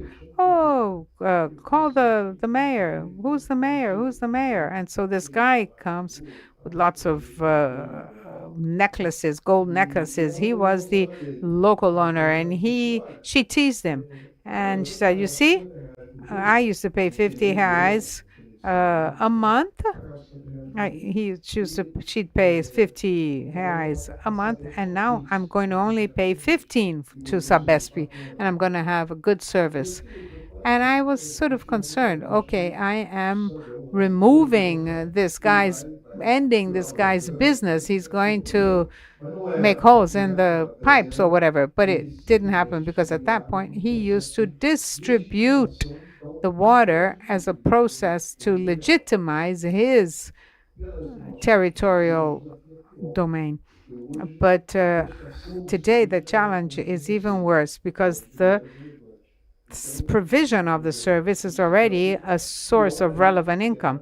So the challenge is even worse. Well, I spoke too much. I went on more than what I should have. So I'm going to go back to the theme of our meeting, of our session here, which is sustainability of public services in vulnerable regions. We've already heard that Giovanna works here at Light. We have the luck of having a person with experience in Delhi, in India, Maniha or Manisha. And Samuel, has already worked in the electric, and now he's in the water sector, like myself. He works in the Aguas do Rio, who also has a relevant experience. And I am now a council member of a sanitation company who in Rio and Barra and Recreio. Very well. So I'm going to begin our questions session. I'm going to ask all of you one question to hear your brief answers. The first question is, how do public utilities, how are they affected, how they work, their experience, and then I want to hear the international experience, and how can we improve the working conditions, how can we advance in that? So first question, how do public service utilities, how are they affected by socioeconomic changes or conditions, the conditions that we heard described in the sessions before ours? So the question is not to repeat everything that we already know. We've already talked about the conditions in these communities. But what are the specific challenges of the sector of electricity distribution? So I'm going to begin. You're going to talk about water. So service. Giovanna, you will be able to delve deeper into Light itself. Good afternoon. An honor to be here representing Light. in this panel. I think Kelman has already touched on the history of light and the attempt and never giving up in finding a solution that may equalize this discussion. Enormous challenges when one observes the social aspects and the public security aspects. And at the same time, it is a private company providing a service. And so where is the balance point in this tripod? And that's why we're here. And so light works in one of the most complex areas of concession areas in Brazil. There are so many elements, so many factors that make Rio de Janeiro so complex, and the utilities operations thus are very complex too. Difficulties by the population, poverty, extreme poverty, and these same people have to pay their energy bill or tariff. This is an exercise we've been doing. How can we bring together the reality of this population and ours? That makes sense. When we think of public security, we work of our staff, our workers, about 12,000 collaborators out in the field, on the streets, 7 days a week, exposed to providing service in a hostile environment. And the company is very concerned with each of their security and safety. So how far do we go? How far can we demand from them? We heard about the barricades. You can't oblige an employee to go ahead with his job in a situation like that. And so this is an enormous challenge, not only the energy. I also worked in sanitation in another company. So it's the challenge that many public utilities are up against. And the theft of freight. Rio de Janeiro is experiencing a very difficult time. And together with all this, when we add climate change and extreme climate events, we weigh wind and rain. All this affects the population, but also extreme heat. How can you tell a person who lives in this region, you don't have money to pay? Well, then don't turn on your air conditioner. That's impossible. They have to have dignity. They have to have a better quality of life. They have to be able to go home and find their home with a reasonable temperature, climate, and urban planning. How are these houses built? Oftentimes, they don't even have a window, oftentimes just the front door. Lots of people in one room alone. How can you sleep? There are elderly people with medication in refrigerators and what have you. So it's an enormous challenge for the electric power sector. And in order to find solutions, I can touch more on this later on, find methods and bring together the right people, the right minds. The event itself is an example of this. The PRORIO program is trying to help us think of ways to build joint solutions. This is the challenge. Operating, find the means to have the collection work and find an invoice that they can pay or amounts that they can be paid for, and all the workers who visit over 1,000 communities, how can we have a peaceful coexistence with open dialogue with everybody? Thank you, Giovanna.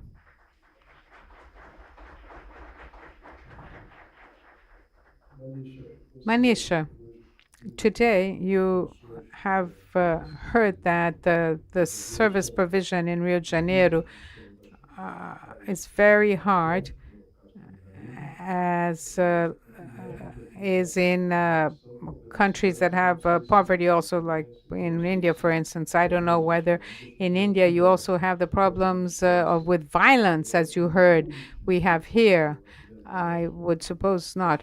And as we heard in the first panel, Alexandre, Light's president, working in needy communities or poorer communities includes three dimensions: technological, how to fight the theft of energy, a social dimension, and a regulatory one. Could you sort of just talk to us a little bit about your experience in Delhi to enlighten us with some information?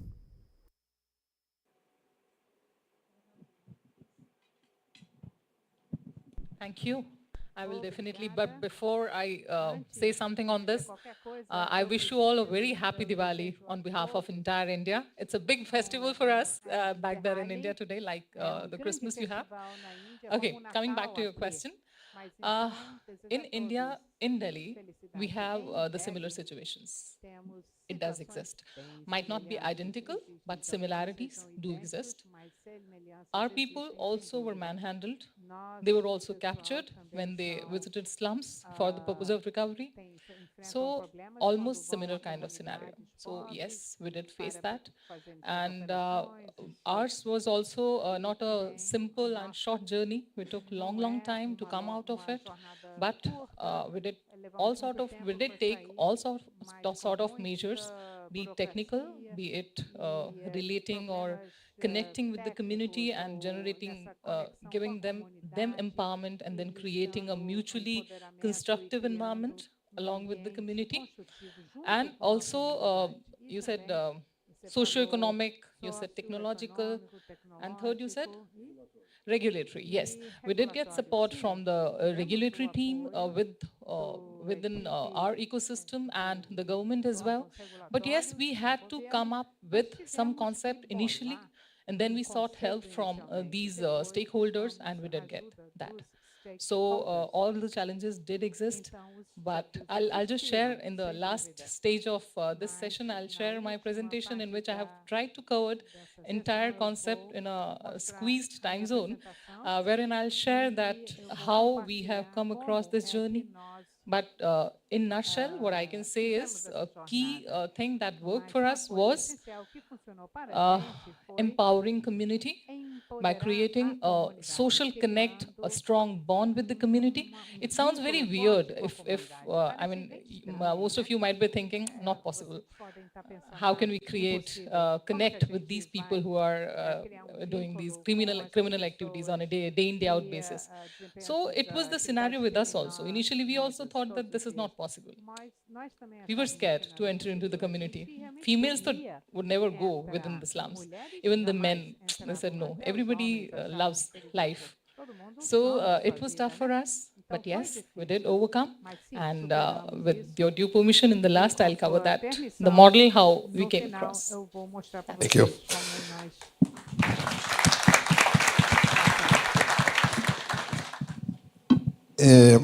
Samuel, você está You are leading a community process of losses, so you're having a similar experience of regulating these communities. In the sanitation sector, a new legislation was enacted that extends and disciplines social tariff for the sanitation sector. So I'd like you to comment on your experience very briefly, and then you'll have a chance to delve deeper. And now or later on, there is a common problem to the sanitation, common to both sectors, the energy and sanitation. The growing marginal cost or price. We presume that there's a limit for the social tariff based on the volume consumed in that unit, not per capita. And so this is not fair, because poorer families are very numerous. They have many kids. There are usually lots of people. So not now, but if there were a regulation that were per capita, the right to a social tariff per capita, wouldn't that be more efficient than per unit? Of Good afternoon. It's a pleasure to be here this afternoon participating in this fantastic meeting. I would like to introduce myself. I'm Samuel Augusto. I'm an electric engineer, and that's why I have such vast experience in the sector. I work in the sanitation sector for the last 12 years in the water utility in Rio de Janeiro called Rio Waters. Let me talk about some success stories here in Rio de Janeiro. In the last session, we talked about research and data. So when we started our new concession operation, we wanted to study the communities, see how we can provide the best service in these vulnerable communities. In Manaus, we have vulnerable communities that are served with our system, and it was really interesting to gather information. People in these vulnerable communities want their citizenship and dignity. They want the bill with their home address, and they want to have access to credit and buy in installments. They have quality services. You can't provide a service and just do it any way you want it. No, no, no. You need to provide quality service. And they're willing to pay the tariff if it's a tariff they can afford. So our surveys said it could be 70 reais. Today, our social tariff is 24 reais 90 cents for water and another 29 reais for sewage. So we can provide for drinking water, we can provide health. We have meters in communities. We have the Pavãozinho community in Copacabana. Because how do these communities work? We visit these communities and we outsource a team that will take care of the community. And outsourced teams are made by community members. So it's a guy or a person from the community, and this creates a good relationship amongst them. And the key word is relationship. Relationship. You establish a good, reliable relationship in the community, and you're respected for that. Fantastic. Are you done? Oh, sorry, I didn't want to interrupt you. But this is totally in line what the experience Light had with UPP, with the pacifying police units. Because if the idea is to improve the quality of the service provided and establish a tariff, community members can pay an affordable tariff. As we said this morning, most, not all, but most people in those communities want their citizen rights. If you're a citizen, you not only pay, but you want a quality service in exchange, as we had in the regular communities in the city. And Giovanna, maybe you could elaborate on Light's experience, on the Light utility here, and tell us about your experience. Thank you. Well, today we at Light, we're reassessing our track record with these projects you mentioned. It's a long story. In May, we will celebrate our 120th anniversary. We have a history made of great projects, but reality in Rio de Janeiro is a dynamic profile, and we need to identify other paths to establish a new work model. This work model, of course, has totally to do with what you said, the relationship, dialogue, working closely with community leaders, listen to community members, tailor the model to their reality. So data is the word. We need data and information. So surveys and research are essential to understand consumption habits, how many people live in a household, what is the family income, what is the electricity bill they can afford, so that together with our legal framework, with PRORIO, tariff incentives, social tariffs, here at the company, we're trying to identify the best model for this reality. And we need to balance the debate we're talking about today.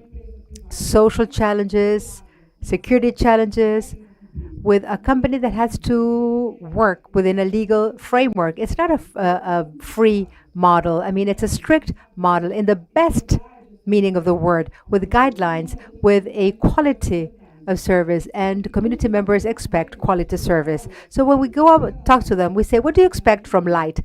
They say, I expect quality service. Are you willing to pay a bill? Yes, I'm willing to pay a bill, but I can't afford the current tariff. So that's the construction, trying to find a way out to make a model viable so that we can really reach an appropriate balance. So when we think about sustainability, we think about social responsibility. We believe that these companies have the potential to add social value.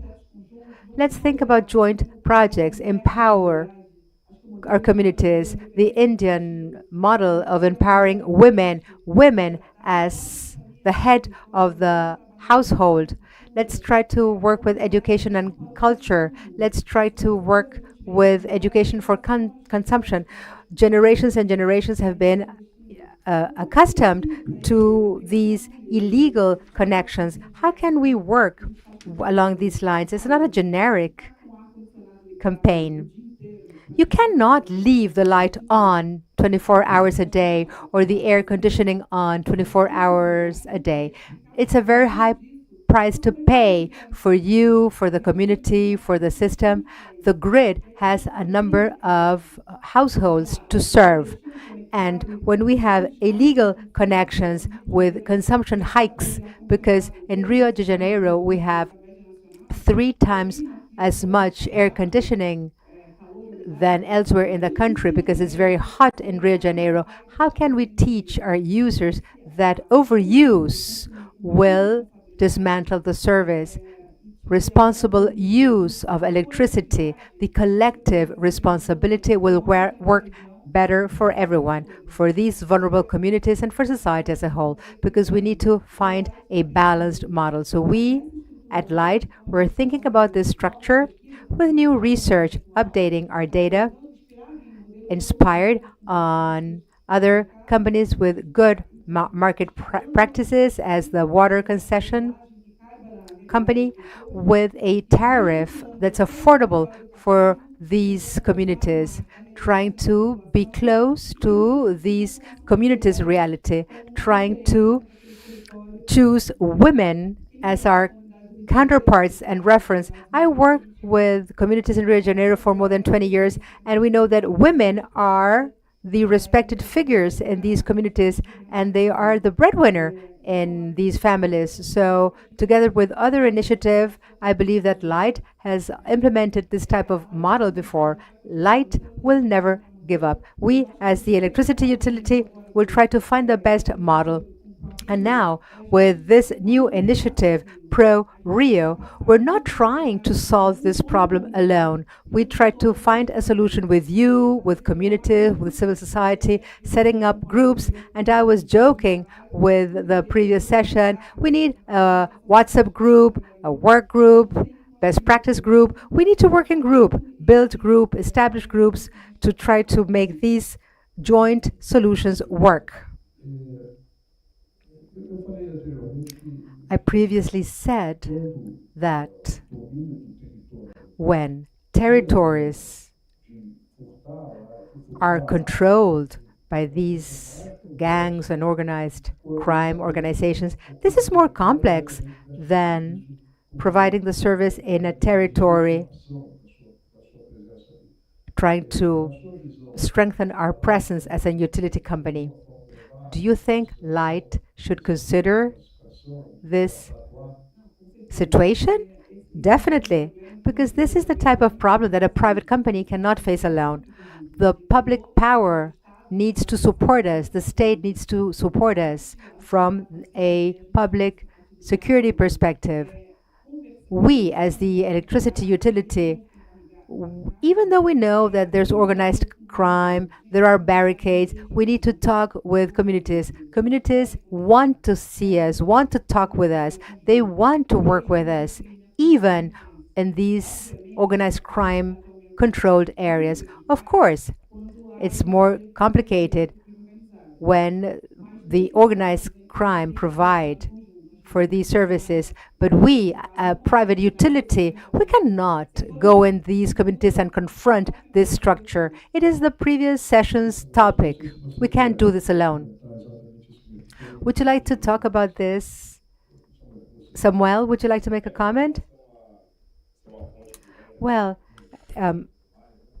with reference to what you're saying, organized crime, I mean, the thing is, how can we be part of the communities? We in the water utility, we have a program called Affluent, where we registered 200 community leaders in our area, in our territory, and we engage in direct contact to really be present in those communities.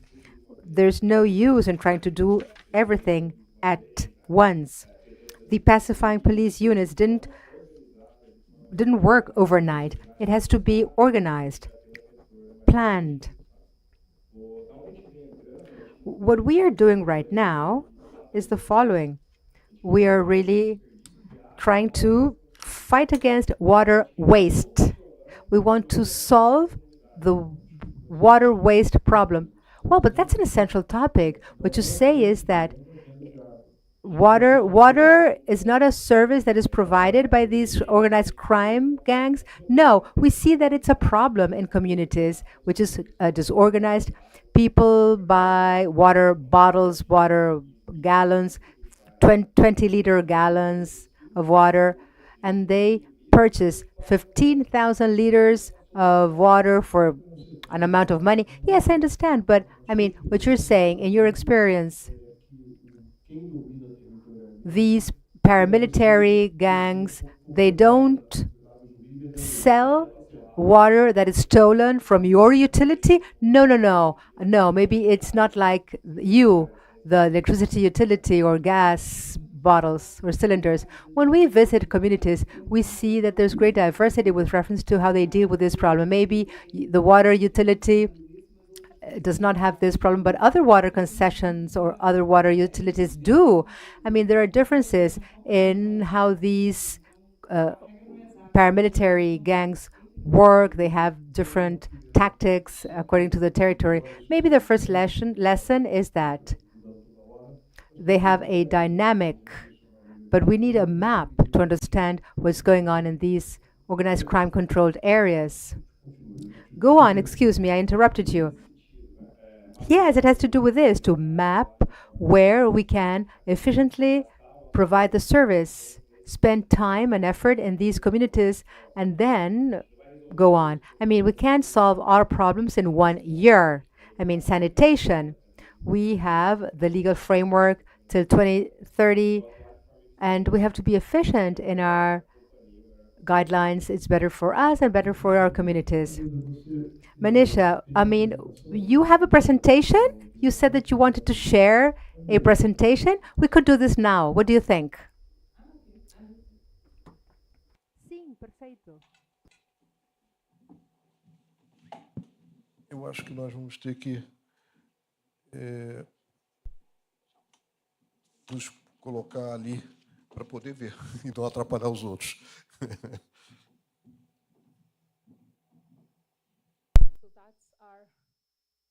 Lovely Abha model. Abha is a ray of hope.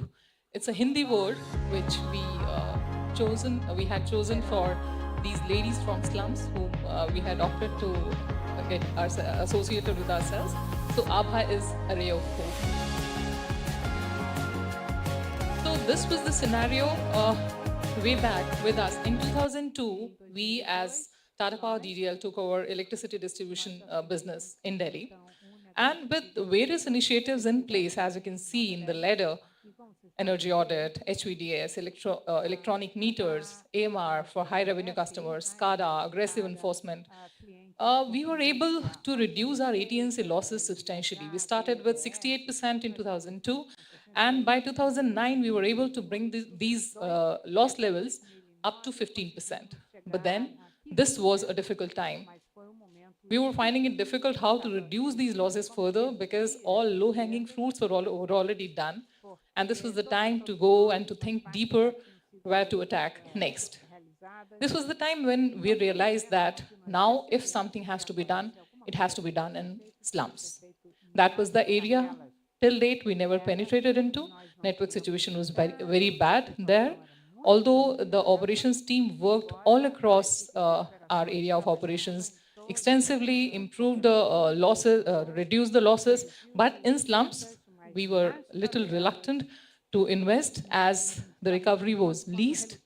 People were stealing completely. So this was the time when we realized that there is a need to deep dive in the concept, and this was the time when we started or created this special customer group. This is a special customer segment we carved out in 2009.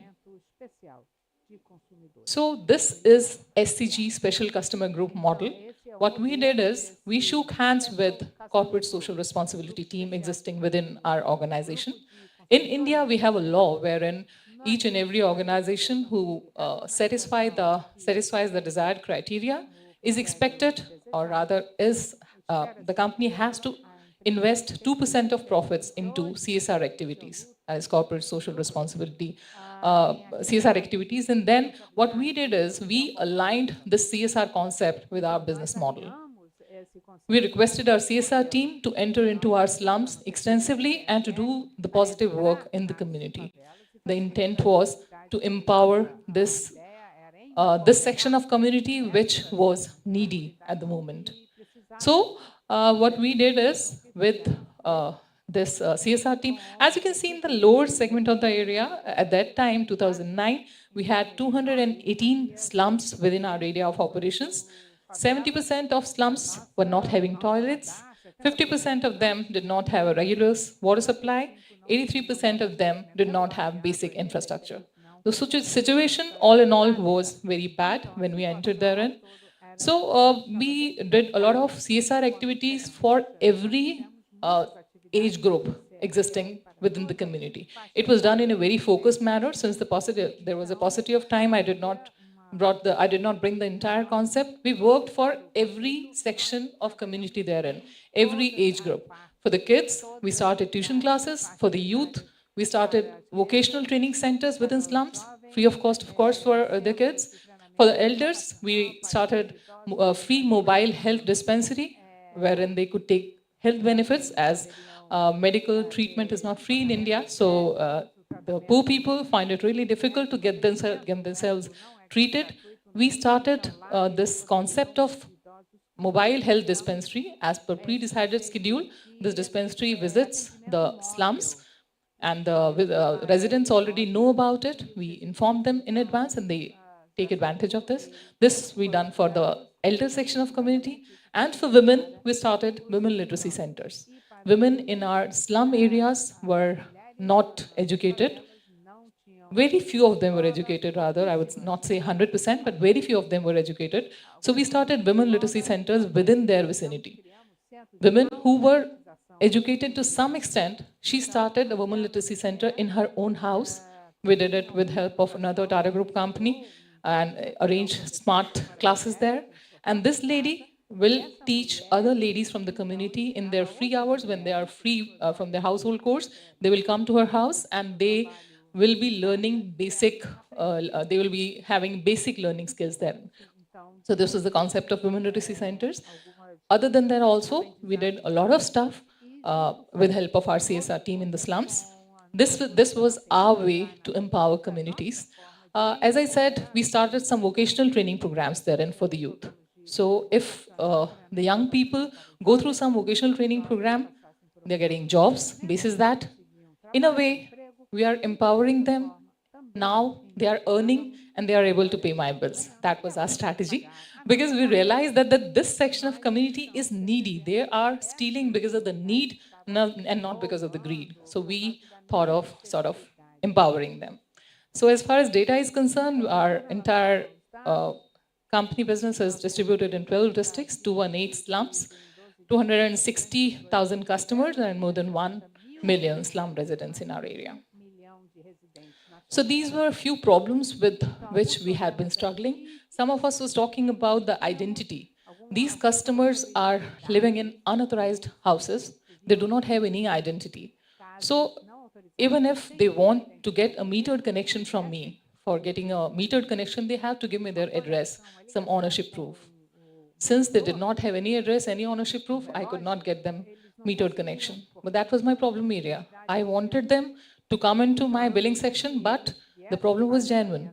What we did is, for entire 200,000 section of customers, we did some sort of painting outside their houses, as you can see in that third picture. I'll just try if it works. Third picture, wherein it says no property ownership, you can see that yellow paint on the wall. This is indexing, which we did. I mean, if it is street 1 and house 1, it was 1 by 1. It was street 1, house number 2, it was 1 by 2. So our company did this sort of indexing for entire 200,000 set of customers, with which they got now the identity. For them, it was converted into a postal address. They started sharing this address with their relatives staying in other states of India, and they were happy that they got some identity. Now they have house number, which they shared with their relatives. And for us, it was beneficial that now I knew they have some identity basis which I can trace them. If they have metered connection, I can follow them for recovery. This was one, and other than that, ownership proof, we worked out with the regulator, and basis affidavit from the local MLA, we could release connections for them. Yes, they had to give some identity proof to me, and then with affidavit, we started releasing connections to them. Missing payment culture, trust relationship issues, delivery of bills, high theft and high hooking practices. We did work, our operations team did enter into the area, and we worked extensively on the network pieces also. And for each this problem, we had carved out different tailor-made solutions. But since I do not have time to cover it all, I'll cover the major one. After doing all these activities, the key issue for us was how to, this segment is very critical, and you cannot leave them all alone, in spite that you could brought some of them under your billing net, metering net, but we could not. This is a very typical set of community. So we wanted to ensure 100% connect with them all through. But it was very difficult. I had a 10-member team at that time in 2014, and the customers to be touched was 200,000. So how to ensure that permanent connect with the community? This was the time when ABHA concept took shape. So as I said, we were teaching women in women literacy centers. One good day, our MD visited one of this women literacy center, and he says, "Very good. They are now able to read newspapers. They are not now able to check the diaries of their kids. Good. What next?" He says, "What are you doing next for them? Why don't you think of making them financially empowered, giving them some job or work?" So that was the trigger. And then we converted these women from slums into commercial ambassadors of TPDDL within these slums.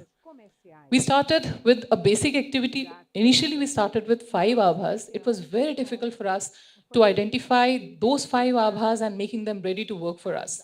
Because people in these slums community, the men will never allow their women to work and to go out.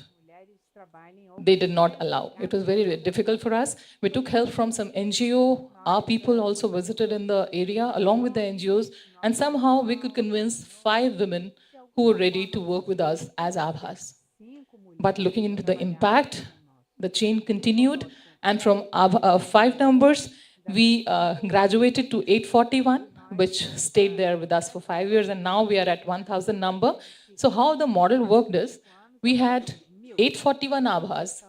Each ABHA was aligned with a set of 200 to 250 customers, as we have account manager and key customer segment. 841 ABHAs, each aligned to a set of 200 to 250 customers. So we got that magic stick with which we could ensure that direct connect with all 200,000 customers throughout. These Abhas are connected with us. Okay, one step more. After we established these Abhas, 841 numbers, and I have 10-member team with me, how do we ensure control, or how do we track performance of all these Abhas across 208 slums? We went a step ahead and we created some Abha leaders. The Abhas who were performing very well, few of them were selected and converted into leaders. So we were able to create that pyramid. I mean, in the lowest segment, lowest section, then there is Abha, then there is Abha leader. Each Abha leader, the lady who did not even know how to read, she is becoming an Abha leader and is leading a set of 25 to 30 Abhas under her. And with Abha leader, of course, then our team is there who is taking care of all the leaders and helping them out in day-to-day activities. So we are associated with 3 NGOs via whom we are connected with these Abhas. They are not on-roll employees, but we are connected with them through these NGOs.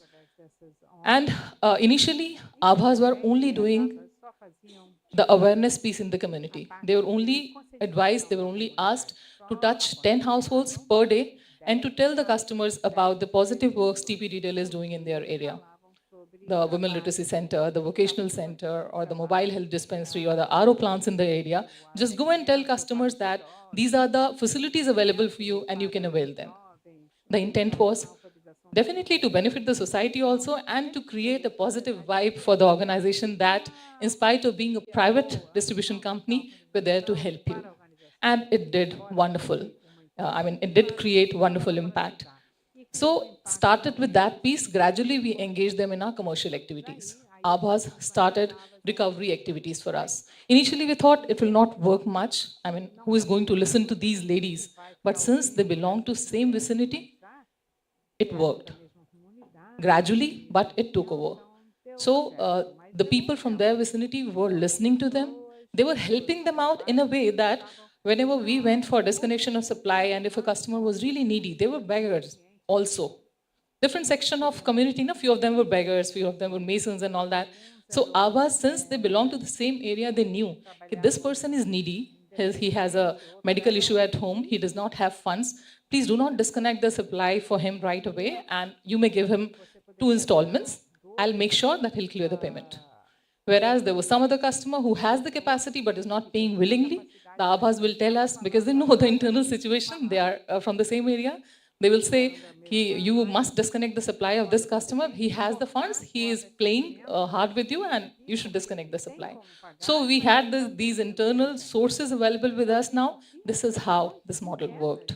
So other than recovery activity, for us, the bills were being distributed some agency, some third-party vendor. We thought, why not ask Abhas only to distribute the bills in community? They started distributing the bills also. They started supporting customers on getting a new connection. Our customers in the slum areas are not much educated. They do not know the process. So Abhas started helping them on getting the new connections energized as well. For each such activity, Abhas are getting paid per piece basis. For that particular activity of CSR, they're getting a fixed amount per month. But other than that, whatever commercial activity they are doing, they are being paid per case. And for that, Abhas are expected to work only for 2 hours in a day. Once they are through with their household chores, kids are gone to school, then only as per their flexibility, they work only for 2 hours a day. Other than that, Abhas are playing a huge role in spreading the vibes of safety and energy conservation, digitization. You're talking about technology. These ladies who did not even know how to read, we empowered them, we helped them promote further how to make online payments in slums. They learned it from us themselves first, and then they spread this awareness within their vicinities. And as in date, we say proudly that 80% of slum residents in our area pay via online mode. And how Abhas do that? They are being trained on a monthly basis. Started from 2009 till date, 2012. Till date, we have been conducting monthly training programs for Abhas, in which they're not only imparted training on commercial areas, but motivational trainings, soft skill trainings, each kind of skill is being imparted to them, which can help them to get empowered further. So this is how the model helped. Not only the financial empowerment, it is very less amount. If you see in the lower section, we can see it's a very less amount. But somebody who was just sitting idle at home, who did not know how to earn, getting some amount in her hands, it helped her. Now she was a member of the family who was earning. She was contributing financially to the family, so it was a huge empowerment for them. And then socially, earlier, their families never used to listen to them. They did not have any respect in the community. But with this initiative, now everybody in the vicinity said, asked them or requested them, please help us to resolve this issue. Please help this. They started calling them Abha Didi. Didi is a respected figure. Didi is a Hindi word, which is an elder sister. Now they were recognized as Abha Didi in our communities, and the kind of social empowerment they gained is huge. So these are the few results which we could witness as an organization with this Abha model. As you can see, the bill demand, it was for us, is in US $1 million. It was 2.38 in financial year 2010. And in last year, 2023, it's covered till 2023 only, we closed at $27.51 US million as far as billing demand is concerned. Revenue, since we are maintaining 100% collection efficiency in slums with help of Abhas, 100% of the revenue billed was recovered. Customer satisfaction, we are mapping customer satisfaction index also in the slums. It was 84 in FY21 as far as top 2 boxes is concerned. Then we changed our strategy from top 2 boxes to, we switched to top 1 box. Say this is, if we map the scale on the rate of 1 to 5, initially, whosoever was rating us on 4 and 5, that was the customer satisfaction index for me till FY21. But after changing our strategy, we started mapping only the highest segment. Customer who are giving me 5 out of 5, that number stands at 66 as far as FY23 is concerned. This year, FY24, we closed at 74. So that was the customer satisfaction index in the area. This is being done by a third party. And yes, we are very proud of the model. World Bank team did come up to us with a 17-member team, and they studied the model. They also shared this model in a few countries like Jamaica, Kenya, and Nigeria. They replicated it to some extent. We are not aware of the exact situation there. Our counterpart, another company in Delhi, BACS, they also came. They sat with us for a few hours. They understood the model. They visited our slum areas, and then they also replicated the same model within their area. We were blessed to have the best practice award. In fact, the Tata Innovista is considered to be the most prestigious award in our Tata Group companies, and we were blessed to get that award as well. The model was studied by Bloomberg and Quint. The Bloomberg team spent entire full day and 5 to 6 hours with us. They roamed around in the area, they met with all the Abhas, they interacted with them, and they had a huge coverage on the concept. This is the last closing slide. The way they populated is that army of women battling India's 10 billion power problem in Delhi slums. So this is all. This is the coverage they gave them in October 2017. With this, I'll close, and I'll just throw a video to you, although it is having a Hindi song in the background, little sort of empowerment, but since it has English subtitles, you'll be able to understand how the model has transformed lives. Can we have the video, please?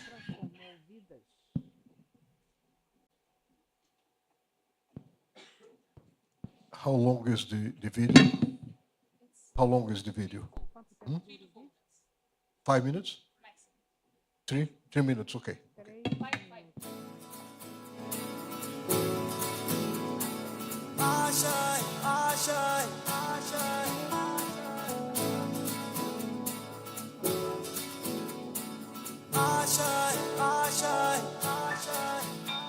कुछ पाने की हो आस आस, कोई अरमा हो जो खास खास आशाएं, हर कोशिश में हो बार बार करे दरियाओं को आर पार आशाएं तूफानों को चीर के मंजिलों को छीन ले आशाएं ले दिल की उम्मीदें हंसे दिल की अब मुश्किल नहीं कुछ भी नहीं कुछ भी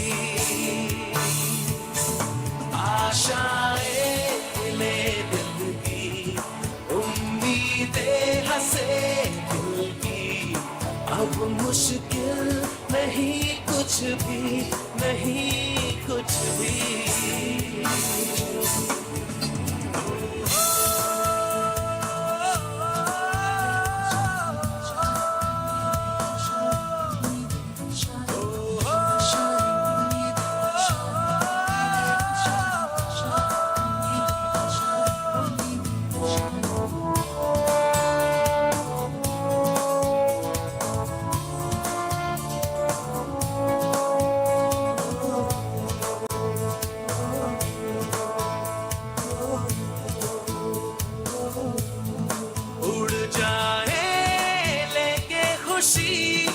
अपने संग तुझको वहाँ जन्नत से मुलाकात हो पूरी हो तेरी हर दुआ आशाएं खिले दिल की उम्मीदें हंसे दिल की अब मुश्किल नहीं कुछ भी नहीं कुछ भी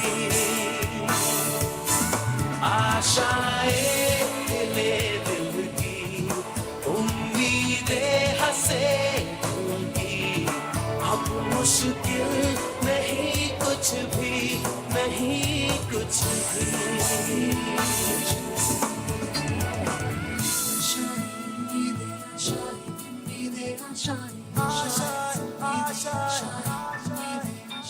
गुजरे ऐसी हर रात रात हो ख्वाहिशों से बात बात आशाएं लेकर सूरज से आग आग गाए जा अपना राग राग आशाएं कुछ ऐसा करके दिखा खुद खुश हो जाए खुदा आशाएं ले दिल की उम्मीदें हंसे दिल की अब मुश्किल नहीं कुछ भी नहीं कुछ भी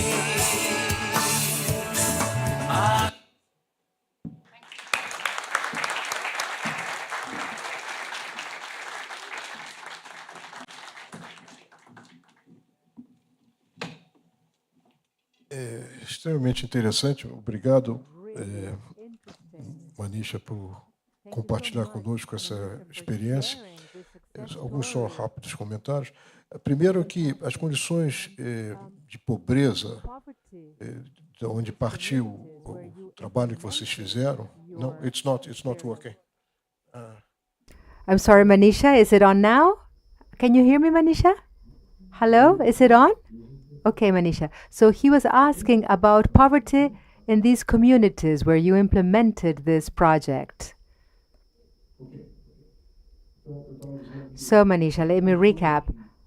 Poverty conditions in these communities where you implemented this project are worse than our conditions. You have 1 million people living in slums, 70% of which had no toilet in their homes. It's not our case. Here in Brazil, we have 200 million inhabitants and 1 million people without sanitation or toilet. It's a compliment. It's a compliment to the success story of your intervention, of your project, because you started from worse economic conditions and you achieved better results. Spectacular results. With one difference. Here in Brazil, as you have seen in our previous sessions, Manisha, our communities are controlled by organized crime gangs. It's not the state, which is different from you, isn't it, Manisha? And on the other side, and maybe a reflection here in Brazil, is that your approach, an army made of women, as your agents, as your elder sisters, as you mentioned, as citizenship ambassadors, it's the best chance to work. Maybe here too in Brazil, because these territories are occupied by the organized crime, which are men. But there is an army of working women in these communities. They are the heads of their households. Maybe we can try. Why not? Nobody tried. And maybe, Manisha, it's fantastic for you to share this experience with such great results.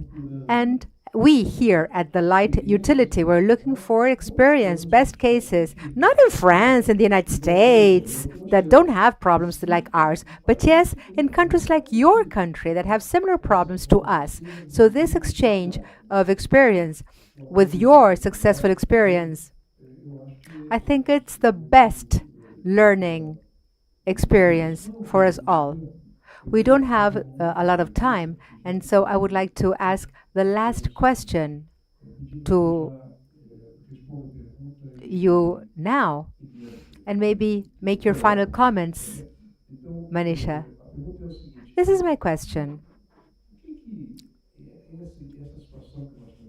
This situation that you're living right now, in what sense public policies can help utilities to have an efficient and sustainable role in communities? And this question is not for you yet. Manisha, it's here for the Brazilian speakers. Then you can maybe make your final comments. Giovanna? The complexity of problems, the quantity of challenges and problems have shown that there is no one single solution that any utility can implement. The leap forward will be the private-public partnership with the support of civil society. This will give us the learning curve with exchange of information to build this information. Public policies are essential. The housing deficit, education, health, security, so many challenges that demand the appropriate public policies to rethink tariffs, rethink the collection model for these territories is essential. Women in power, your model, Manisha, with the Abbas is fantastic. You know here that in Rio de Janeiro, the heads of households are women, here in Rio too. So these are my final remarks. Thank you so much for your attention. We are working together. I thank you for your participation. It's great to learn from your experience, for me and my team present here in this seminar. And this dialogue, this partnership, the joint action, listening to our communities, I think this is the #1 take-home message. Samuel, the same question for you. Would you like to talk about the regulatory agency? Feel free. If you want to talk about the water utility, feel free.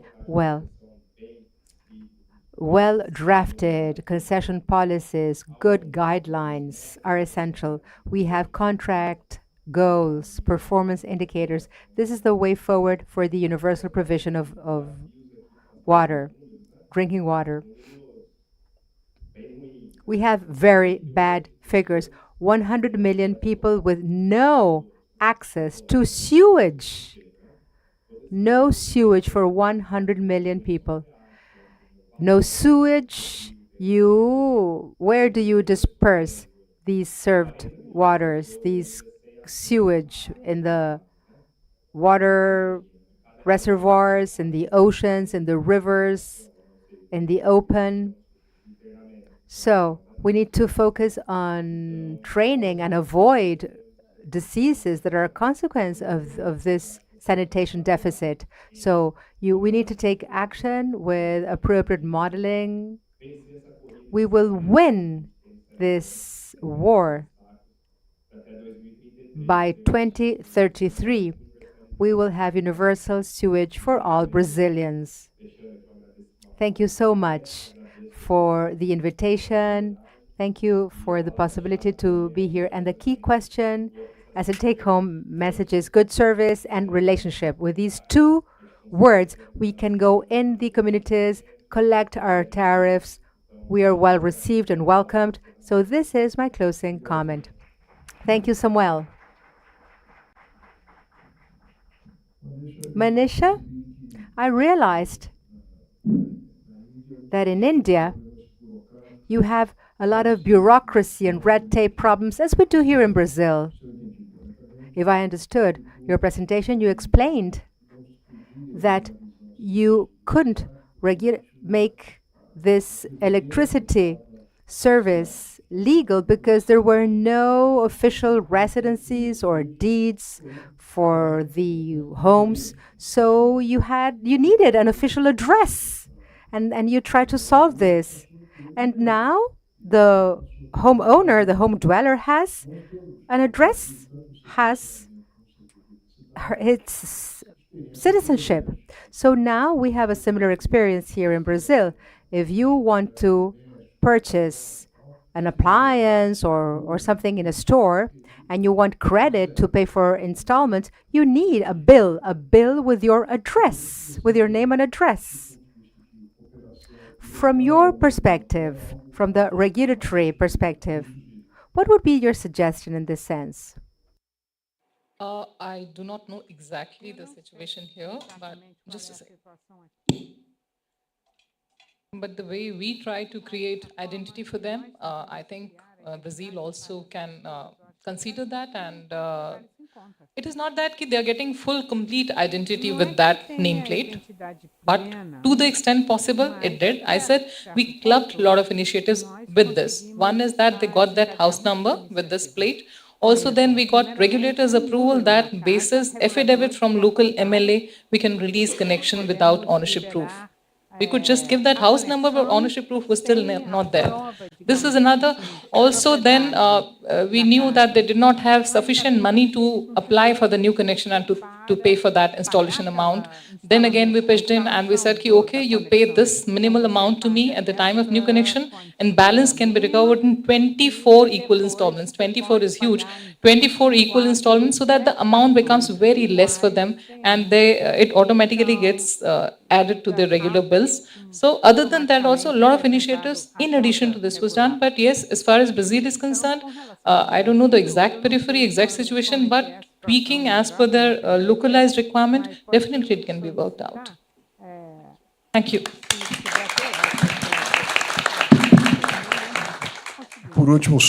And lastly, of course, we can pay tribute to Mario Romano because he's the one that brought this to my attention. The rationale of tariff structure for sanitation, for electricity, has a unit, which is the consumption unit. And the concept of using this unit as a marginal tariff with thresholds for social tariff with deductions and discounts is based on the assumption that each consumption unit has a reasonable consumption minus waste. So we have to really fight against waste. The thing is that these social tariffs, when we think about low per capita consumption, since households have many dwellers, household consumption is high.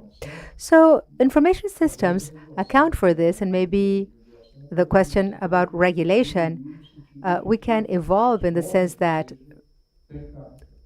guidelines or standards can be established on a per capita basis and not on a household basis. Well, this could be considered for the future, maybe not now. Maybe the Brazilian regulatory agency can focus on this in the future. But thank you so much for your participation. Giovanna, Samuel, and Manisha, thank you so much. Thank you, Gerson, for your participation as a moderator. Please, one step forward for the picture, the four of you, and we wrap up our fourth panel. Thank you. And now we will follow with the last session, diagnosis and the way forward for electricity distribution in Rio de Janeiro. PSR head, Angela Magalhães.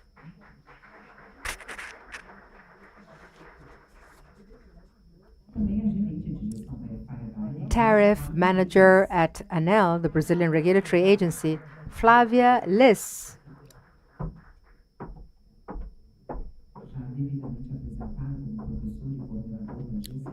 Faculty and GCE coordinator Nivaldi de Castro. Regulation Executive Director Ricardo Brandão.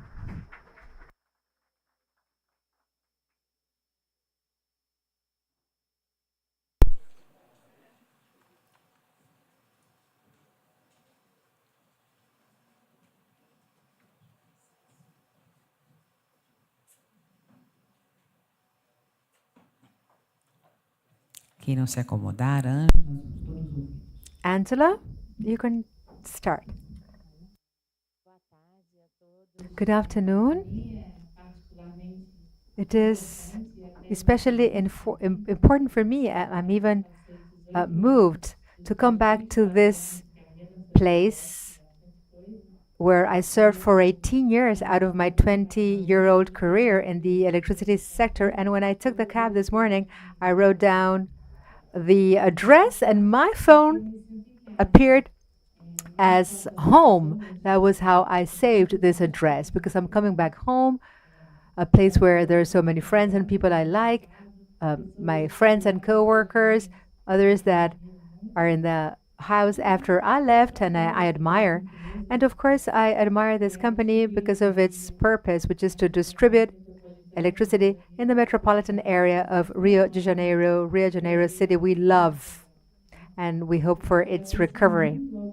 So thank you so much for the invitation, Alexandre, Tenorio, for the invitation to be here today, part of this initiative, PRORIO, on behalf of BSE, this super team we have. And I think it takes courage and transparency to look at this problem eye to eye without second thoughts, taking responsibility to fight against this problem. And I thank our speakers from abroad and our friends from Brazil that are here to contribute with their thoughts and expertise to this problem. Energy theft is a very serious problem. We at the regulatory agency, we have a figure, 10 billion reais on a yearly basis, and more than 20% in lights utility concession, more than 2 billion reais per year are lost. We could focus or allocate this on urbanism, transportation, security. The city would be much better, and so would we here at Light. 5% of informal consumption and more than 20% of theft takes place here in the city. And it's not a problem we have here at Light. It's a more complex problem, multidisciplinary problem, as all the speakers today have mentioned. We need this broad perspective in this process. And I want to share with you some concepts mentioned earlier: trust, transparency, data exchange, joining effort, go to the grassroots, know each individual reality. We're all here brainstorming and thinking about this issue with concrete steps so that we can all take responsibility in this process. Bearing in mind that the electricity sector is suffering, we have abdominal fat we can cut in our tariff. 18% of our tariff represents unnecessary costs, 60 billion reais per year. Our social tariff is not enough to give our vulnerable communities the possibility to afford this tariff. At Maré community, we would have to pay a 300 reais bill, and it's unaffordable. But the social tariff only cuts this bill by 20%. 280 reais? No, it's unaffordable for Maré community. So we need to talk about these aspects in the electricity sector. The perfect storm from climate change, the worsening of temperature, and this process will increase kilowatt hour needs. The representative from the Fluminense periphery said how unbearable it is to live in these households with no windows, with no air conditioning. Do we want people to live under these circumstances? No, we don't. And the experience shared with us today in India, as Manisha shared her experience with affordable prices and tariffs, little by little increasing the price of the bill in exchange of citizenship. Kaya mentioned this morning, we need to focus on providing democratic rights, citizenship to these community members. But how can we offer these rights for those that live behind a barricade? How can we in Rio de Janeiro accept to have others in our city be imprisoned by barricades? We could talk about the unique problems of the electricity sector, but in face of what has been mentioned today, we need to talk about all of the dimensions of this issue.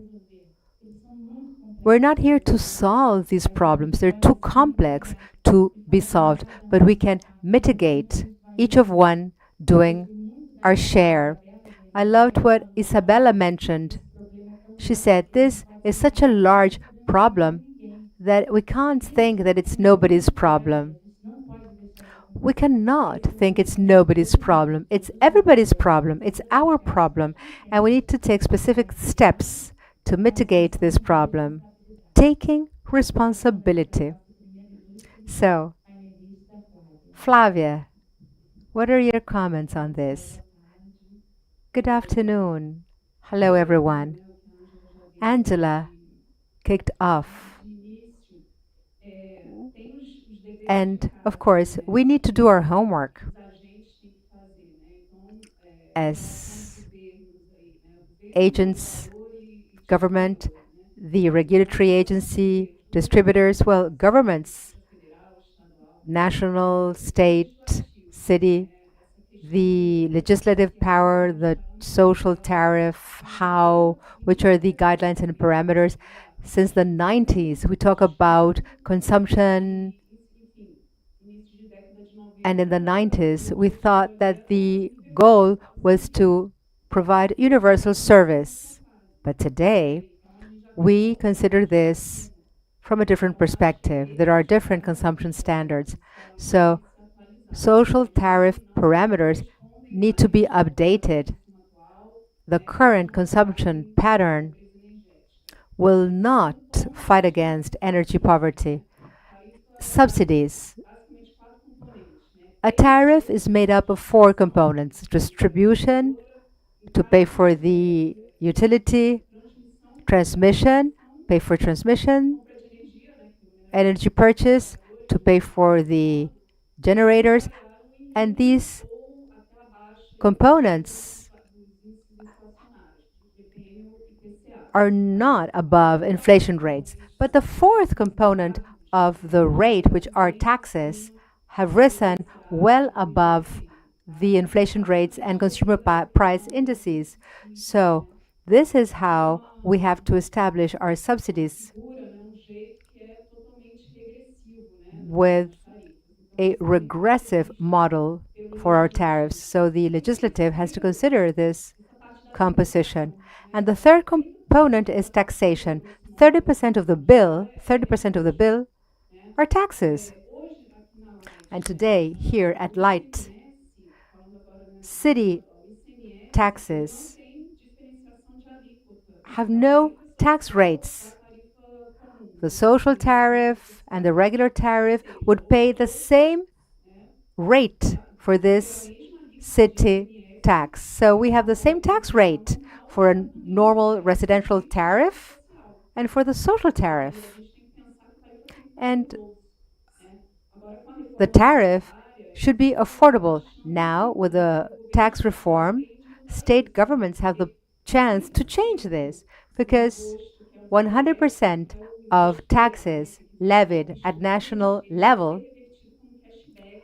will be used as cash back for low-income families, and 20% of the state tax, 20% of this tax will be used for cashback benefits.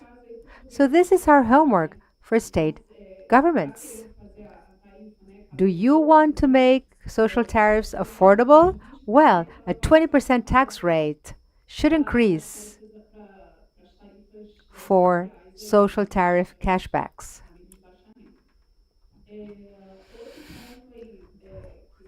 Another comment has to do with the distributing company. Light grabbed the opportunity to pass this legislation, and ANEL, the regulatory agency, took this responsibility with the sandbox model. So this concession model that focused on different tariffs, social tariffs for vulnerable communities. Light took advantage of this opportunity with this sandbox, and I believe that this will be possible. We will be able to test how this works, if it works or if it doesn't. But I think that it is a first step in the right direction, which has a high probability of being successful. And the third component is consumer participation, with a new relationship with consumers. And this has to do with the technical note of the concession contract now in public consultation for concession renewals.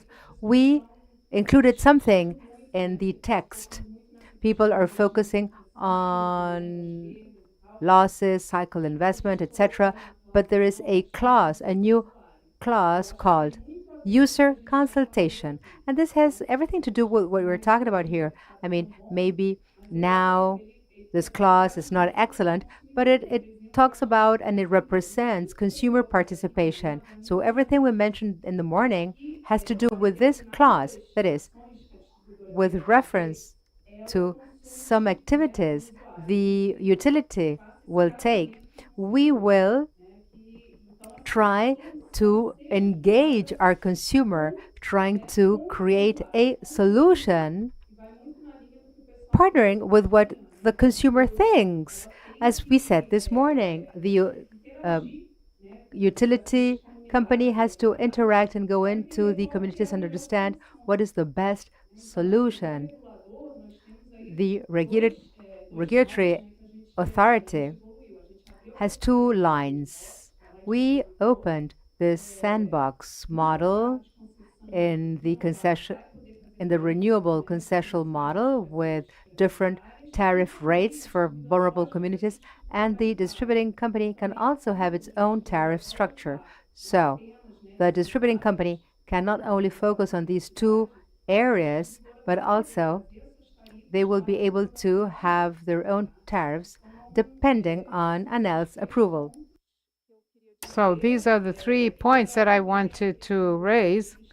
And remember, the state government ran a survey in 2022. We did not collect R$500 million because of theft. And so I think this point should we should bear this in mind. What can the state do? Because it loses with this also. It loses a lot if, so it does not collect a lot. So this is a point that is open, and the state has the chance to reduce this through cashback. That's it. Thank you.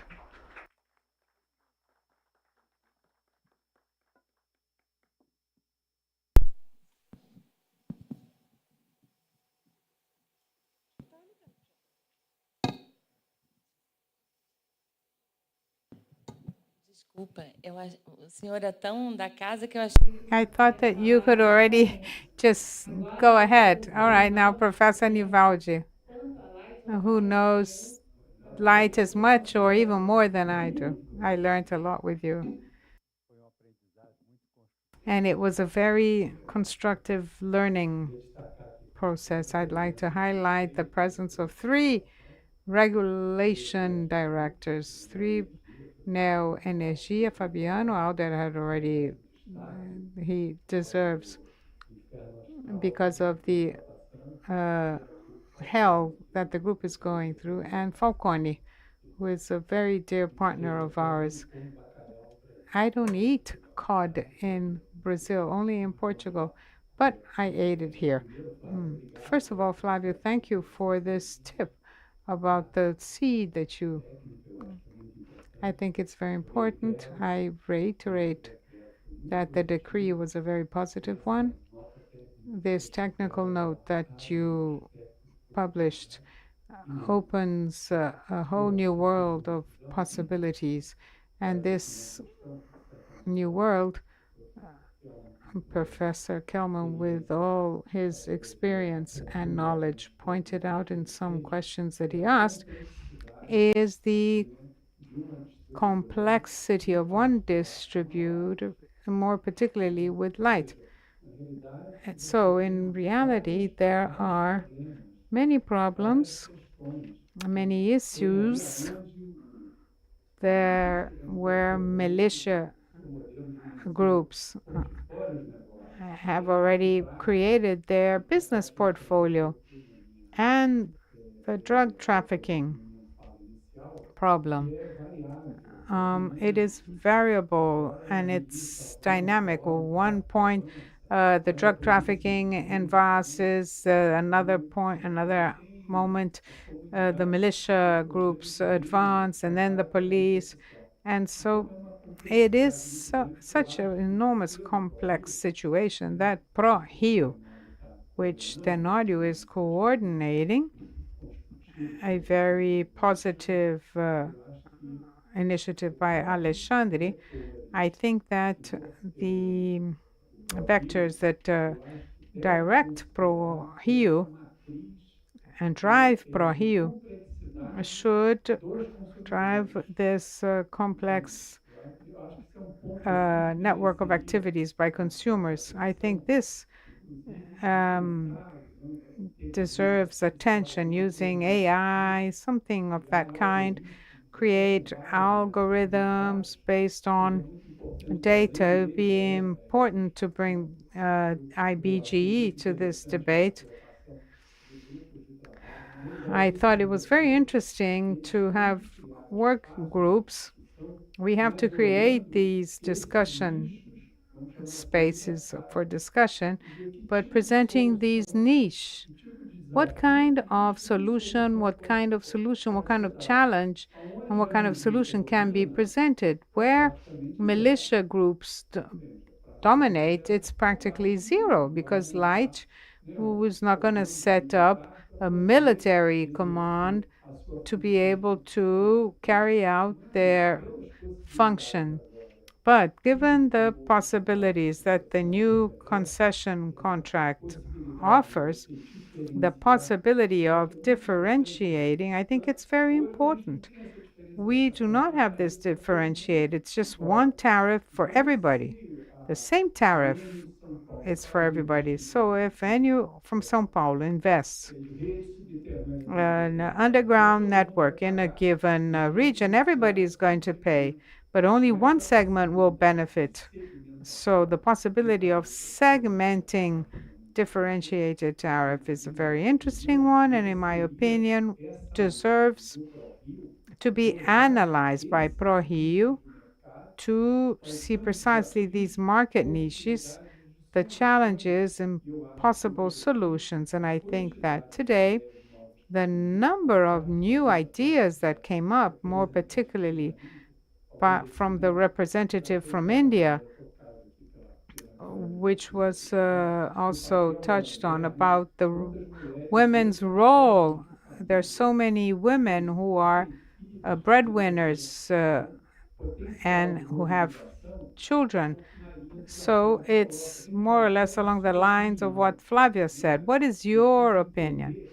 We have to understand that in this new scenario, that the electric sector is facing with the energy transition, this opportunity of defining a contract for the 30 years to come that have a sandbox and the flexibility through the ANEEL's PDI instrument. I think this should be explored. The challenges are huge, but I believe that we have instruments. We have to pay attention to what's going to come out of the concession contract. We'll be able to create a hierarchy by which one can advance. And there are also the subsidies, but I'll leave that to another moment. Thank you. And now Ricardo Brandão will tell us about your experience here. I'd like to thank the Alexandre and Tenório for the invitation and greet my colleagues. In my opening remarks, there are many things that we could touch on. The theme was a very complex one, and we listened to PRORIO's proposal. There are different layers: social, public policy, legal, technological, regulatory.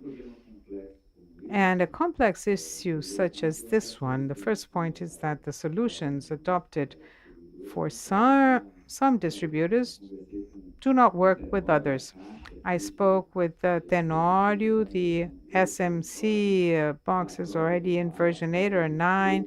It's bulletproof, fireproof, and in Manaus, there was a recent attempt. The SMC box, if it were placed here, would be a toy. But because the problem there is not, the state never goes. In downtown Manaus, you see the whole street, there are just wires and cables going everywhere, full of illegal connections. And so the military police do not accompany the distributor, and two people in a van in a whole street already have or run a certain risk. Civil police does not initiate any investigation because of theft,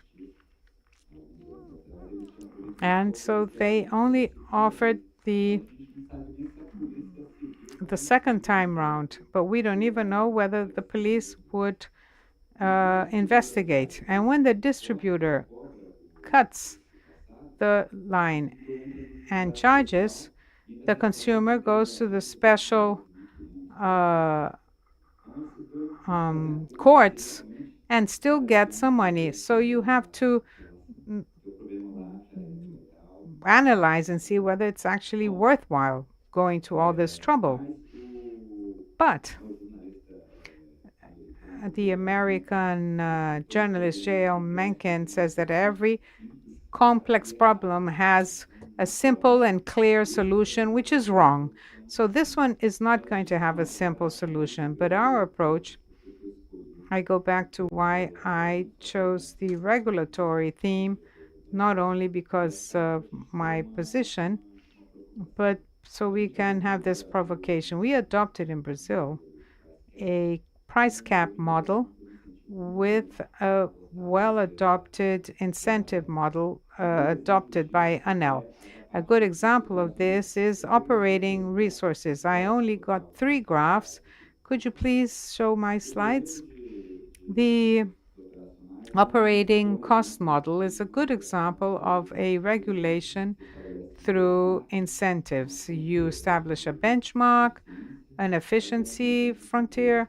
There will be a group of companies that are more efficient than the efficiency threshold, so they will have this incentive to be continuously more efficient. There are some companies that are less efficient, so they reduce. When everybody does this, the efficiency frontier is displaced, and it becomes even more challenging for everyone. So what is the expected result? This trajectory of cost reduction for consumers. So this is an excellent example of a model through incentives that really works. The result for the consumer, we always show this. This trajectory is sometimes complicated. The green one is distribution, the purple 76%, or rather purple IPCA 111%, 75% is in IGPM with 147%. So we see, in fact, that this regulatory model through incentives brings results to the consumer. An essential point is effort here. In this case, I give an economic signal so that the agent's effort may respond to this with an effort, because most variables are under their control with the operating cost part. But that's not the case with the losses. In the case of the losses, ANEL's methodology is a bit different. It establishes a benchmark, which is important, clusters per levels of complexity, but the defined regulatory level is based on the best company from that complexity group. And that's a problem, because as much as they can be compared, they may present different IDH levels, and that's not a variable that is controlled by the regulator. So the judiciary cannot be compared, and it doesn't depend on any efforts by the distributor. And we saw throughout the day that there are many factors, such as the tariff level, economic crisis, and temperature, which cannot be controlled by the distributor.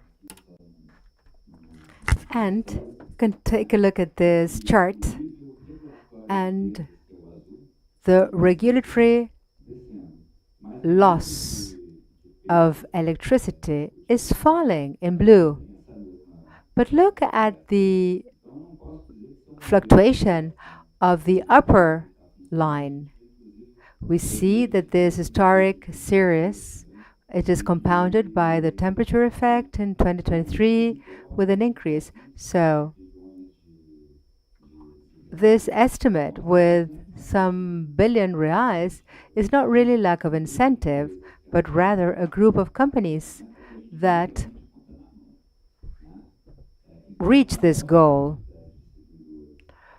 most distributors do not reach the goal, and the highest part of the consumers is in this upper layer. So we have a multi-layer complex problem, many steps that need to be taken to ultimately see the light in the end of the tunnel. But we need to make it all the way through the tunnel, because if we're run down by a train, we'll never see the light. So we need to take it till we reach the end of the tunnel for the disallowance level that will ultimately risk the sustainability of these companies.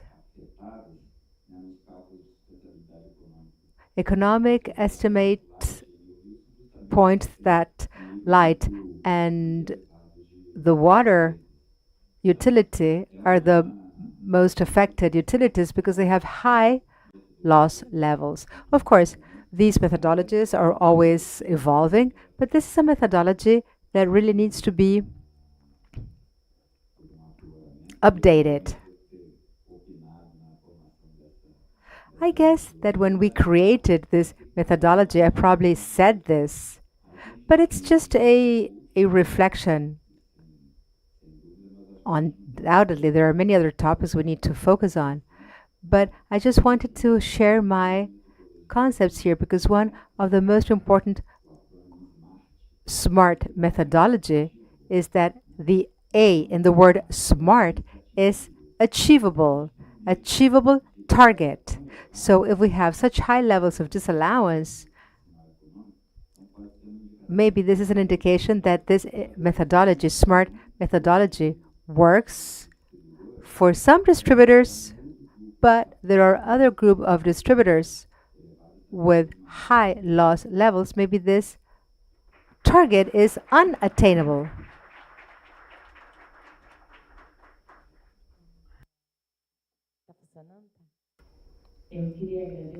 Thank you so much for your opening remarks. They were really very interesting from a holistic perspective, Dr. Nivaldi, with some practical concepts, and you, Ricardo, with the regulatory perspective. It's really important to consider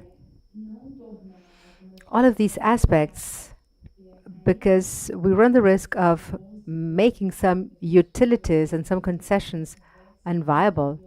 I mean, even though the situation is complicated, things would be much worse if we didn't have these utilities. With the Brazilian regulatory agency, with Light and other utility companies, we need to guarantee the provision of a service with sufficiency and reliability. So I remember that when we talk about these areas that are controlled by organized crime, and I remember when we used to work together here, we thought that this was a terrible problem. But today, we see that the problem has exploded. So we're really caught in a vicious circle, and Pimentel in the previous session said that 10% of drug trafficking and territory control are the revenue sources for these organized crime organizations. So paramilitary organizations, drug trafficking are really present in the provision of these services, which makes our situation all the more complex. Flavia and Brandown, and you, Dr. Nivaldi, you talked about the topic as well, and you can make your comments as well. We worked together some time ago, and we worked in research and development at Giselle. And this is the first time that we talked about this topic that now is part of the legislation. So you and me, we're part of the authors. How is this topic dealt with in legislation? This piece of legislation has important guidelines for the sustainability of the service as a whole. How do you think these clauses in legislation can be translated in regulatory changes in contracts so that we can better serve these areas. Of course, we don't want to kill these utilities. This piece of legislation now includes an action plan by the distributing company.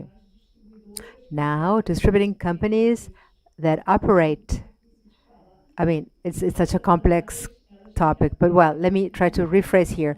These distributing companies have to present an action plan to fight against non-technical losses that will be considered when we establish the level of non-technical losses that will not be included in tariffs. Next year, ANEL's regulatory agenda will review this non-technical loss methodology, and we will talk about how we can include this action plan in the definition of this loss level, focusing on the narrowest information asymmetry possible. This piece of legislation has one purpose. The purpose is to really focus, zoom in on these concession areas that have these problems, and this will be included within the methodology. And we will debate this topic next year. The methodology itself, as Ricardo mentioned, works, provides incentives. I mean, we have 20 distributors with levels, with real levels below regulatory levels, and this methodology does work. The only thing is that we have the outliers. Light is an outlier, Amazon is an outlier, and we need to see what we're going to do with these outliers. This is what regulation is about. We need to go over this regulation on a regular basis to see what's working, and what's not working needs to be adjusted. And we will do this next year. So we have these 3 outliers. Pará in northern Brazil was one outlier, but levels have dropped. And we are really considering sustainability of these distributors with a very specific perspective that will be the topic of the assessment next year. Let me clarify something. I was not actually criticizing ANEL, the Brazilian regulatory agency.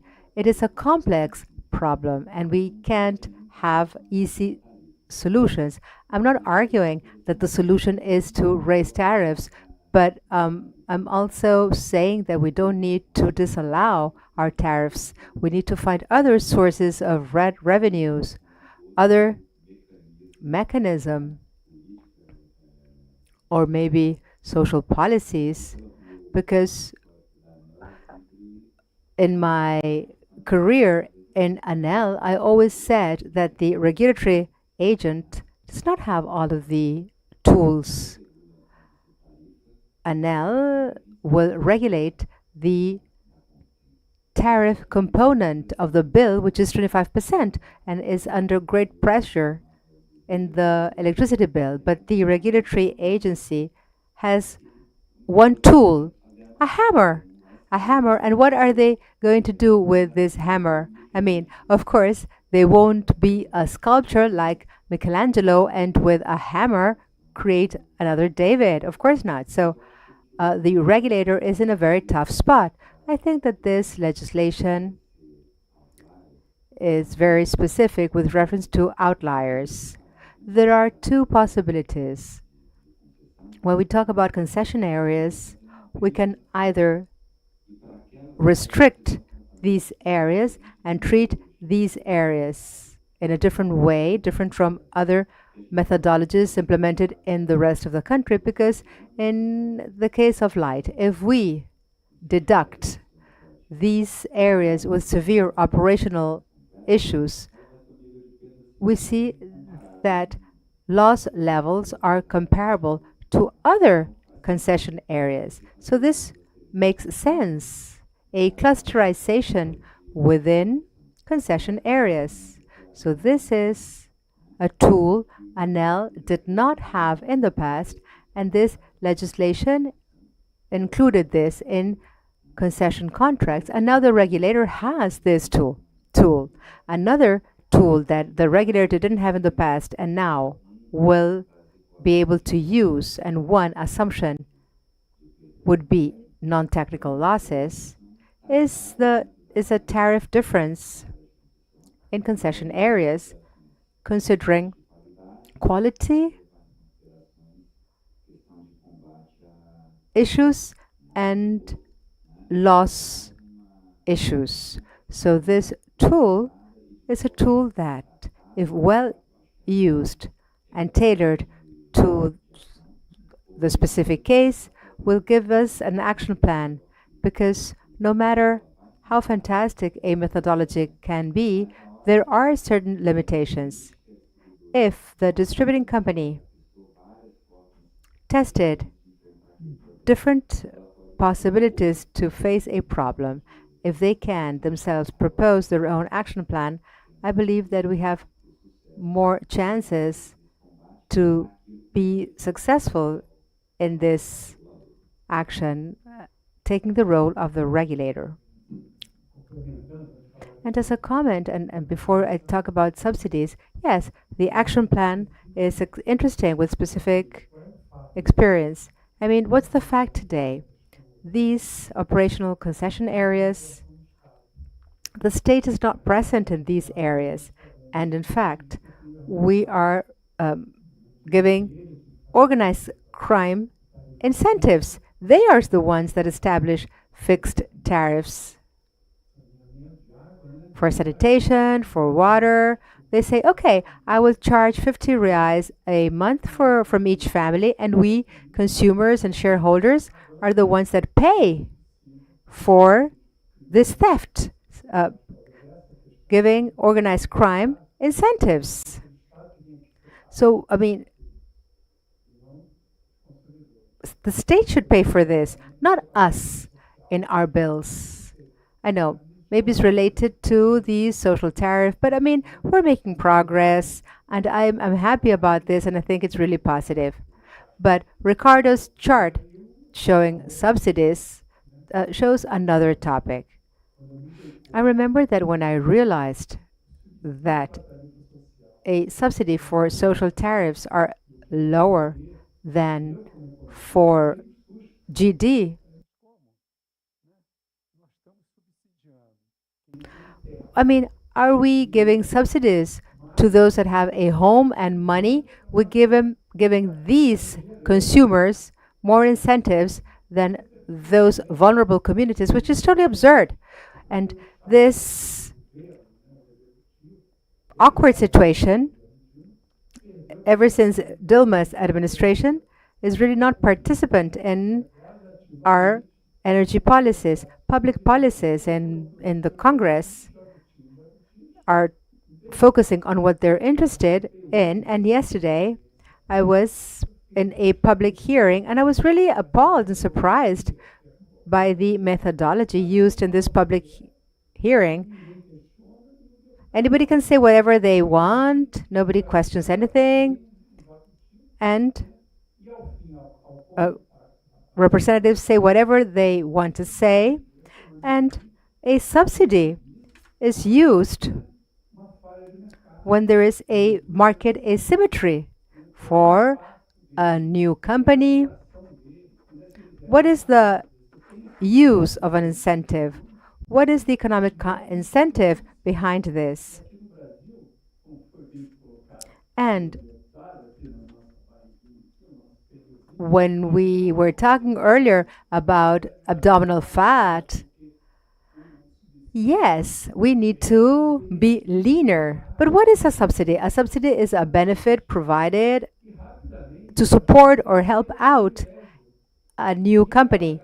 But it quickly becomes a privilege, and nobody wants to leave this privileged situation. And me, as an economist, graduated at the university in Praia Vermelha, I'm surprised. I mean, this prevails, and we have a increase in taxes.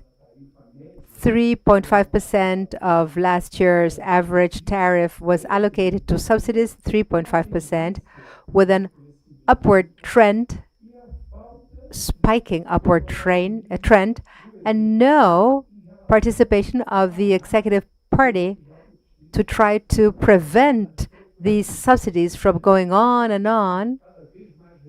And we're reluctant when a bill is passed, if the bill is not correct, it will become a terrible piece of legislation. So the executive power should really be cautious when dealing with these bills that are passed that only contribute to increasing tariffs, worsening the problem of these families and vulnerable communities, stimulating theft, illegal connections, increasing delinquency, and control by organized crime. So this is way beyond PRORIO's possibilities and influence. But as Flavia mentioned earlier, it is really very positive to think about such complex issues. But if we really think about it in detail, we will arrive at interesting solutions and an action plan that will really support us with the piece of legislation and the public hearing. This topic is really relevant, and we could go on and on talking about this. I see Wagner that works on this, and I wrote an article with Dr. Kelman last year, and he said, let's try to estimate the individual benefit for low-class communities or vulnerable communities. And we see that this is a vicious, regressive issue. I want to go back to Brandon's comment. There are no simple solutions for such a complex problem. We clearly understand that we're not talking here about giving away subsidies, but rather PRORIO as a program is really trying to arrive at solutions that maybe are part of public policies, tax changes, incentives, and subsidies, so that we can brainstorm and join effort to deal with this issue. And this brings me back to another issue. The panel on public security talked about the importance of having data available, share information, mapping regions, and the piece of legislation makes a difference between concession areas where you can act and where you can't. This will contribute to really gathering information. The regulatory authority and other utilities are focusing on information. Everyone that's working with public security and all of those involved in the public debate realize that it's important to overcome this obstacle and have data available. Flavia, a question for you, and you can join in the answer. Flavia mentioned essential topics, and Brandon and Ivalde too. Now the piece of legislation will include our dream come true, which is tariff flexibility. Every single week we asked ANEL to charge less from vulnerable communities. So this piece of legislation now includes this sandbox approach with this model and flexible tariffs. Let's go back to the experience shared by our friend from India. Social tariffs are simple but efficient. Up until 200 kilowatts per hour month, your tariff is zero. So going back to the experience in Colombia, which is essential as a case study for us, they don't pay taxes. Tariffs have no taxes. The only tax in this social tariff is a very low tax. 50% of consumers are classified using market strategy with 5 levels with relevant discounts for those that need discounts the most. So Flavia, based upon this array of possibilities and new tariffs, what's your take on which would be the best option? Free of charge, tariff stratification? I know there's no easy answer, but since you're a specialist, what's your idea on this? The idea, I will go back to the consultation to the user. I think that you see what happens in the area. You see what works, rather. A fixed tariff, a fixed monthly tariff is good. It provides predictability, but one has to be on the energy efficiency issue all the time. There's prepayment also, which I think that this is a good option.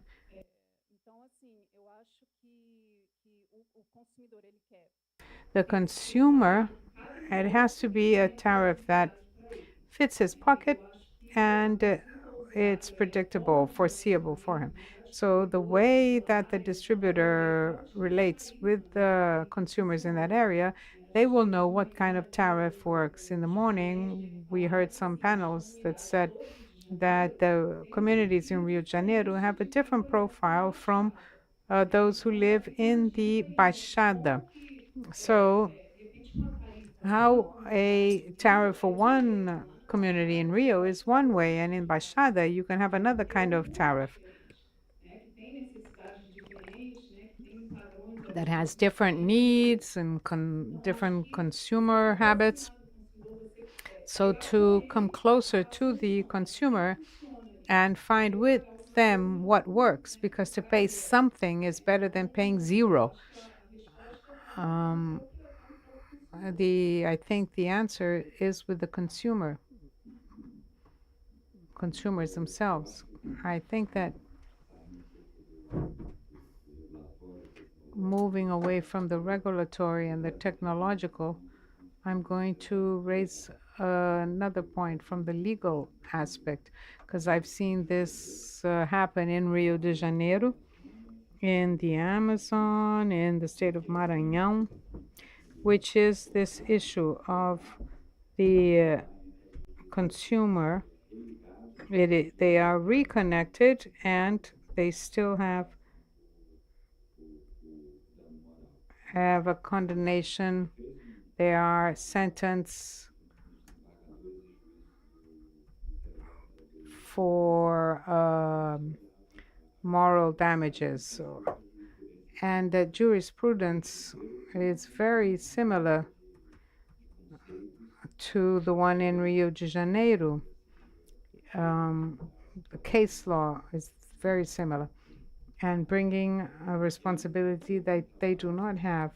And we did work together with Equatorial, and we had the help from ANEL to have this institutional conversation with the judiciary. And so we were able to revert this jurisprudence.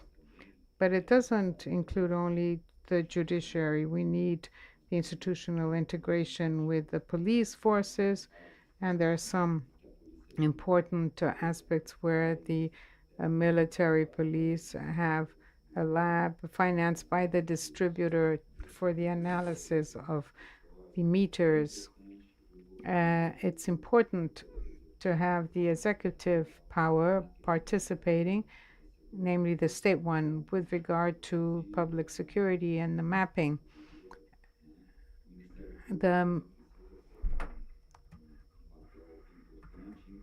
Another important player, is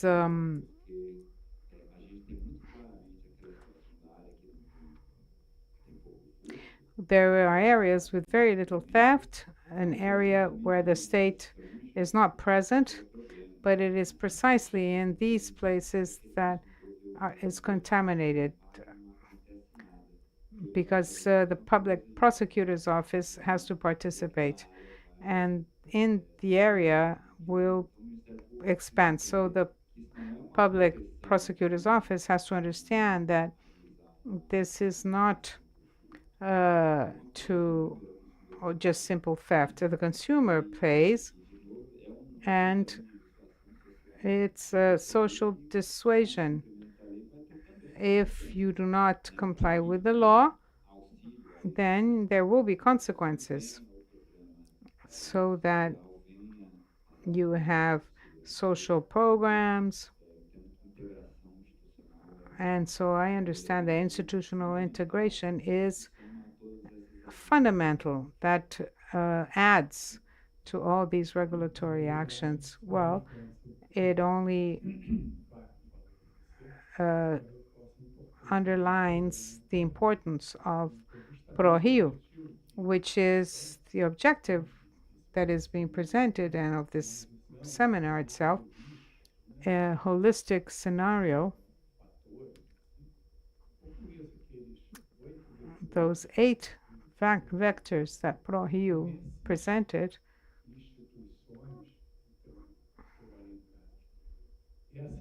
some solutions that were listed by them to separate consumers per type, per class, per level of consumption, per income level, per security level, is what is going to allow you to gradually deal with these problems and seeking the solutions, understanding that some of them will be very hard, others will be easier, along these lines that Flavia presented about the seed, and that was already presented by other people, the constant dialogue, continuous dialogue.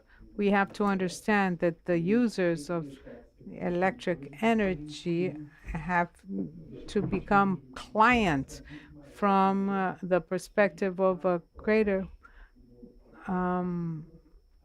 relationship with them. And with concession contract opens this possibility.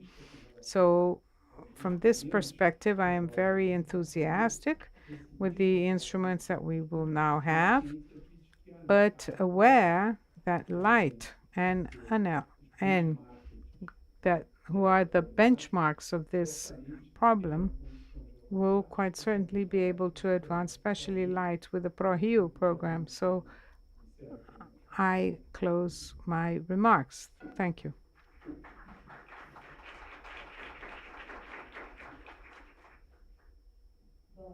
Very well. So now we can now open to questions from the audience. Are there? No questions? All right. I think that everybody's already asked their questions. I'm just going to speak very briefly. My question would be about concrete measures, but I think that we've already spoken about differentiated tariff, segmentation, and the sharing of data with the public powers, a broader institutional participation, the public ministry. The public prosecutor's office seems to be very distant. We always try to approach the public ministry. So I think that PRORIO has to have a new debate with more concrete knowledge about this interface with light. Other issues that Rodrigo Polito raised, insourcing of labor. I know it's outside the electricity sector, but what was said about bringing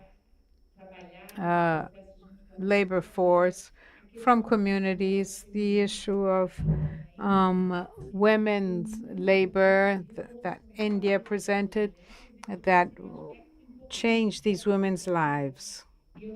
And I remember a place that we visited, legal water, and the women's role is very important. How do you see this in this context of Rio de Janeiro, of everything you heard here today?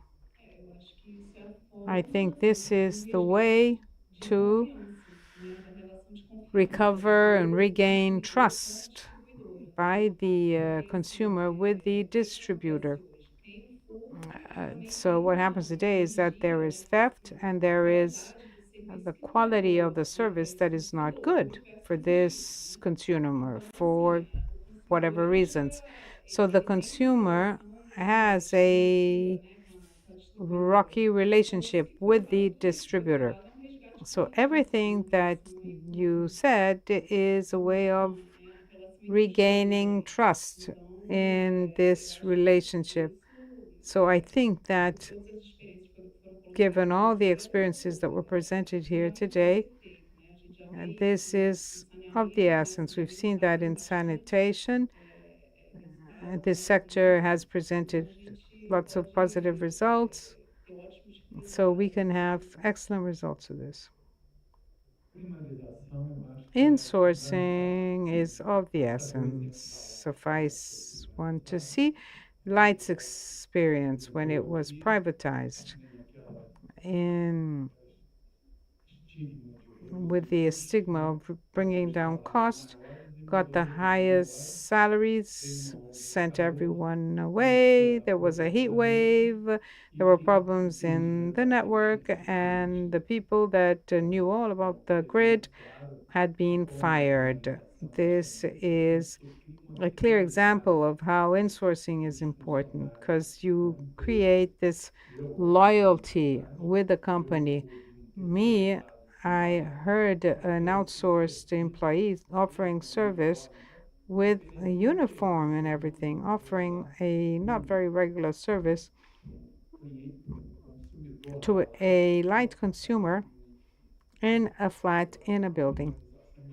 With insourcing, you gain more trust, and in order to have good insourcing, you have to have a good labor training program. And in this program, I know that Solange from Enel Energy touches a lot on the women's program. She's very proud of this program. So I think that these solutions, creative solutions, and not the silver bullet in light of the need to diversify, we will be able to face this problem by doing this. I think that we had talked about insourcing as a closing remark.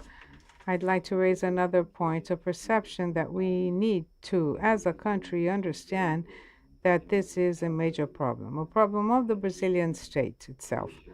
I was with Alexandre at the Ministry of Justice precisely to convey this perception. And they have already done this in fighting piracy, understanding that this is something that is at different levels. Last year, I was calculating only non-technical loss, 40 and such average megawatts. And the illegal connection is the second biggest power plant. It's about the size of Belo Monte. And in addition to the volume of energy, these amounts I calculated with the robbery of the central bank. And I updated according to the IPCA index. It's still a lot of money, but it would be as if the central bank were held up every 12 days. And the problem is that there is no tax collection for PIS, COFINS, ICMS. It is this money that is no longer circulating in the economy. So we really have to move away from the electric sector and translate this outrage of ours. Perfect. Okay, well, for my part, I really enjoyed these final considerations because it just goes to show the relevance of the theme. I'd like to thank you all. I'd also like to draw your attention to someone who is not here today, Leonardo Farazão from PSR, who was essential in organizing this seminar today. So I'd like to honor him remotely. He is outside. He was born in a community here in Rio de Janeiro. So this is a great example that we can reach our objectives. And Nivaldo and Flavia, could you please make your closing remarks? Thank you very much to the audience. I would like to congratulate Tenório, namely for this program, the PRORIO program. It reminds me that sentence, which is not Einstein's, but insanity is to continue doing the same things and expect different results. We want to do things differently. And I hope that the debates that we heard today draw your attention and are disseminated. This will serve for this action plan that Light will have to organize to give as input in the non-technical losses. So from the practical point of view, we are going to establish the entities that are part of how we're going to fight this problem. We're going to be able to map these areas with the data that were presented here. And with this action plan, we're going to be able to customize the lights issue problem with the non-technical losses. And so I hope this program is long-lasting and it really calls everyone's attention, and that will spread to other concessionaires because it's not a problem of light alone.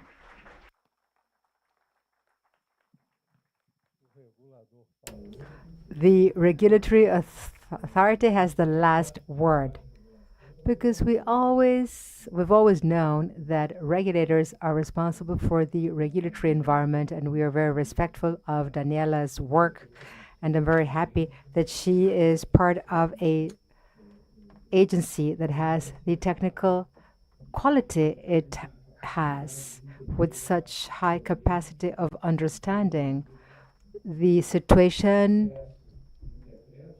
and expressing this situation with the drafting of the piece of legislation. I know Anel was there with this technical note of such high technical quality. I agree with you that the Brazilian Regulatory Authority has to focus on this initiative, and we need to really take advantage of this opportunity, of the effort that we've made in this seminar to invite professional specialists from different areas. The solution is not inside light, and we at PRORIO realize that this is the case. Thank you very much, Giselle, for the invitation. It is really fantastic to have this academic think tank that is as old as Anel, 26 years old, in this location beside the Sugar Loaf, which is a key touristic point in Rio.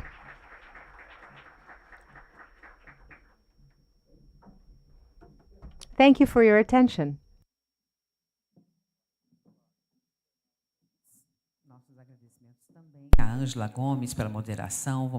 Thank you, Angela Gomes, for your moderation. Please smile for the picture. And please stay in the room for a couple more minutes for the closing ceremony.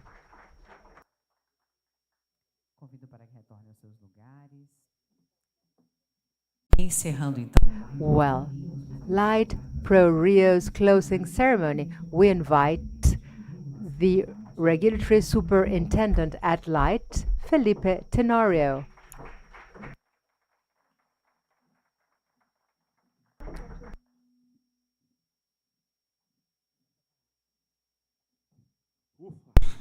Oh my God! I was talking with Fernando Shukri. I never imagined that this was so difficult, and so many have supported me all the way with this agenda. But I confess that today, talking with some of you, I guess this has been really very positive. There's a fantastic product, and we streamed this seminar online, which will be a fantastic tool. And this is the advantage technology gives us. We can take a break, pause, make notes. I think this meeting was very interesting because it really confirmed some of our conclusions in research, studies, and conversations, and brought really interesting contributions. My chat here, WhatsApp chat, I just went crazy while we were sitting here with Reynaldo, Angela, with ideas, brainstorming, talking about this, about that. So, I mean, we have a long way ahead. We know what I said in the beginning still stands. We have an agreement, and we want to really include all of you to make this pact come true. Just to wrap up, I would like to say that, okay, I really want to tell you that there is no way I will not congratulate my team. They're not all here. Samita, Giovanna, Frazão, Leonardo Frazão, Elizabeth, and Thais, my team of collaborators. Well, guys, thank you so much. Have a safe return back home. Thank you. As a reminder, if you used interpretation services, please remember to return the headphones. Coffee is served outside. Thank you so much. See you soon. Enjoy the rest of the evening.